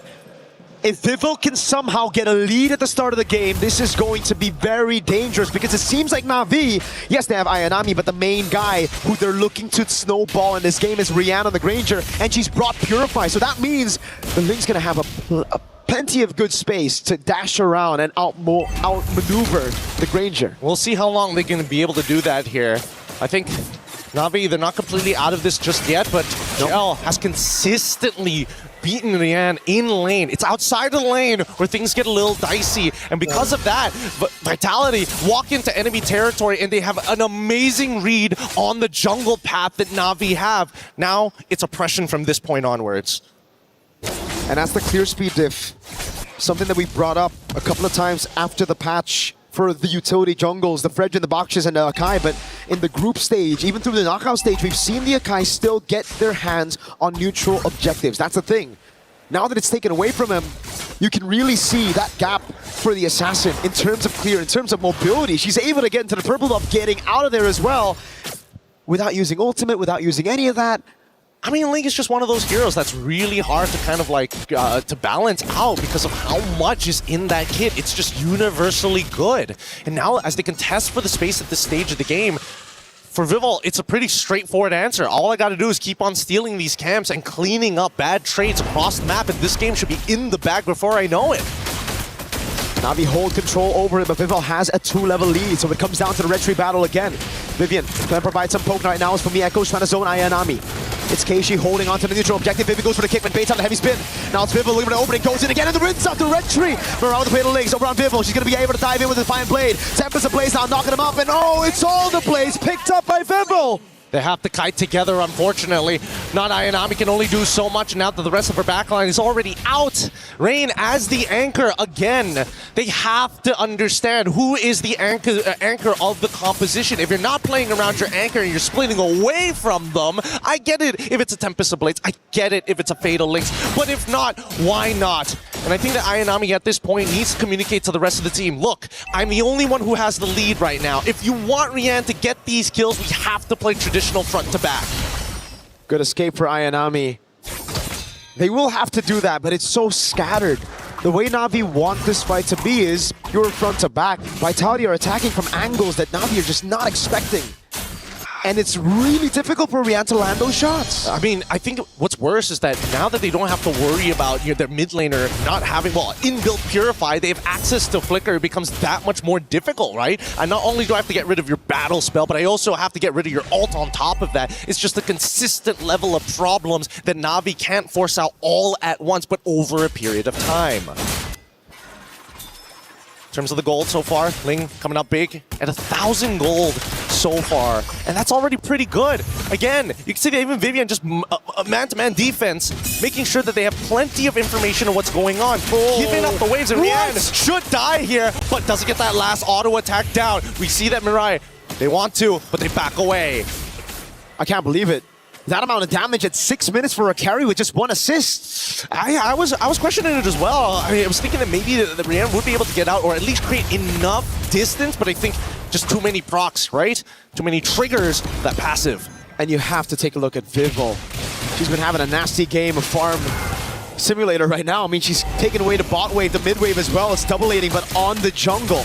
She's gonna go to the bottom lane now. Na'Vi set their sights on the turtle, and it seems like Vitality don't care. Can they drag this out? I mean, Sydney still hasn't used the Searing Torrent just yet.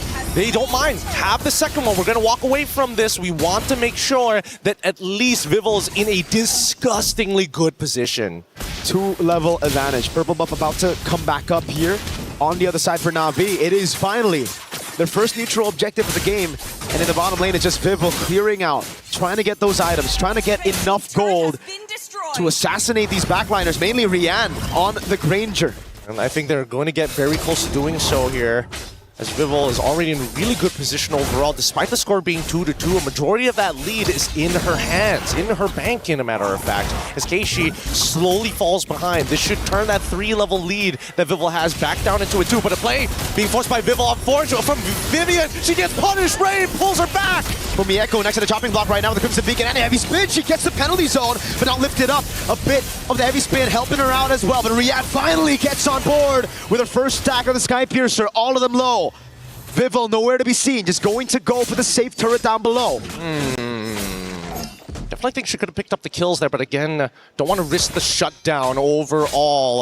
Let's look at the gold distribution overall, and it looks like, yeah, a lot of it come, not only half of them coming from the minions, a large chunk coming in from the jungle creeps itself. The passive goal is going to be dedicated to be the same, but I mean, with 2 kills already, 400 gold in the bank, it's going to be pretty difficult for Keishi to actually catch back up because he does not want, she does not want the kills. Oh wait, play, flicker, coming out of rain, no way of the dragon now. Oh my god, that damage. Vivo knows there's no way for Rian to escape even with the Purify. That's the killing spree for Vivo.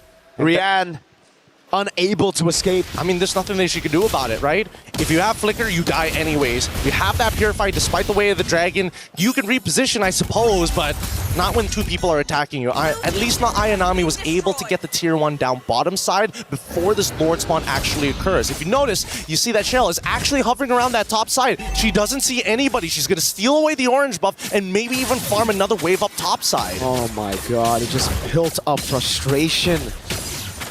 First it was the purple buff taken by Vivo, now it's the orange buff taken by Chelsea. Deals with the wave up top. Trying to build that slow push.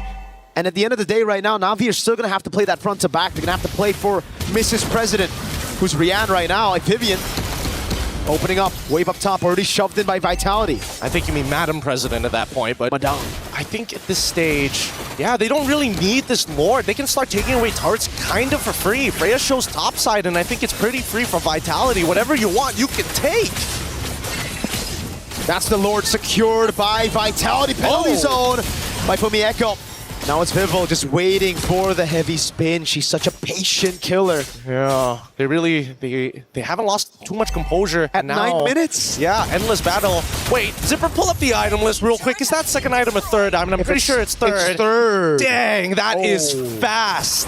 That is so fast. And now, usually you would expect at least towards, like, you know, 10 minutes of the game, a couple of components, a Haskell on top of the Berserker's Fury, but now that he's got both, and triple items for Chell as well, like, this game is starting to look pretty good for Vitality if they want to hold up that trophy.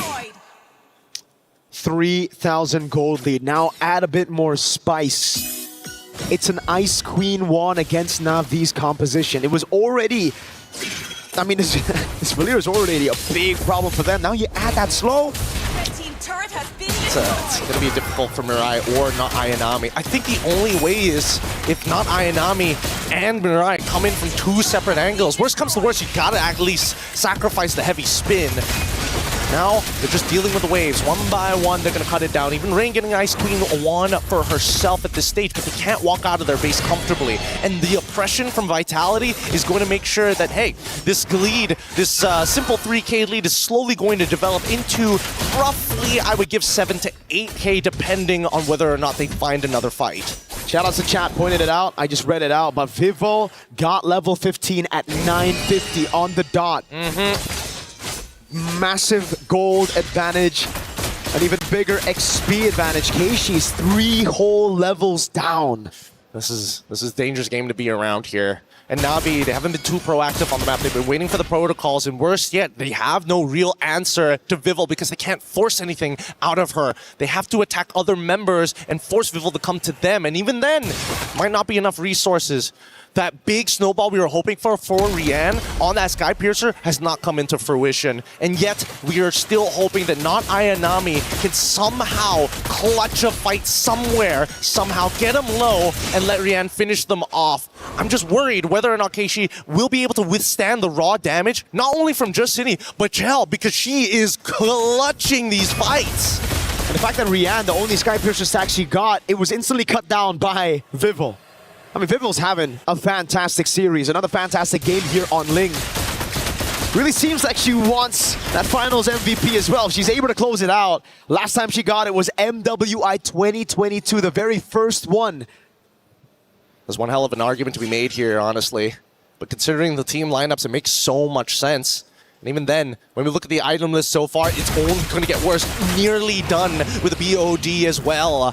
If this game could not be more brutal to show how undisputedly good Vitality is, Na'Vi, we need to hear that answer sooner or later because this Lord could be a make it or break it already.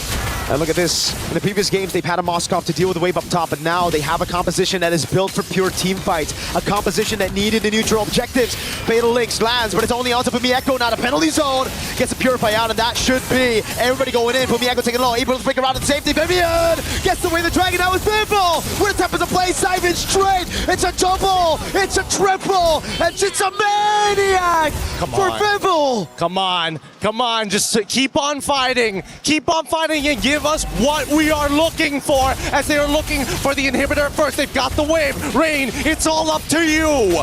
11-minute game for match point. Now in 13 minutes with no Crimson Beacon, Rain's gonna be shredded to pieces.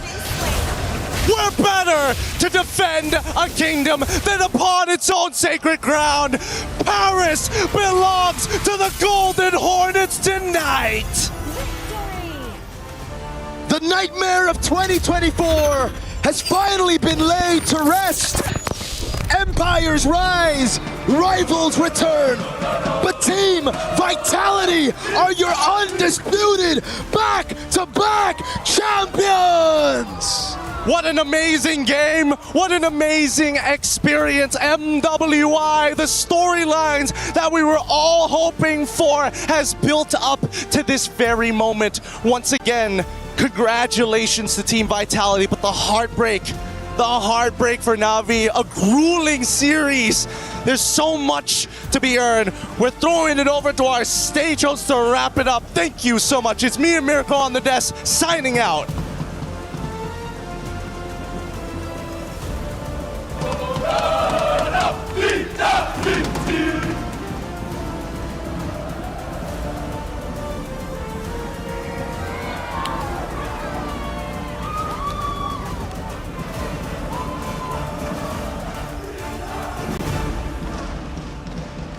Ladies and gentlemen, we officially have, of course, our tradition, our key handoff.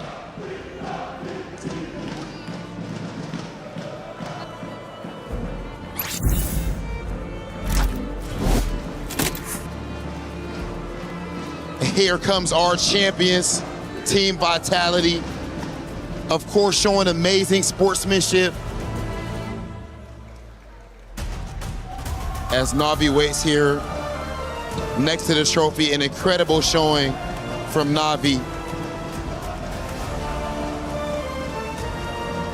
And the Vitality fans are absolutely electric.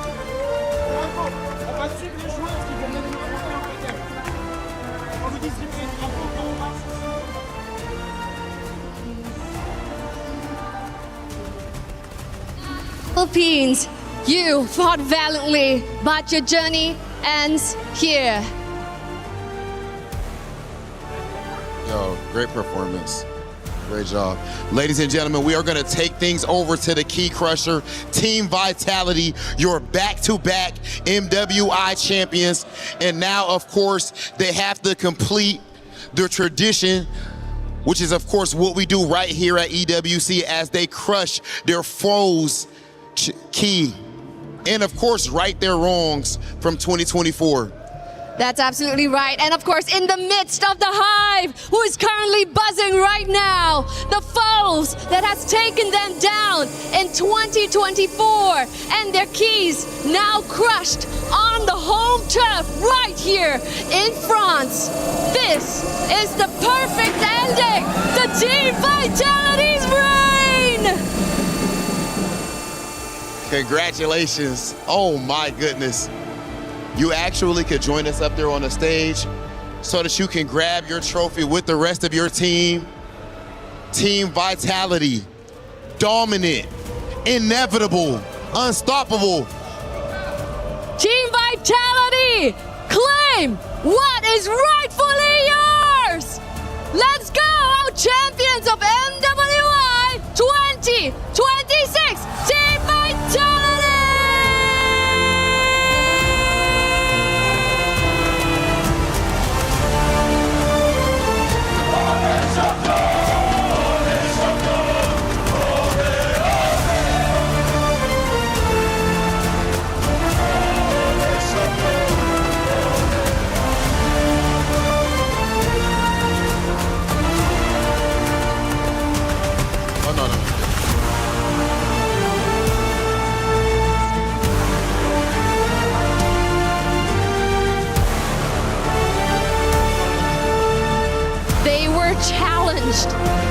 every single way. 16 teams landed here in France with a target so huge on their backs, having to defend their throne here on the home ground of France. But with the hive buzzing in support of their queens, they have successfully defended their throne, making it our back-to-back champions here at MWI 2026. What an unbelievable performance, and we see the emotion on everyone's faces. Shell, I want to hear from you. I've been missing you. You're so emotional right now. What does this mean for you? What does this win mean for you? I'm tongue-tied as well. I don't even know why I'm this emotional right now. You guys are probably getting used to winning. You know, why is this win so special? I don't know, because I think I saw how hard my team works, and I think we really deserve this victory. You were challenged, but you prevailed. Shell, of course we know back in 2024 at MWI, you go up against Team Navi, and they actually were able to defeat you. Here, you right that wrong. You are back-to-back MWI champions. How does it feel to have overcome that obstacle? I'm really, really happy, and I guess I just want to say to them that if you guys really want to win this time, not a chance. Oh my goodness! And now, Vivian, I have a question for you, please. This way. Before we started, I'm pretty sure that you have seen EWC posters everywhere, and your face is among the GOATs, alongside kings that have reigned titles here at EWC. Seeing your face there and extending that reign, what do you have to say to that young Vivian that started playing Mobile Legends Bang Bang? Can I have someone on the team to help translate? You can say it in Bahasa. I want to say, welcome back, bro, to my dream again! Welcome back! This is your nightmare, bro! Absolutely love this energy, ladies and gentlemen. Now, of course, before we send things off, we have to make sure that we announce our finals MVP, who is none other than the one and only Vivo! The queen of the jungle. This isn't her first rodeo. She has gotten MVP in 2022. And it is about time, here on home ground, the queen of the jungle gets recognized for finals MVP. I'm gonna come this way. Let's check in. Vivo, it was 2022, a long time coming. How does it feel here in the midst, of home ground, Team Vitality, supporting you guys and you clutching that FMVP award here in your arms? MVP! I'm really, really happy with this award and the result of this year's MWI together with my team. And especially this year's MWI is held in Paris, which is the home ground of Team Vitality. And we dedicate this win to everyone, to our fans as well. And yeah, it was a blast. So, do you accept this title along with this FMVP, Queen of the Jungle? Okay, I accept. Rightfully so. Now, Vivo, of course, again, you win yet another finals MVP. You guys won MWI back-to-back. How does this year's victory compare to the last? This year's win is very special because it's held in Paris.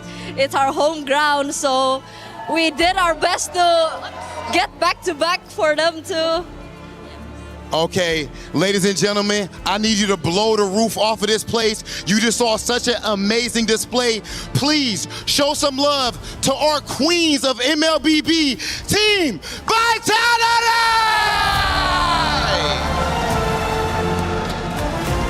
Team Vitality, please go ahead and etch your names in history. Walk on over to the totem. Take your walk of victory now as the official queens of MWI 2026.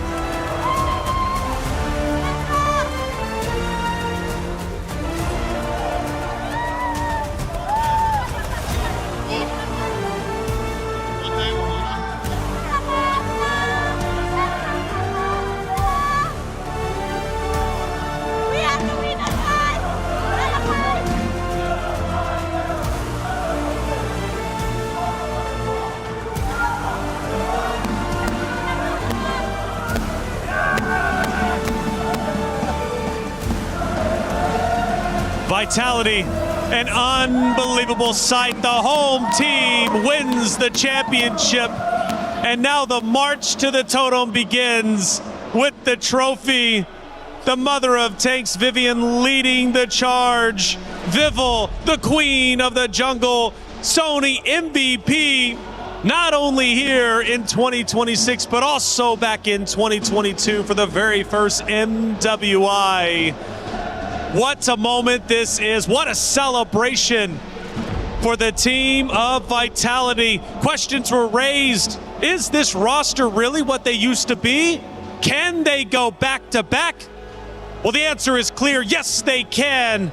They are your champions of MWI 2026. I gotta say, I love this parade, man, because Vivian, not only has she won here, she wants all the stages here to know who is the winner of MWI. Look at the energy that she has. It doesn't look like she just went 6 games. It's like a marching band. It wasn't enough to see her face plastered all over Riyadh.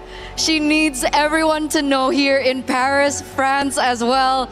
Amazing energy from Vivian, and I gotta say, so well deserved for every single player on the team. CIO Danny Ingles also behind as well.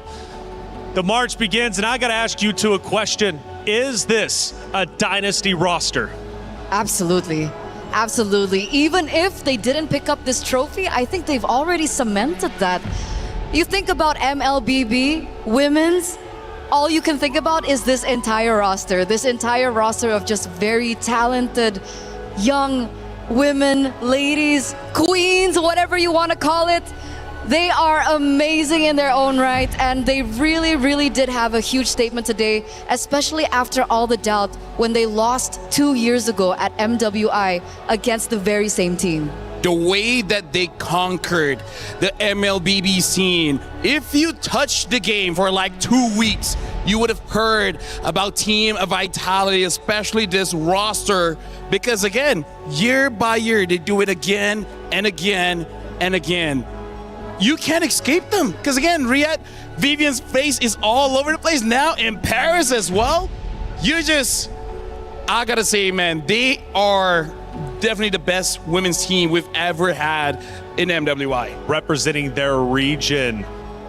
So much pride. Indonesia has to be so proud of them. Came in with the regional battle. Which region was the best? Well, for the MWI, it is undisputably Indonesia. With Team Vitality again, it warms my heart. Flexing on the competition. This team has already achieved greatness, and they continue to do so year in and year out. When will they be stopped? Well, not this year. Not this year whatsoever. The totem starting to get close. They round the corner, and this is, we're just moments away where they will then etch their names into the history books once again onto the totem for the Esports World Cup. They placed the trophy down. That is theirs. Hard-earned and back-to-back years. And as you see, the totem area starts to light up as they go forward. I do wonder what is going through their mind. Obviously, they said, welcome to my dream. And for the competitors, welcome to my nightmare. And this is where reality sits. This is where it hits home. They start to go forward. They will be lifted up, and they will put their names onto the totem. Such a beautiful moment. And this is theirs. This was another moment that they claimed that this is theirs.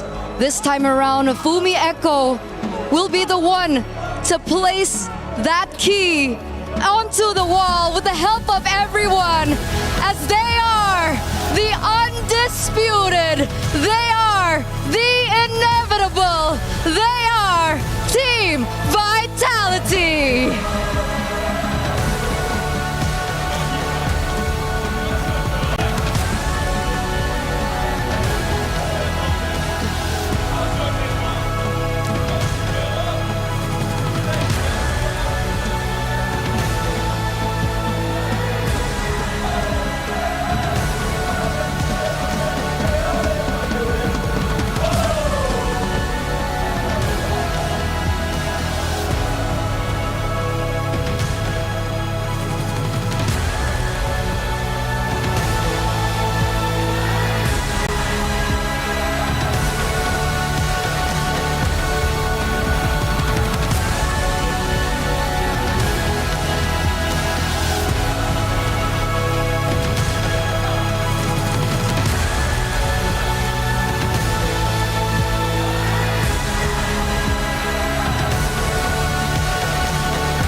Dance, dance, dance, dance, dance, dance.